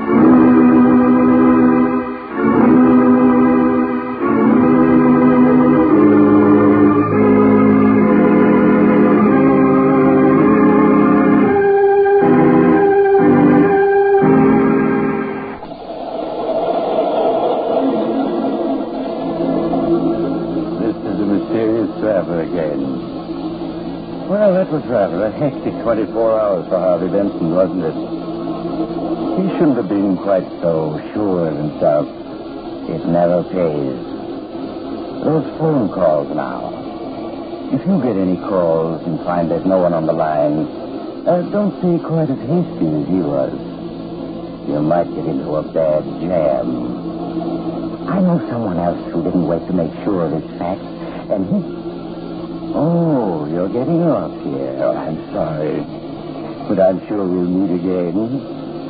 I take this same train every week at this time.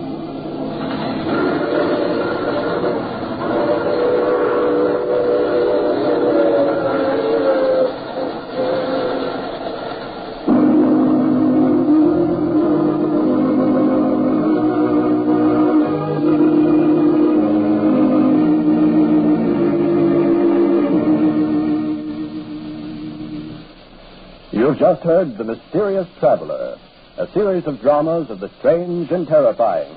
In today's cast were Maurice Tarplin, Ted Osborne, Mary Jane Higby, Jack Manning, and James Van Dyke.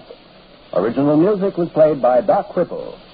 The Mysterious Traveler is written and directed by Bob Arthur and David Cogan.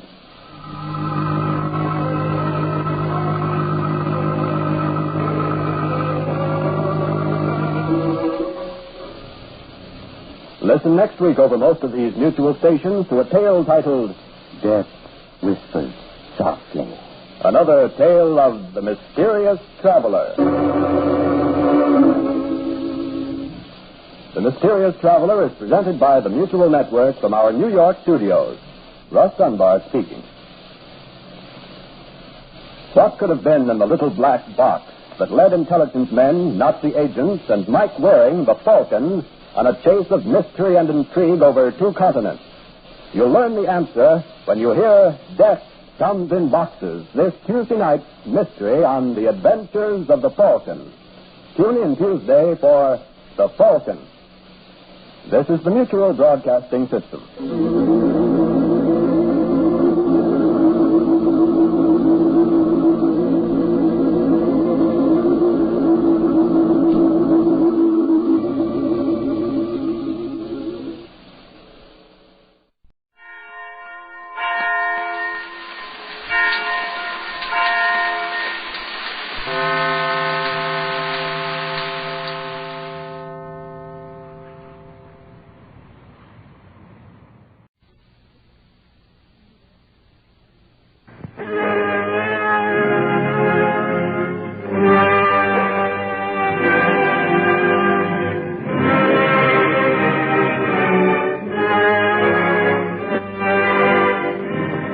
Ladies and gentlemen, we now present George Edwards in Dr. Jekyll and Mr. Hyde.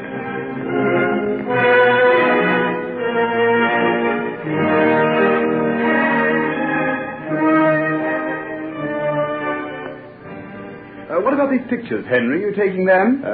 Oh, no. Leave them for our successors. Well, I never thought I'd be sorry to see the last of this old room, but I must confess to something like a pang. Well, I've always said you were a sentimental idiot, Lanyon. Of course, you're altogether too detached from reality to know the meaning of human sorrows. But my feelings are of a sweeter, simpler kind. Yes, if I throw this book at your head, you'll know if your feelings are of a sweeter, simpler kind. Well, I never thought I'd be packing up at the same time as you. Greatest surprise of my life to find I'd passed the finals. Just imagine, Hugh Lanyon, M.B. B.Sc., written on a shining brass plate. But then again, you, with half the honors and diplomas of the year tucked under your arm, can't imagine the humble pleasures of us lesser men. Oh, Hugh, you garrulous idiot. Shut up and sling me over those straps. Yeah. I'll never get the lock of this trunk to hold. Say, where are you going this summer? I'm going to stay in London. London? What on earth for? Oh, I've got 1 or 2 things I've got to clear up. London's the only place where I can do it. You don't mean that crazy notion of old Professor Marriott's, do you? Oh, sorry. That's a touchy subject with you. Then shall we not discuss it? Now, come on, look lively. If you're going to catch the 4 o'clock train, we haven't any time to waste. Hello. Your cab's waiting, Mr. Jekyll, sir. Oh, thanks, Bert. I'll be right down. So this is where we say goodbye, is it? Goodbye, nothing. After you finish gadding around Europe all summer, I suppose you'll be coming back to London. Look me up as soon as you get there. And, Henry, I know you hate sentiment and all that sort of rot, but it's been good here, sharing this little room with you. Oh, well, you know what I mean. I know. I found it good, too. But it doesn't end here. We're only at the beginning. You're an idiot, you know. and a pest into the bargain, but I don't want to lose touch with you. No, me either. See you in London, then. Be good. Not me. Goodbye, you all ratbag. Don't go blowing yourself up by mistake. Can't promise. Goodbye.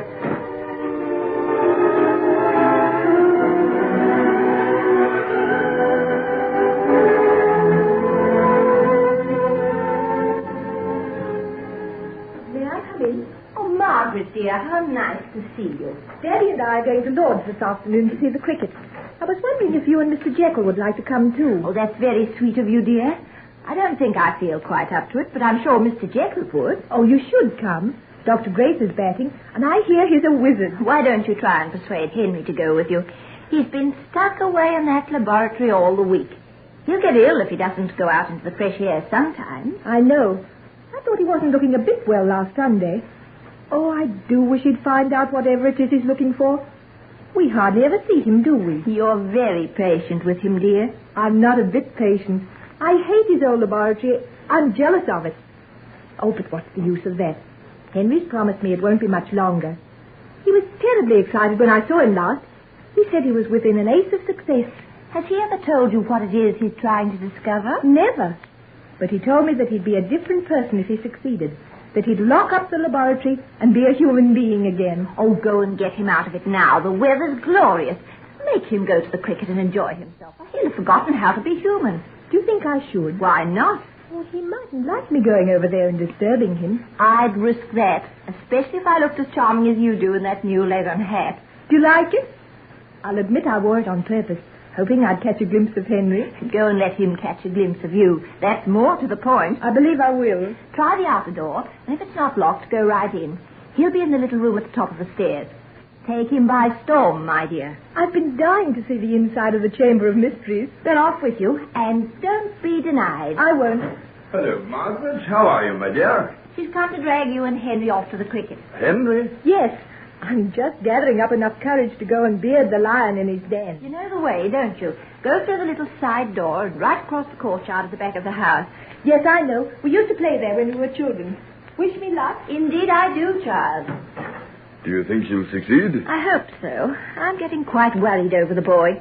He's lost weight terribly. I don't think he sleeps more than about 3 or 4 hours a night. He can't go on like this. Oh, there's nothing we can do about it, my dear. It's the zeal of the scientist, and he's chosen to serve the most jealous of all mistresses. She'll brook no rivals. It's a bit hard on Margaret, isn't it? Not many girls would consent with little attention she gets. Margaret is a very exceptional girl, and I only hope our son appreciates her. Oh, he does. You've only got to see them together. He looks at her as though he's filling his eyes with the sight of her to last him during the times he's shut away by himself. Well, I must say I'll be very much relieved when he completes his investigations and they can be married. You forget the engagement isn't even announced yet. Oh, a mere formality, a whim of Henry's, but we know perfectly well the way things stand between them. Yes, they've belonged to each other ever since they were children. I sometimes... Merciful heavens, what's that? It's Margaret. Something's happened in the laboratory. I can see her running across the courtyard from this window. Then go and see what it is. Go. Something might have happened to Henry. Yes, I'll go. Keep calm, my dear. Remember your heart. I'm coming too. I just can't sit here. Help me, Edward. I can hear her coming up the stairs. Margaret. My dear child, whatever's happened? Now, calm yourself. Sit down here and tell us. Is it Henry? Has something happened? Oh, no. I don't know. Get us some sal volatile, Edward.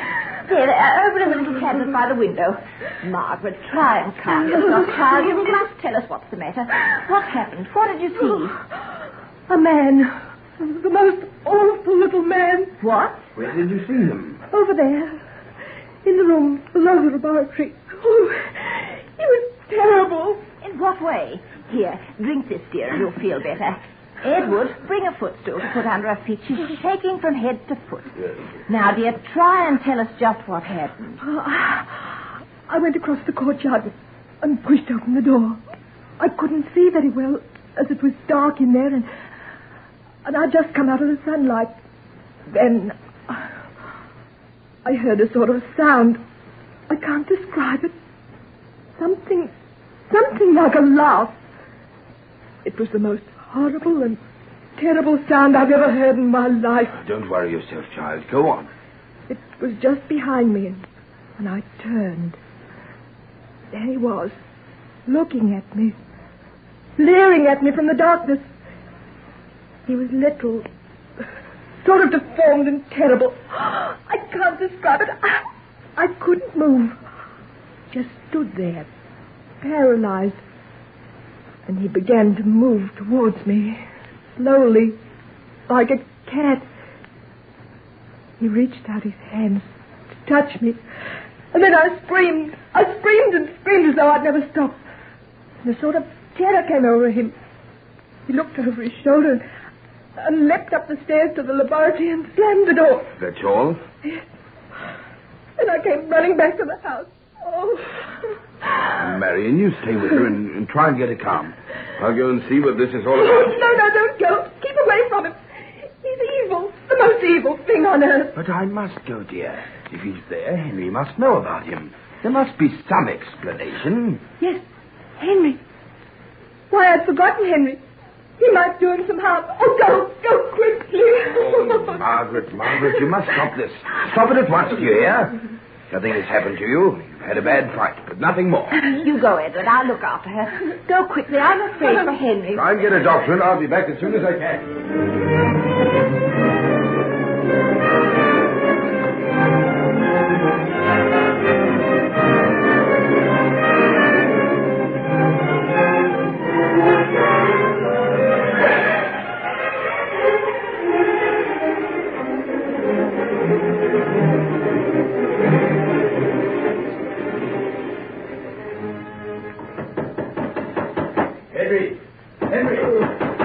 Henry, are you there? Open the door. Henry, what's the matter? Why don't you answer me? Open the door. Smash it in. Henry, can you hear me? Henry, what's the matter?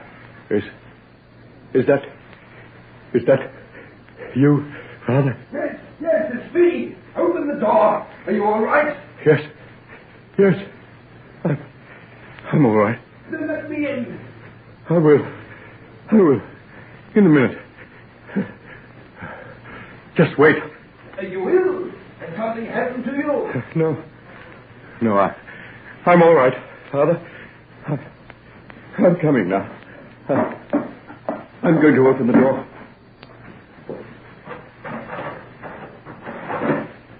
Henry, for heaven's sake, boy, what's the matter? You look deathly. I'm quite all right, Father. Just let me sit down in this chair for a while. I want to rest. I've had a sort of seizure. Let me get you something. Some of this brandy. Yes, just a little. Thank you. Oh, that's better. Now, tell me what happened. What's going on in this place today? First of all, Margaret... Just tell me about her. Margaret. Is she all right? She had a terrible fright. Who was this man she saw? Do you know him? Yes. Yes, I know him. I know him very well. Who is he? What was he doing here? He was helping me with my work. He's been of the greatest value. Henry, you've got to stop. It'll kill you. The seizure you've had. Has it ever happened before? Yes. A few times, but never like this.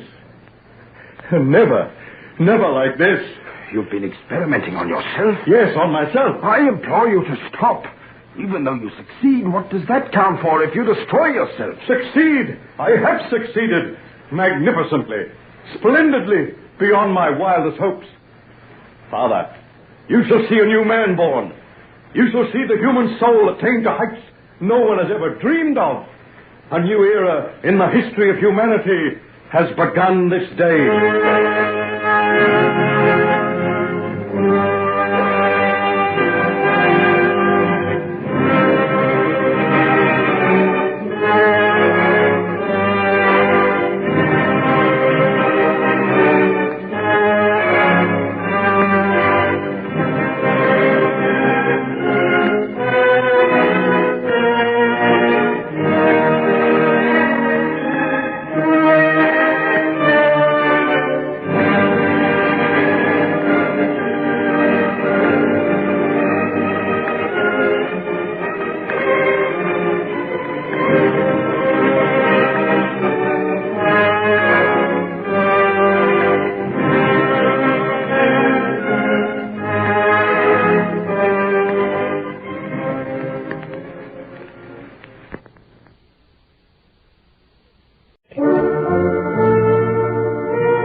Unsolved Mysteries.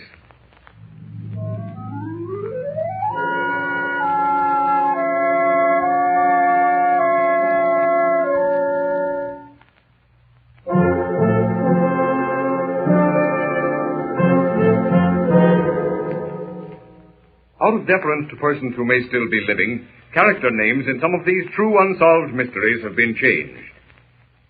There was a door to which I had no key. There was a veil past which I could not see. So spoke Omar the tent maker. But there are people who have glimpsed beyond the veil, and tonight's unsolved mystery takes us to them in the mystery-shrouded city of Lhasa, the home of the Dalai Lama. The scene is San Francisco, a famous world traveler's home, and in the garden a group of friends are discussing the book they have just read. The traveler, a quiet smile on his face, listens to the almost heated debate between two of the men. Oh, but listen, Tommy, it's all right for writing a book, and I admit that it makes a swell yarn, but sensible people know there's nothing to this reincarnation business. Just because you say there's nothing to it doesn't make it so. There are too many things that can't be explained without falling back on the theory of reincarnation. Well, I don't think I'm influenced by the book we're discussing. But I believe that it is possible for a person's soul to go on and on, occupying different bodies. I wonder who I could have been. Mary Queen of Scots? Well, after drinking the coffee you make, I'd say Lucretia Borgia. Oh, no. It's all right for you all to kid about this theory of reincarnation, but you're dealing with a deep subject. And if you'll permit me to say so, one about which you know nothing. Do you, Rex? Have you studied it? You all know, of course, that I was in India when I gathered the material for my last travel book. Yes. But what you don't know is that I made a trip to Tibet. In fact, I spent almost a month in the so-called forbidden city of Lhasa. Oh, tell us about it. It sounds frightfully interesting. Please do, Rex. Won't you? Well, to begin, do you know what the Dalai Lama is? Only vaguely. Well, the priests of the Tibetan faith are called lamas, and the Dalai Lama is the chief lama of them all. He lives in almost complete isolation and only appears at religious ceremonies. Well, as you know, I was up on the border, not so very far from Tibet. It was early evening. It was one of those evenings that you can find only in India. There was a peacefulness, even in the air, it seemed. To the north of us lay the hills.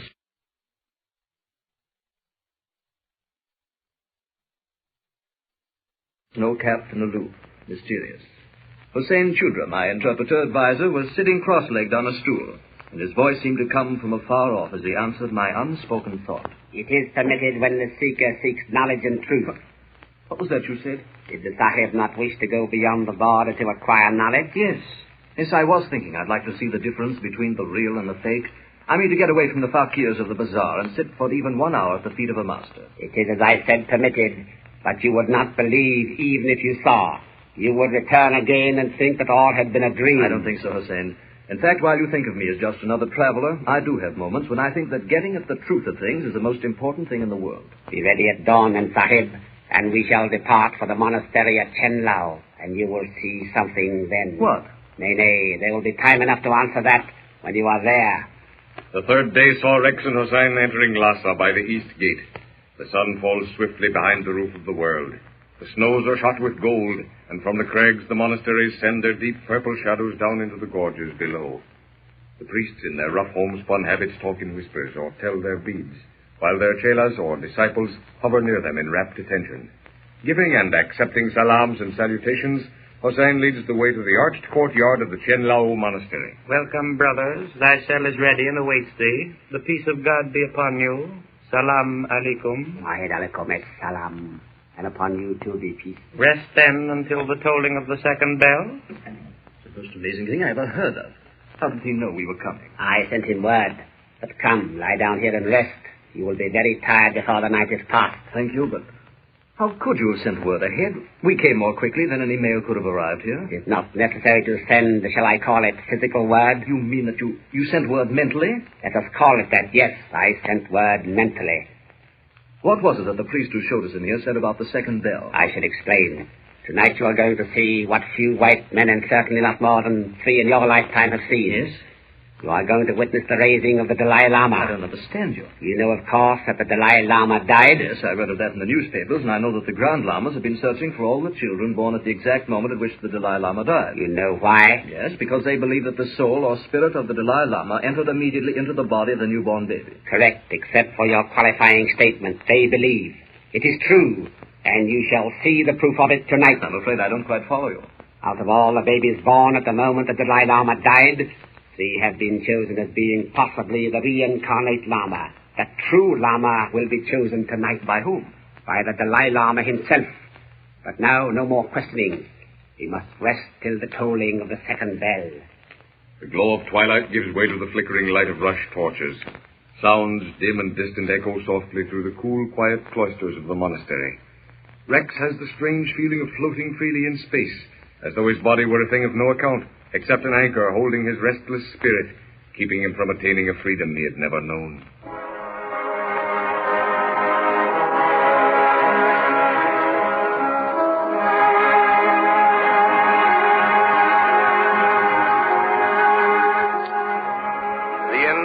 Harmonies of the Moonlight Sonata set the stage for another concert of the world's most honored music, presented as a salute to Longines, the world's most honored watch. The Longines Symphonette, under the leadership of Michel Piastro, will play a program of the world's most honored music. These lovely melodies and Longines watches make a common appeal to cultured people the world over. Stay tuned. We'll be back with more of Unsolved Mysteries right after this break. And now, back to Unsolved Mysteries on When Radio Was. The second bell. Here, Sahib. Place his habit about your shoulders, and whatever happens, say nothing, not a word. As you say. We go this way. Silently, the two men join the procession of hooded figures walking toward the grand assembly hall. Rex feels his heart beat faster. A cold sweat breaks over him as he enters the arched and vaulted hall and sees lying in a golden casket the figure of a man long since dead, centuries dead. That is the body of the Dalai Lama. Not the one who died only recently, but one who died no one knows how many years ago. And there by the altar, the three babies. Yes, but quiet. The test begins. The Grand Lama is about to question the babies.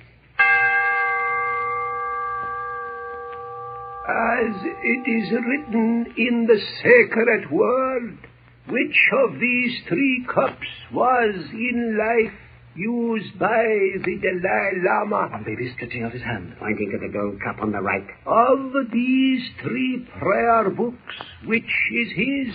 The same baby pointing again. Which the sacred string of beads on which he told his prayer? We see the same baby. Again he picks out the third string. The brethren will form the circle. Keep a tight grip on yourself.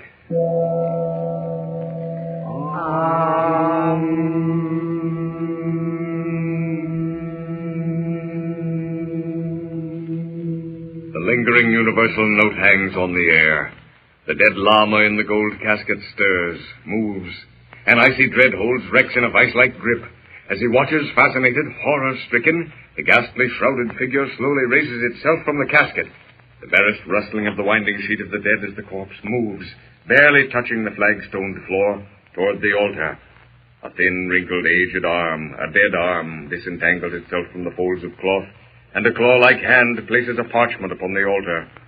The Lama raises his hand above his head and strikes one blow upon the massive bronze gong. Then, darkness. Horrible. Ghastly, I'd say. I think I'd have run out of the place. I know I'd have screamed. I couldn't move. The parchment the Dalai Lama laid on the altar was the one bearing the name and birth date of the baby who had successfully pointed to the articles belonging to the dead Lama. But it's impossible. I can't believe. Isn't there some explanation of such a thing? There is, and I'll try and give it to you. In just a moment, you will hear a solution to the mystery of the raising of the Dalai Lama.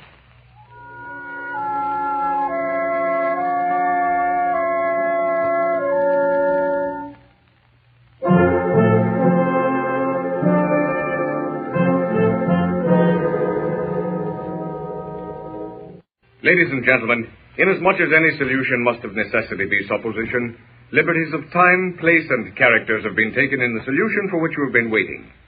Once again, we're at the home of the world traveler in San Francisco. Rex is explaining the raising of the Dalai Lama. In the first place, I want you to realize that the actual raising of the Dalai Lama is not so important to me as the fact that this baby, supposedly the reincarnation of the Lama, was able to pick out accurately the different articles belonging to a man who died the moment he, the baby, was born. Well, could that not be a coincidence? It could be, but don't forget that long before the baby was taken to the monastery, he, the baby, had been questioned by the Brotherhood of Grand Lamas and had been able to name correctly the monastery to which, as Lama, he had been initiated. You mean to say that the baby, without coaching, had been able to identify himself as, actually, The dead Lama? Absolutely. And remember that every test was carried out under the scrutiny of the Lamas. Well, that does look like reincarnation, I'll admit.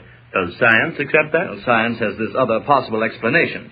The dead Lama, who all his life has expected to re-enter life in the body of a newly born infant, left behind him such a powerful thought of that nature that telepathically the thought impressed itself upon the newly formed mind of the baby. You mean that it could be a case of thought transference from the Lama to the baby, and that thought transference lasted on even after the Lama had died? Yes. In fact, the thought lingering on has nothing whatever to do with the Lama's death. The thought would linger on whether the Lama were dead or alive. And what about the actual raising of the dead body? Telekinesis. According to the Encyclopedia Britannica, telekinesis is the movement of objects at a distance by means other than physical. And the body of the dead Lama is just an object. You must visualize all the Lamas concentrating their thought on the dead Lama, raising from the casket and picking the proper parchment. Remember, too, that like the dead Lama, all these Lamas firmly believe that they in turn will be reincarnated in the body of some newly born infant. They've been thinking of nothing else all their lives.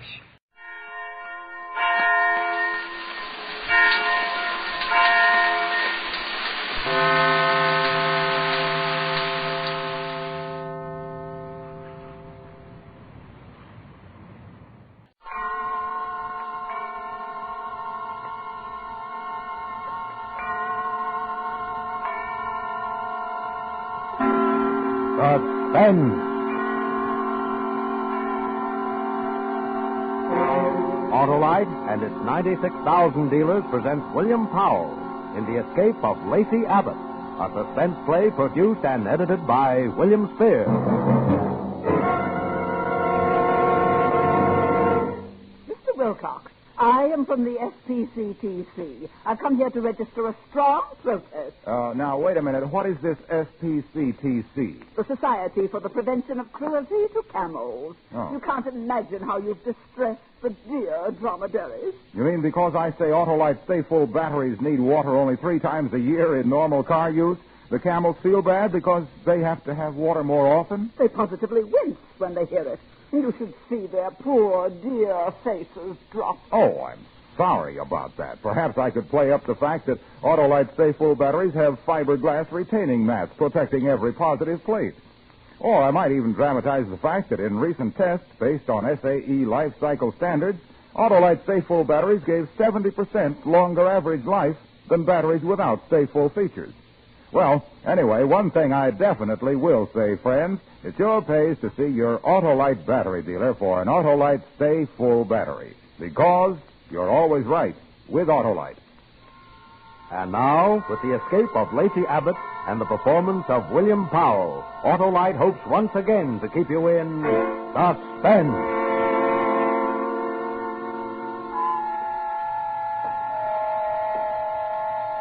Hey, you. Yes, you. A position of authority. Come here. You can always tell by their voices. Sign out. Commanding. The smaller the authority, the more commanding the voice. You hear me? Yes, sir. Sign out, you said. Yeah? Right below where you signed when you came in. Of course. A perfect forgery. I beg your pardon? Well, I mean, your signature is almost an exact copy. You object? Well, no, sir. You think you're talking to one of your lunatics upstairs? No. Sir. Always call me sir. Good day. Good day, Mr. Westland, sir. Outside now, on the steps. There's the street, the traffic. Walk slowly. No need to hurry, no need at all. That's right. Light a cigarette. Must be some in the pocket. Yeah. What brand does the late Mr. Westland smoke? Excellent. Light it. Might have carried a lighter. No need to run. There won't be an alarm for at least 20 minutes. One look back over the shoulder. Casually. It's pleasant to be on the outside looking in after 2 years in the psychopathic ward in Bellevue.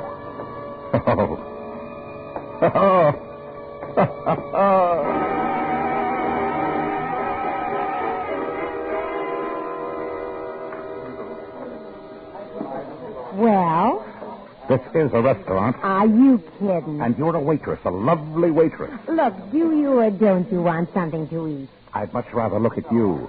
Look, mister, I get off at 1 a.m., but right now the boy... I'm going to take you out of all this. Oh, sure. Furs, diamonds, warm against your skin. Oh, let go my hand. Your name is Faye, huh? Embroidered on your uniform. Faye. Faye, listen to me. Now, look, Romeo. Listen, this will be the biggest thrill of your life. I just escaped from Bellevue. What? I'm Lacey Abbott. I've been in the psychopathic ward in Bellevue for 2 years. You don't say. Nicholas Westland, my lawyer, came to see me. And when we were alone, I strangled him to death. Let me go. Stand still. I changed clothes with him. I signed his name on my way out. It'll be in the papers. I'm laughing. And now back to tonight's Sanctuary mystery.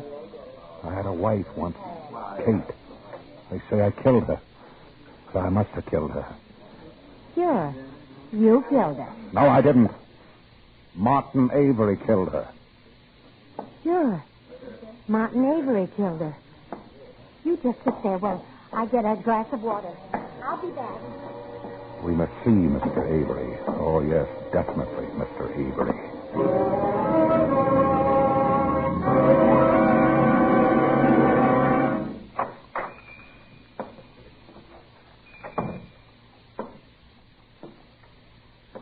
Anyone home? All right. Hello, Pop. Now, what do you want? Got something you want to hawk? Don't bother me with it. Everybody's selling, nobody's buying. You got me wrong, Pop. I'm a buyer. I want to buy a .45 automatic. Got a permit? No. You from the police? Nah, Pop. Let's see your wallet. All right. Lawyer, huh? That's right. Okay. $15. Thanks, Pop. I won't forget this. And neither will a friend of mine.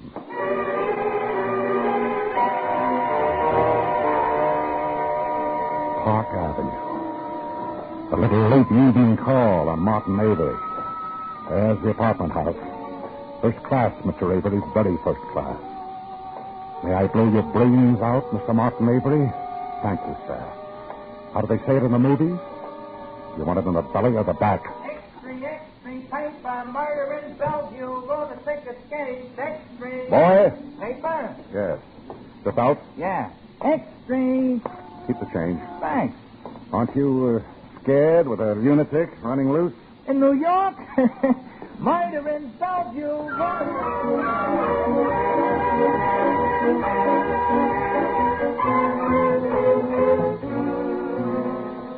Door unlocked. How thoughtful. Lavish apartment, Mr. Martin Avery. Lush. Not like it used to be. All right, now, darling, you just go to bed. No need for you to stay up because I've got work to do. Now, let me get these toys off the floor. Down, have a good day. So you're not alone. Hi, darling. This must be the study, yes. Come right in, Mr. Avery. Please do. Well, I have to come out and get you.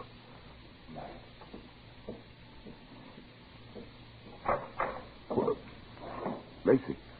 Shut the door. Quietly. Lacey. Shut it. You're in Bellevue. But you see, I'm not. They'll find you. Look. My picture on the front page. Lousy picture. I could go to work in a delicatessen on the east side, live in a hole, never leave Manhattan. Who'd find me? They'd find you. They'll find you first. Now, I don't expect anything from you, Lacey. You're a sick man. I feel sorry for you, but I have my wife and child, my son here in the apartment. Now, I don't want... This gun? It's just to keep your voice down. It's a toy. It can't hurt. It kills. Pull the drapes over the window. What? Cover the windows. Will there be any dawn? That's the question. If there is, you'll see it come up the way I had to see it for 2 years on thick, soft, blind walls. All right, now what do you want? I waited a long time for this, a long time. Put down the gun. Oh, wouldn't you like that? Wouldn't you, Joe? All right. After all, Lacey, we were friends once. You used to see better, Martin. What? Take another look at the paper. Westland? You killed Westland? Yeah, you can always find another lawyer. Shouldn't upset you. He wasn't your lawyer. He was mine. Never liked you. Always liked me. He was trying to help you. He did. What do you want with me? Company. Company? That's what I miss most of all, Martin. Can you believe that? Company. 2 years. No one to talk to. Oh, the doctor, sure, but not really anyone. 2 years, Martin. I'm sorry, Lacey. How is everything? Going very well. I have to admire you, Martin, standing there looking into this 45. You're not even blinking. Takes nerve to face a madman. See, in the paper, that's what they call me, a madman, with a gun in his hand. You never know what a madman will do, Martin. It takes nerve to stand there looking at me like that. No expression, cold. They should put a drink in your hand and photograph you. Oh, yes, we could read the magazines in Bellevue. Those that wouldn't excite us, with the staples removed. But, Martin, you're not listening to me. You're watching the door. Relax, Martin. It's going to be a long night. Maybe you won't see the end of it. It depends. Depends on whether you say the things I want to hear. Whether you do things I like. It's up to me. Yes. I waited a long time. And now, it's up to me.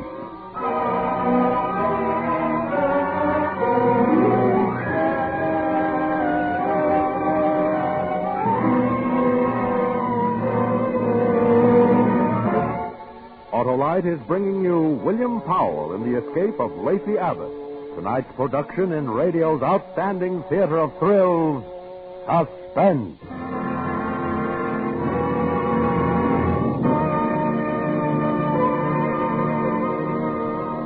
Well, Mr. Wilcox, have you made up your mind? About camels, you mean? You bet I have. And? You can tell your camel friends that Harlow Wilcox will never again shame them with Autolite Stay Full batteries, the batteries that need water only 3 times a year in normal car use. Oh, they'll be overjoyed. You can undroop the dreary dromedaries by reporting that Wilcox will no longer imply that Autolite Stay Full batteries are ruining Camel's go-without-water reputation. How elated they'll be. From now on, I'll merely mention that Autolite Stay Full batteries have fiberglass retaining mats at every positive plate for longer battery life. Recent tests, in fact, based on SAE life cycle standards, show that Autolite Stay Full batteries give 70% longer average life than batteries without Stay Full features. So get an Autolite Stay Full battery, friend, at your Autolite battery dealers. Remember, you're always right with Autolite. And now, Autolite brings back to our Hollywood soundstage our star, William Powell, with John McIntyre in The Escape of Lacey Abbott, a tale well calculated to keep you in suspense.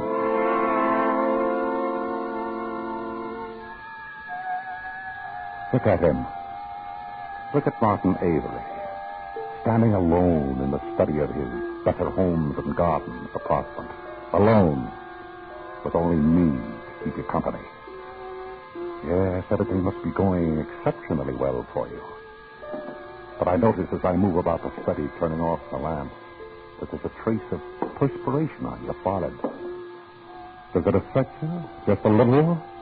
Being alone with a madman and a gun at night? What's taking place behind the steady eyes, Martin? Are you thinking?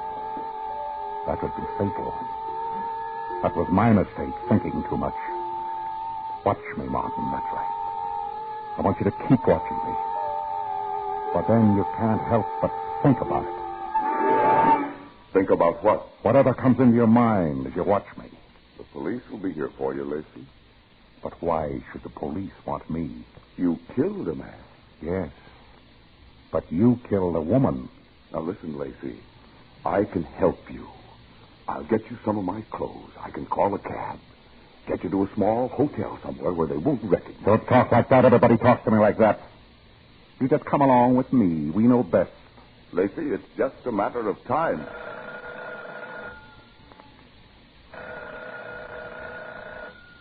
Answer it. Go on. But watch what you say. And hold it out here so I can hear it, too. Hello? Mr. Martin Avery? Yes, speaking. I'm Mrs. Nicholas Westland. I don't know if you've heard. Lacey Abbott escaped. My husband... Yes, I saw the papers. I'm sorry. Well, I didn't know what. Thought I'd better warn you. Nicholas told me how much the men hated you. Thank you for calling, Miss Westland. I hope I'm... Good night. Good night, Miss Westland.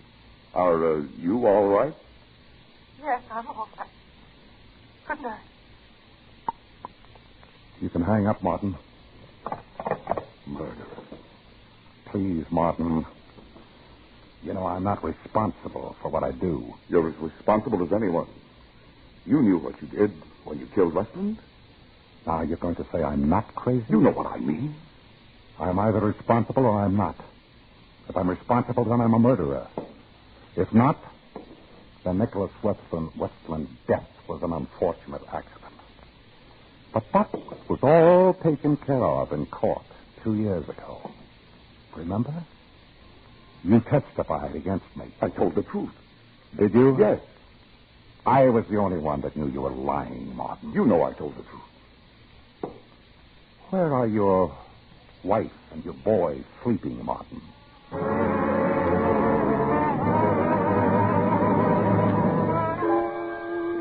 Oh, you're interested now. For the first time, there's something behind those cool eyes that I can see. Get at. What time is it? 11? 11 o'clock. 6 hours until dawn.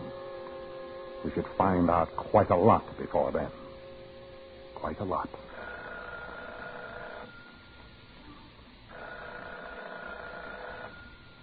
Should I answer it? Answer it.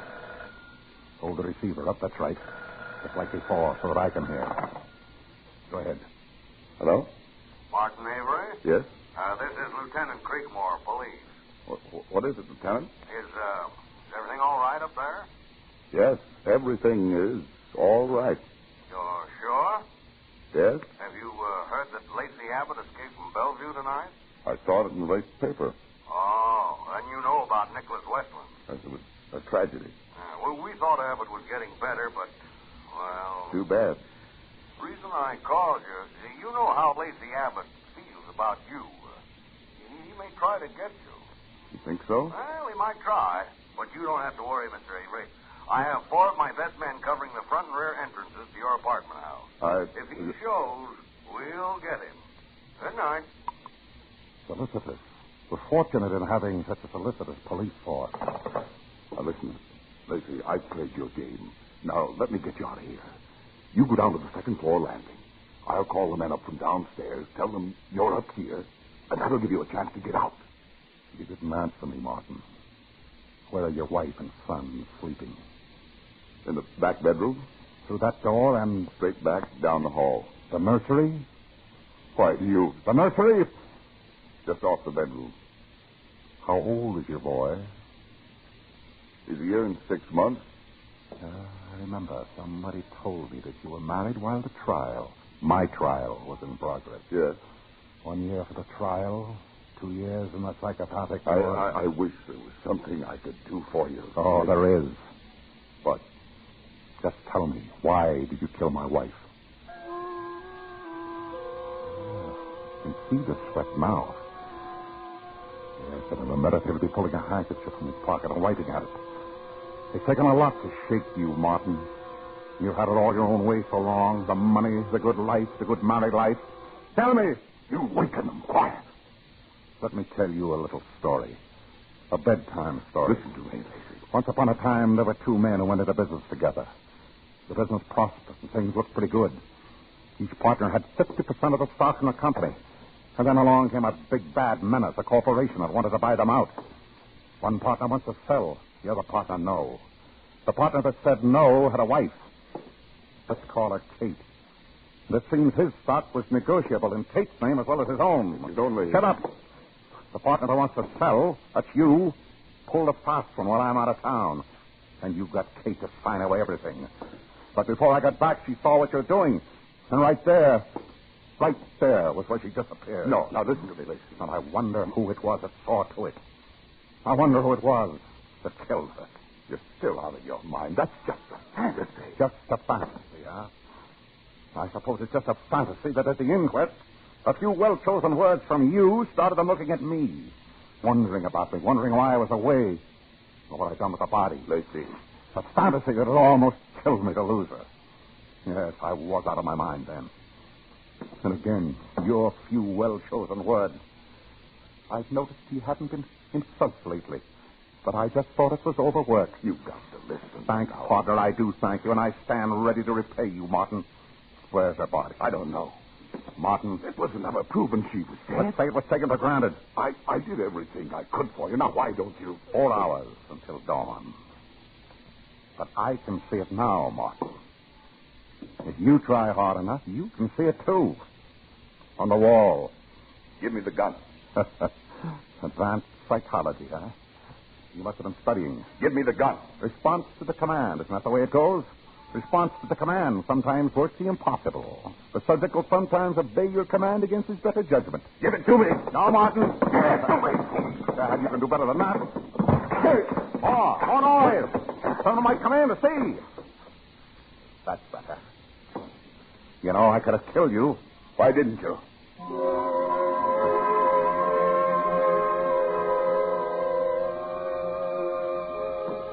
A brave man, Martin Avery. You can't take that away from him. That's why it takes thought. Watch me, Martin. I'm walking to the door. That's right. Don't miss a move. See, I'm locking the door. So there'll be no sudden intrusion. What would you do if I walked over to that door, unlocked it, walked out? First, I'd shoot you in the shoulder. Or the leg. And then maybe the other shoulder. I don't want you dead. Not right away. I'd never find out what I want to know. Lacey, can't you understand what you're doing? I never harmed you. I swear it. I swear it. No. Martin, can you hear me? Better answer. Yes, I can hear you. What's what you say? I can shoot right through that door. Are you all right? Martin? Yes. Please, honey, I'm finishing something important. Well, come to bed. In a little while. Why did you lock the door? Why? Why, I don't remember. I just did. Are you feeling all right, darling? Yes. Please, I'll be finished soon. Is there someone in there with you? Martin. No. I thought I heard I was... go back to bed. Open the door, Martin. I want to see that you're all right. Open it, no. I'll stand right behind the door. Get rid of her. Martin!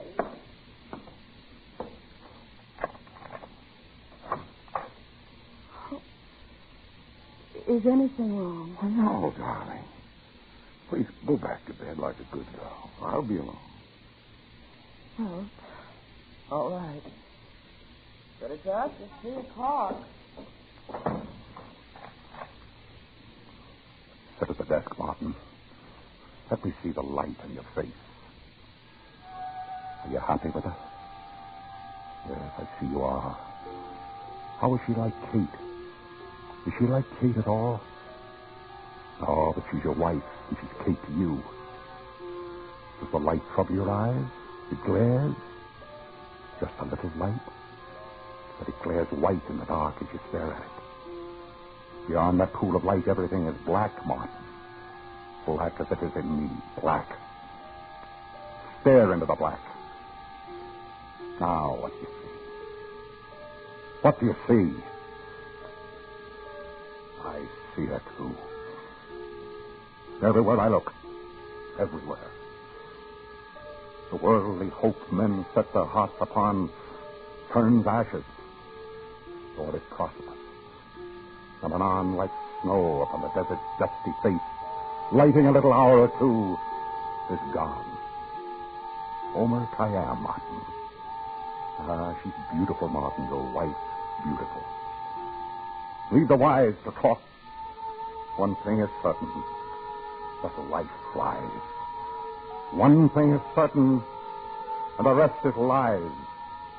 The flower that once has blown forever dies. Dies. Dies.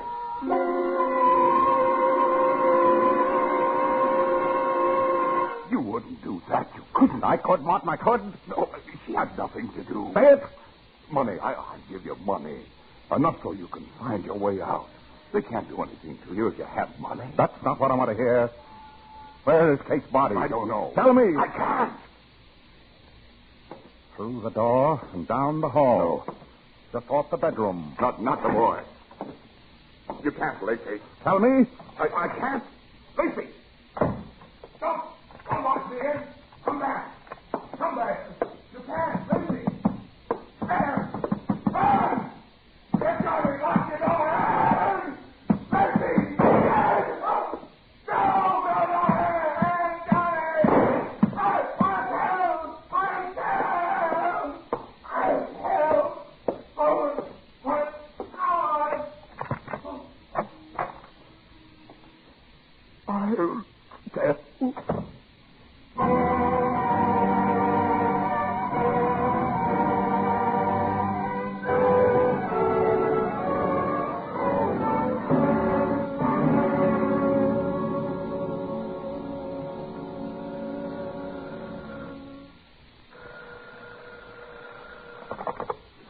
Nicholas Westland speaking.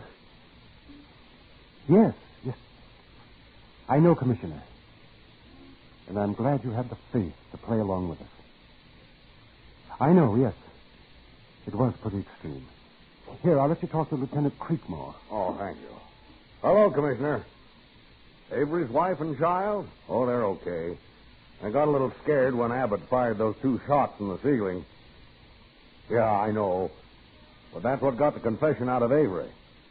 I know he shouldn't have brought the gun. We didn't bargain on that. Oh, yeah, we got it. It's all on tape. Listen. All right, play it back, boys. I'm just playing the good part. It doesn't matter now. Nothing matters now.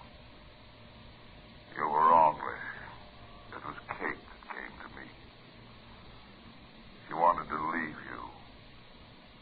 She thought she wanted me. It was her idea to sign the stock over to me.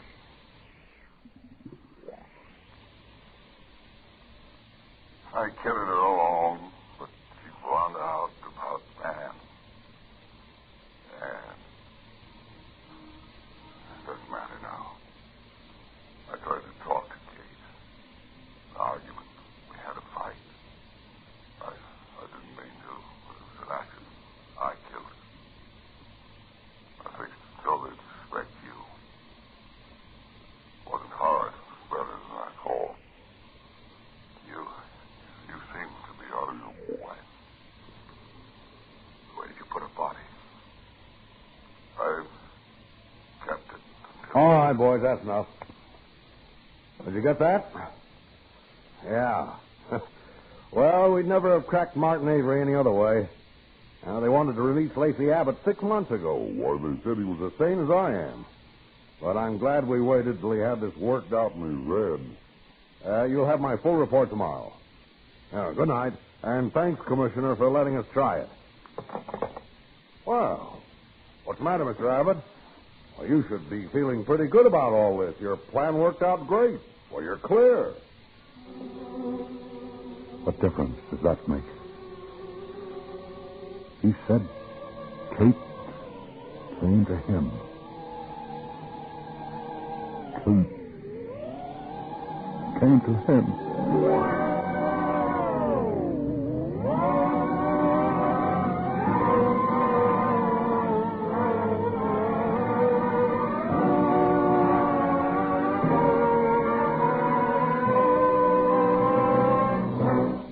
Suspense, presented by Autolite. Tonight's star, William Powell, with John McIntyre. Oh, Mr. Wilcox, you've made the Camel Kingdom ecstatic. Have you ever seen an ecstatic camel, Mr. Wilcox? No, I haven't. But if you like beautiful sights, take a look at this Autolite Stay-Full battery. A battery that needs water only 3 times a year in normal car use. And it's only one of more than 400 outstanding products made by Autolite for cars, trucks, planes, and boats in 28 plants coast to coast. These include complete electrical systems used as original equipment on many makes of America's finest cars. Batteries, spark plugs, generators, coils, distributors, starting motors, and bullseye steel beam headlights. All engineered to fit together perfectly, work together perfectly because they're a perfect team. So don't accept electrical parts supposed to be as good. Ask for and insist on Autolite, original factory parts at your neighborhood service station, car dealer, garage, or repair shop. Remember, you're always right with Autolite.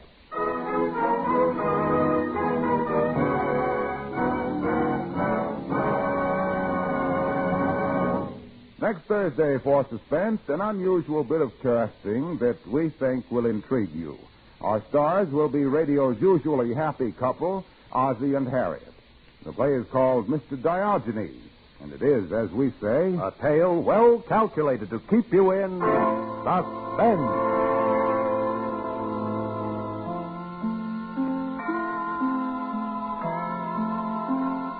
Tonight's suspense play was produced and edited by William Spear and directed by Norman MacDonald. Music for Suspense is composed by Lucien Moraweck and conducted by Lud Gluskin.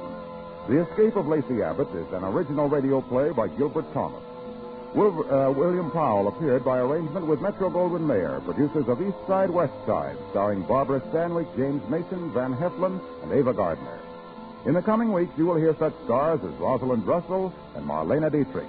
Don't forget, next Thursday, same time, Autolite will present Suspense, starring Ozzie and Harriet Nelson. You can buy Autolite Stay-Full batteries, Autolite resistor or regular spark plugs, Autolite electrical parts at your neighborhood Autolite dealers. Switch to Autolite. Good night. Your help is needed to stamp out dreaded infantile paralysis. Give now to the March of Dimes. Remember, every dime or dollar you give may help to save you or your loved one from affliction.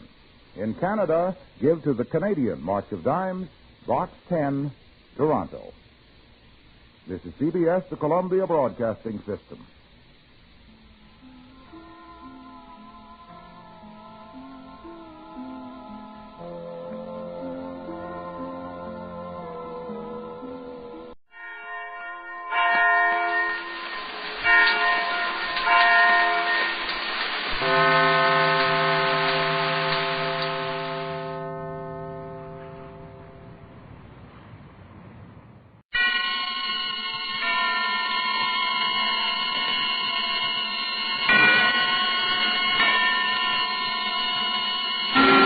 Suspense.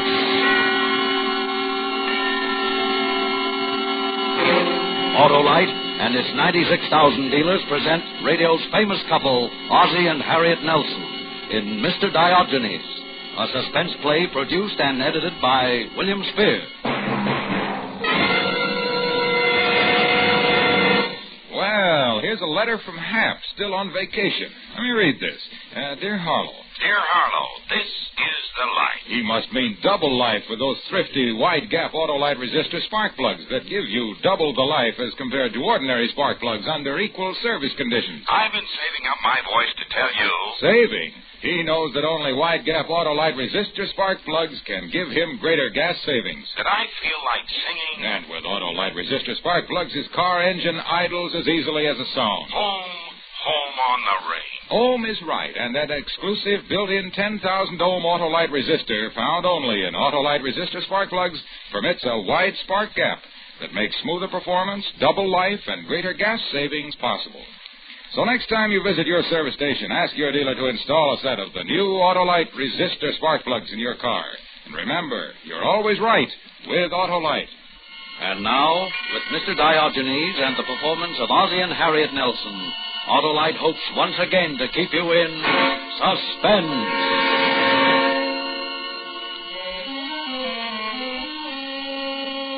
It was last summer. Dave and Ricky were at camp, and Harriet and I were spending a few weeks at our old apartment in New York. The excitement began with 6 cents, a nickel and a penny. I didn't find out about the nickel until later, after it was all over, but that's the way things go sometimes. Caesar didn't know about Brutus, Custer didn't know about Sitting Bull, and I didn't know about the nickels. The conversation must have gone something like this. Hello. This is Hector. You crazy fool. I told you not to call me. But no one could be listening in on your switchboard, my dear. As you realize, we are on the very brink.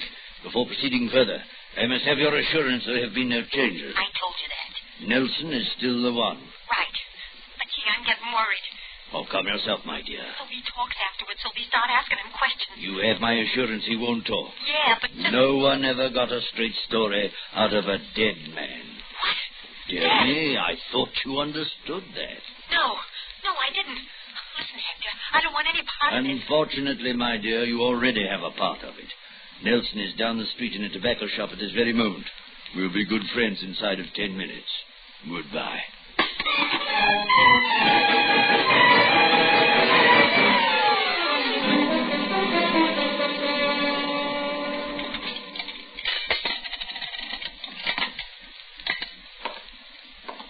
You lose the bet, Eddie. I haven't gained a pound. Take a look at the card. Oz, are you sure you had both feet on the scale? You mean you're questioning my word, the word of an Eagle Scout emeritus? Eagle Scout. Troop 3, Ridgefield Park, New Jersey.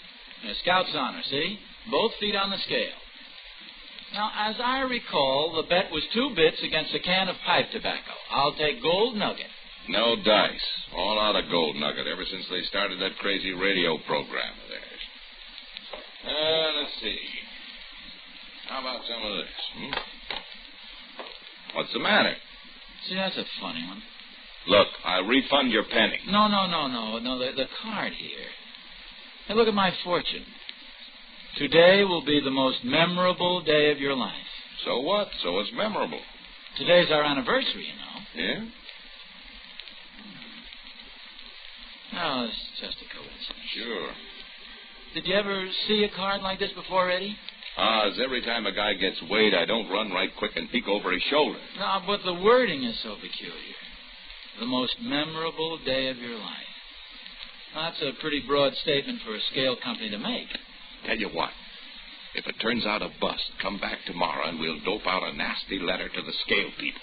Well, okay, Eddie. Thanks for the tobacco. Forget it. So long, Oz. So long. Most memorable day of your life. Oh. Kind of strange at that. Most memorable day of... I'm sorry. Not at all, sir.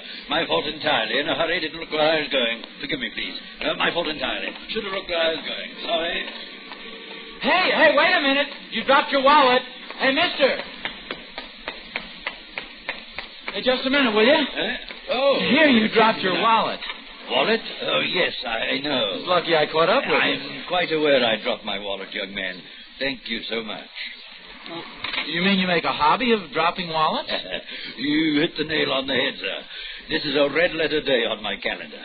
The most memorable day of my life. Oh, well, it was... What did you say? The most memorable day of my life, Mr. Nelson. Ozzie Nelson. Mr. Nelson. Allow me to introduce myself, sir. My name is Diogenes. Diogenes? Hector Diogenes. I seek the honest man. Oh, well, that's very interesting, Mr. Diogenes. The wallet, you see, is full of stage money. I have dropped it at the feet of 1,000 candidates, just as I did a moment ago. Allow me to congratulate you, Mr. Nelson. You are the first to pick it up and return it to me unhesitatingly. Tell me, do you plan to be home tonight? Well, as a matter of fact, no. It's our anniversary, and Mrs. Nelson and I plan to celebrate. Oh, dear. Too bad. You'll simply have to change your plans. There's no other way. I beg your pardon? I admit, sir, my methods may seem a bit eccentric, but this I permit myself. With $5 million, a man may allow himself the luxury of eccentricity. My goal, my target, has never changed from the first. To discover the honest man, then to indoctrinate him with the wisdom of my ancient namesake, Diogenes the cynic. That hurdle passed.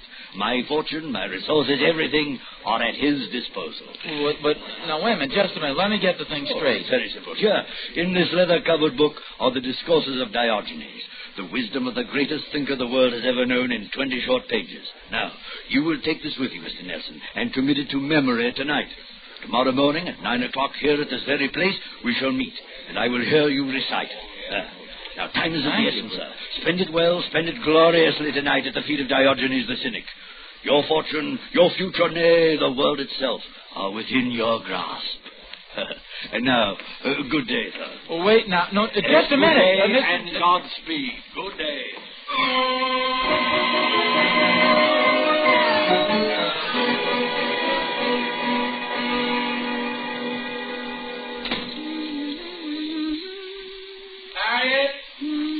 Harriet! In here, dear. Oh, hi. Home a little early, aren't you? Yeah, I guess so. How's the new hairdryer work? Oh, wonderfully. See? All dry. Oh, well, for once I gave you something useful for Christmas. You certainly did. Oh, gosh, I'm so excited about tonight. Oh, that's nice. Dinner, a show, and maybe dancing afterwards. Shouldn't I be excited? Harriet, that brings up a very touchy problem. Oh? A strange thing happened to me today. Sort of weird, you might say. In fact, I don't know what to make of it. Well, you've heard about that already. About what? The tickets. Tickets? Oh, I thought that's what you meant. Everybody in the building here got a free pair of tickets to South Pacific tonight. You're kidding. No, sir. They were stuck under all the front doors. No note or explanation, just a pair of tickets in a plain white envelope. South Pacific? Holy small. They're worth a small fortune, you know. How come? Nobody knows. Well, but a thing like that just doesn't happen. There must be a reason. You say everybody got them? Well, not quite. 12 apartments, 11 envelopes. 3 guesses who missed out. Us? Uh-huh. But I took it gracefully. I told everybody we were still going to celebrate our anniversary, even if we had to buy tickets to something. Gosh. Harriet, does something about today strike you as kind of different? Well, sure, it's our anniversary. That makes a difference. No, I mean something strange. You might even say memorable. Memorable?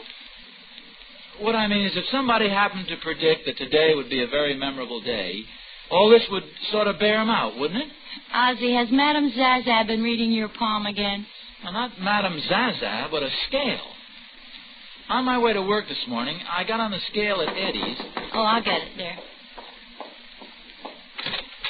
Oh, hello, Mrs. Pearson. Mrs. Nelson, I hope you don't mind the intrusion. Hello, Mr. Nelson. Hello, I guess you heard Lemuel told my husband, Captain Pearson. Ship got in last night, and as usual, Lem's completely done in, but completely. I couldn't get Captain out tonight with a team of wild horses, so I want you to have these. Oh, what's this? The tickets. To South Pacific? Yes, I heard you folks missed out, and it seemed such a shame being your anniversary and all. Oh, that's very sweet of you, Mrs. Pearson, but I should think your husband would Not love the captain. No, sir. Home he is, and home he stays. So take him and have a good time. No skin off our noses. We're going to stay home tonight and watch the television. The fights are on. Lem's never seen our new set, you know. Oh, and speaking of television, there was something I did want to mention, Mrs. Nelson. I hope you won't take offense. Well, of course not. What is it? It's that thing over there on the table. The hairdryer? Uh-huh. It's strange, but every time you turn it on, we get buzzing on our television. I was hoping while Captain's home you could use it daytimes instead of nighttime. Why, of course. I wish you'd told me before. Oh, I don't mind for myself, but now with Lem home. Oh, I'll remember, Mrs. Pearson, and thanks for the ticket. Oh, sure, it's nothing at all. That's what neighbors are for, you know. Have a good time now and happy anniversary. Oh, thank you, and good night, Mrs. Pearson. Good night. Oh, boy, that was a 7-day blow. I know, but she is sweet. Isn't it wonderful, dear? Now we can go after all. Harriet, before we go any further, I'm going to have to ask your full cooperation. That sounds like a speech. It is. A short one. To state it as boldly as possible, I don't know whether we ought to go out and celebrate or stay home and study Greek.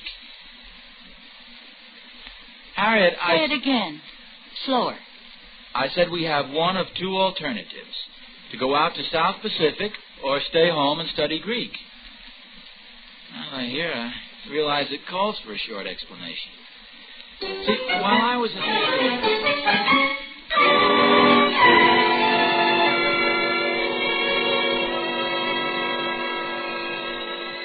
Do you mind the radio, dear?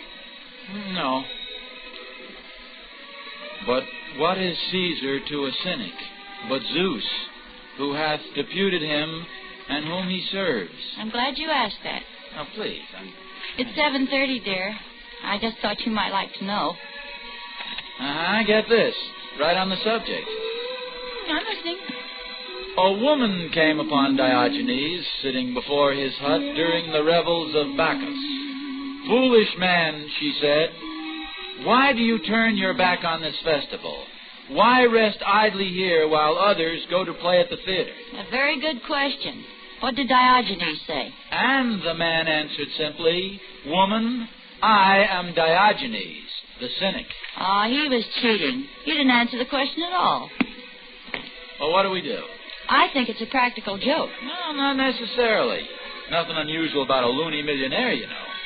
I read about a woman who left $6 million to a cat. It's a gamble. If we go out tonight and he shows up tomorrow, we lose a fortune. On the other hand, if I stay home with Diogenes, I'll lose it anyway. I couldn't memorize this thing for $10 million. Where's your coat? I'm in it. Here's your hat. You're always ahead of me. Here it is, the show you've been waiting for, the Gold Nugget Gold Rush. Get the radio, will you, dear?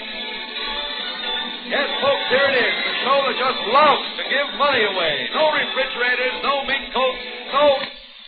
We can grab a taxi down by the drugstore. Did you lock the back door? Yep. Say, maybe we better go down the stairs. It's quicker. All right. Hey, look, the elevator's coming up. Well, that's funny. I thought everybody was out to the show tonight. Well, maybe it's the Pearsons. No, they're on the first floor, right next to the lobby. Well, look who's here, for heaven's sake. Good evening, Mr. Nelson. Harriet, this is Mr. Diogenes, the man I was telling you about. How do you do? And may I present my assistant, Mr. Mordecai Moran. How do you do? We decided to go out after all, Mr. Diogenes. I sort of skimmed through the book and, well, frankly, I could never get it down pat by tomorrow morning. Ozzy always was slow to memorize. Yeah. I have to write things down. That's right. But, Mr. Nelson, I thought I made that amply clear. You simply have to change your plans. Well, I'm afraid it's too late for that. See, my wife has been very anxious to see the show. You know, it's... He's stumped, boss. He don't get it. Does this help any, pal? Mordecai, for the moment you may put away the gun. Is this part of the joke, Ozzy? Well, I hope so. On the contrary, Mr. Nelson, this is most assuredly not a joke. I must warn you not to cry out or create a disturbance. If you are so rash as to do so, Mordecai knows he is free to use his gun with impunity. Yeah, impunity. Now, get in there now. Don't shoot!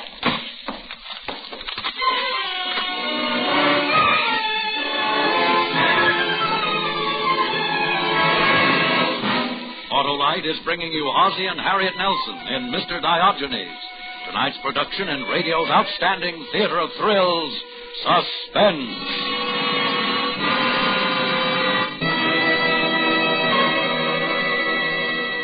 Now, let's see what else Hap has to say in his letter. Yesterday I visited the Grand Canyon.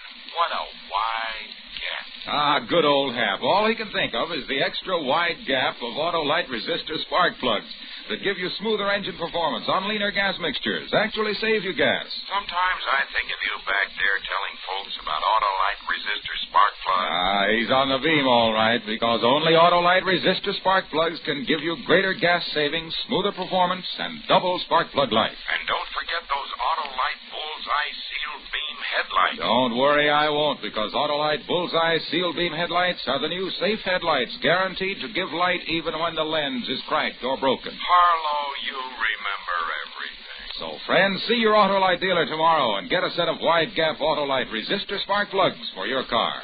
Then, wherever you travel, whatever you drive, you're always right with Autolite. And now, Autolite brings back to our Hollywood soundstage our stars. Ozzie and Harriet Nelson with Joseph Kearns in Mr. Diogenes. A tale well calculated to keep you in suspense.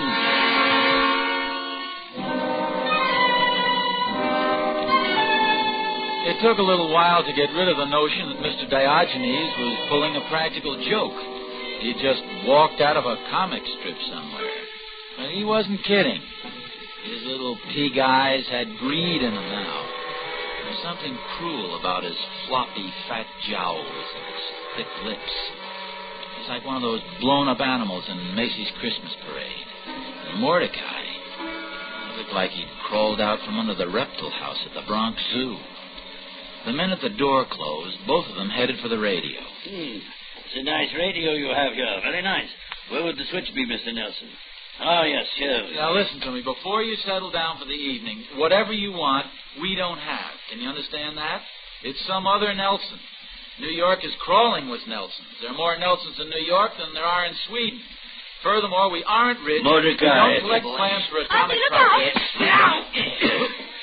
That's enough, Mordecai. Everything in its place, Mr. Nelson, and in its proper time.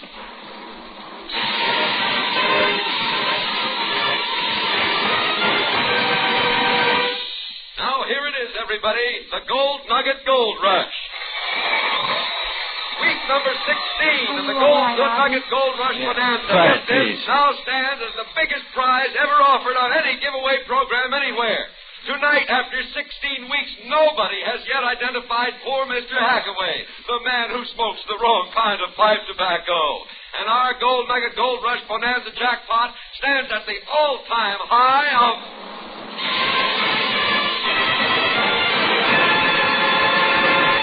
$58,000 in cash.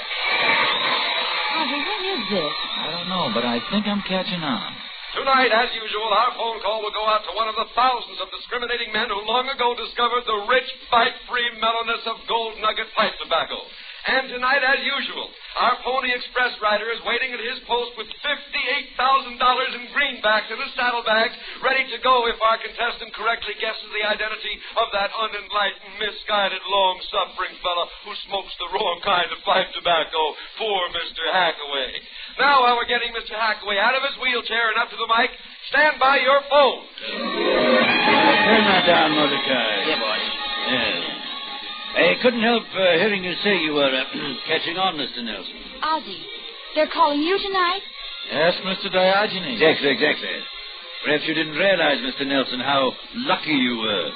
Well, how did you find out about it? Boy, shall I... No, Mordecai. I don't think we need concern ourselves with the possibility either of these charming people will behave indiscreetly after it's over. I became acquainted a short time ago with the telephone operator on this program, Mr. Nelson, and she informed me, in return for a share of the proceeds, that you were selected early this week. It then became a simple problem of ensuring against intrusion by the other denizens of the building here. That's where the tickets came from. Oh, precisely. And ensuring also that you would be at home at the time the call was made. Hence my little gambit with the wallet this morning. Now, attend me carefully. The call will come through in a moment. I shall take it. A word and outcry from either of you, and Mordecai shoots. Is that quite clear? Yeah, but you know you'll never get away with it. Enough already. Yes, sir.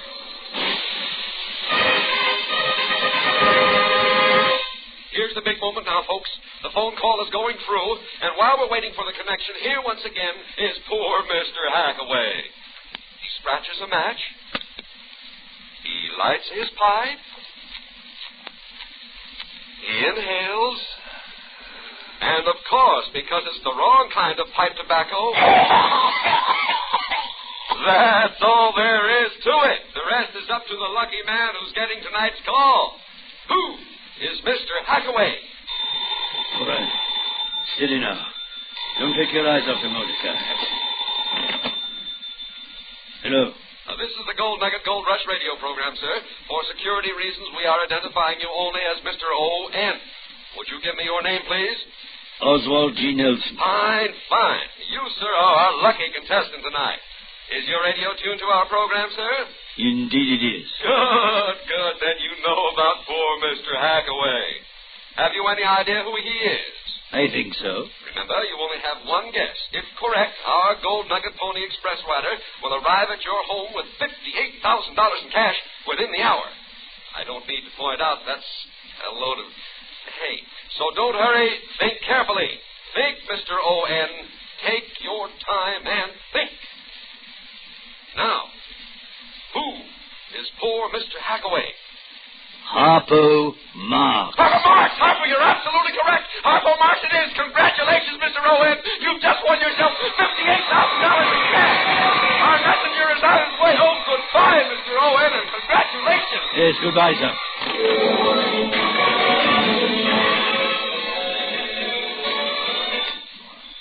All right, what happens now? Mrs. Nelson and I shall remain here to receive the messenger. You will retire to the rear with Mordecai. All right, quickly now. Take me back.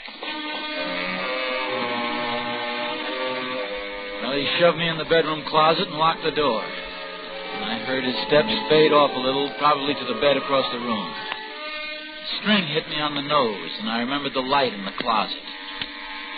It was 8:15. The messenger'd be here in a half hour, maybe less. After that, I didn't want to think about after that, so I tried to fix my mind on something else. And that's when my eye lit on something lying next to a hat box on Harriet's side of the closet. It was the new hairdryer. For some reason or other, this made me think of Captain and Mrs. Pearson.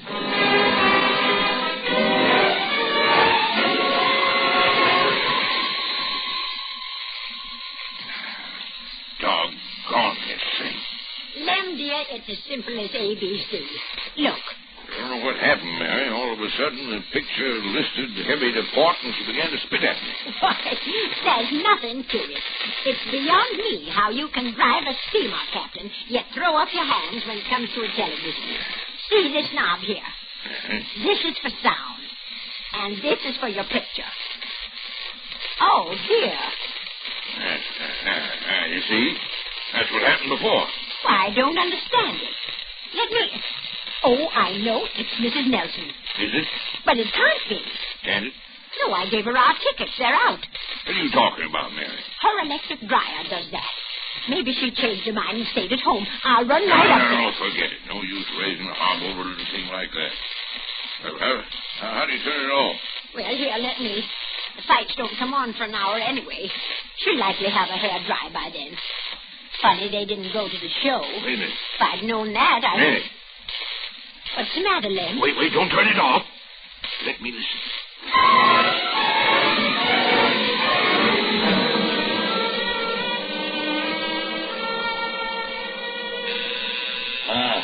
There's the messenger. Remember, Mrs. Nelson, not a sign. Go ahead. Yes? Oswald G. Nelson? Yes, that's right. Happy prize money to you. Happy prize money to you. Happy prize money, Mr. Oswald G. Nelson. From the Gold Nugget people to you. Here's your package, sir. Congratulations. Thank you. Who are those gentlemen with you? These bums? These fellows are from the armored car people. Mr. Nelson, for security reasons, your name won't be released to the press until tomorrow afternoon. Mm-hmm. We suggest you tell no one about this until the money is deposited. That's very sensible, very. Thank you, my good man. Thank you. Good night. Yes, good night, sir. Mordecai! We've got it! We've got it!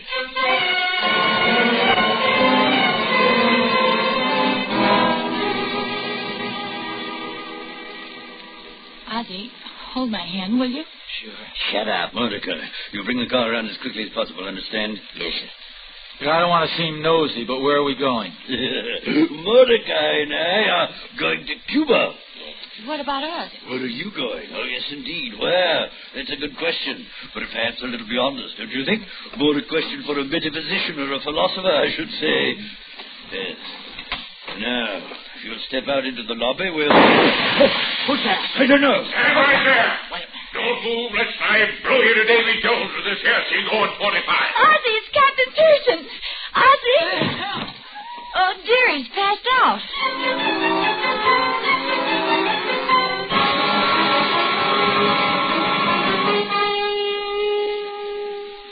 My stars, Mrs. Nelson, you certainly lived a lifetime in the last hour. That clever husband of yours making a Morse code SOS with that hairdryer. I get the shakes when I think how close we've come to turning the television off. Me too.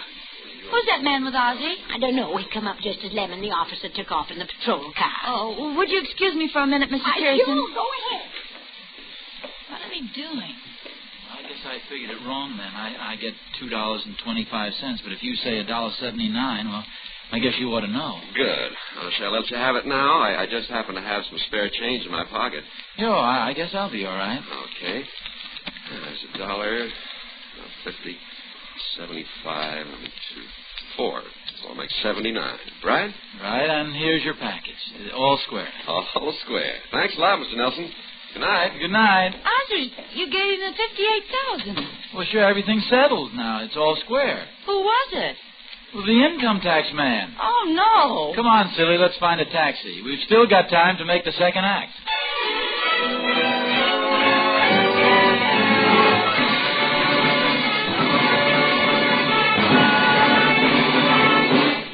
Suspense, presented by Autolite. Tonight's stars, Ozzie and Harriet Nelson, with Joseph Kearns playing Mr. Diogenes.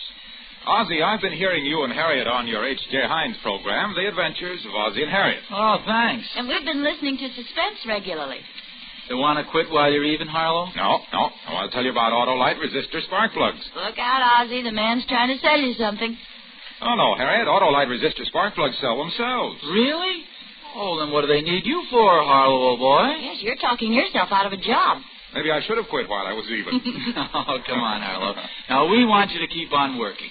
What else is there to tell about your Autolite resistor spark plug? Well, just this, Ozzie. They're one of more than 400 products made by Autolite for cars, trucks, planes, and boats in 28 plants, coast to coast.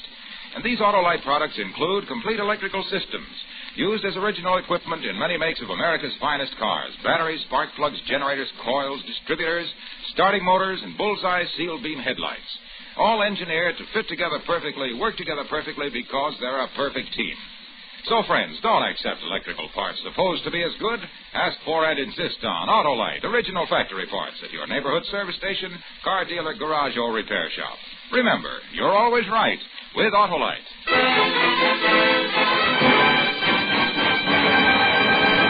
Next Thursday for Suspense, Rosalind Russell will be our star. The play is called Consideration, and it is, as we say, a tale well calculated to keep you in suspense. Tonight's Suspense play was produced and edited by William Spear and directed by Norman MacDonald. Music for Suspense is composed by Lucian Morawek and conducted by Lud Gluskin. Mr. Diogenes is an original play for radio by Harold Swanton. In the coming weeks, you will hear such stars as Kirk Douglas, Marlena Dietrich, and Richard Widmark. Don't forget, next Thursday, same time, Autolite will present Suspense, starring Rosalind Russell. You can buy Autolite resistor or regular spark plugs, Autolite stateful batteries, Autolite electrical parts at your neighborhood Autolite dealers. Switch to Autolite. Good night. From Maine to California and in far-off overseas outposts, the USO flag is flying once again. Those of us back home can now be sure that the USO is taking good care of our sons and brothers and loved ones on active duty with America's armed forces. This is CBS, the Columbia Broadcasting System.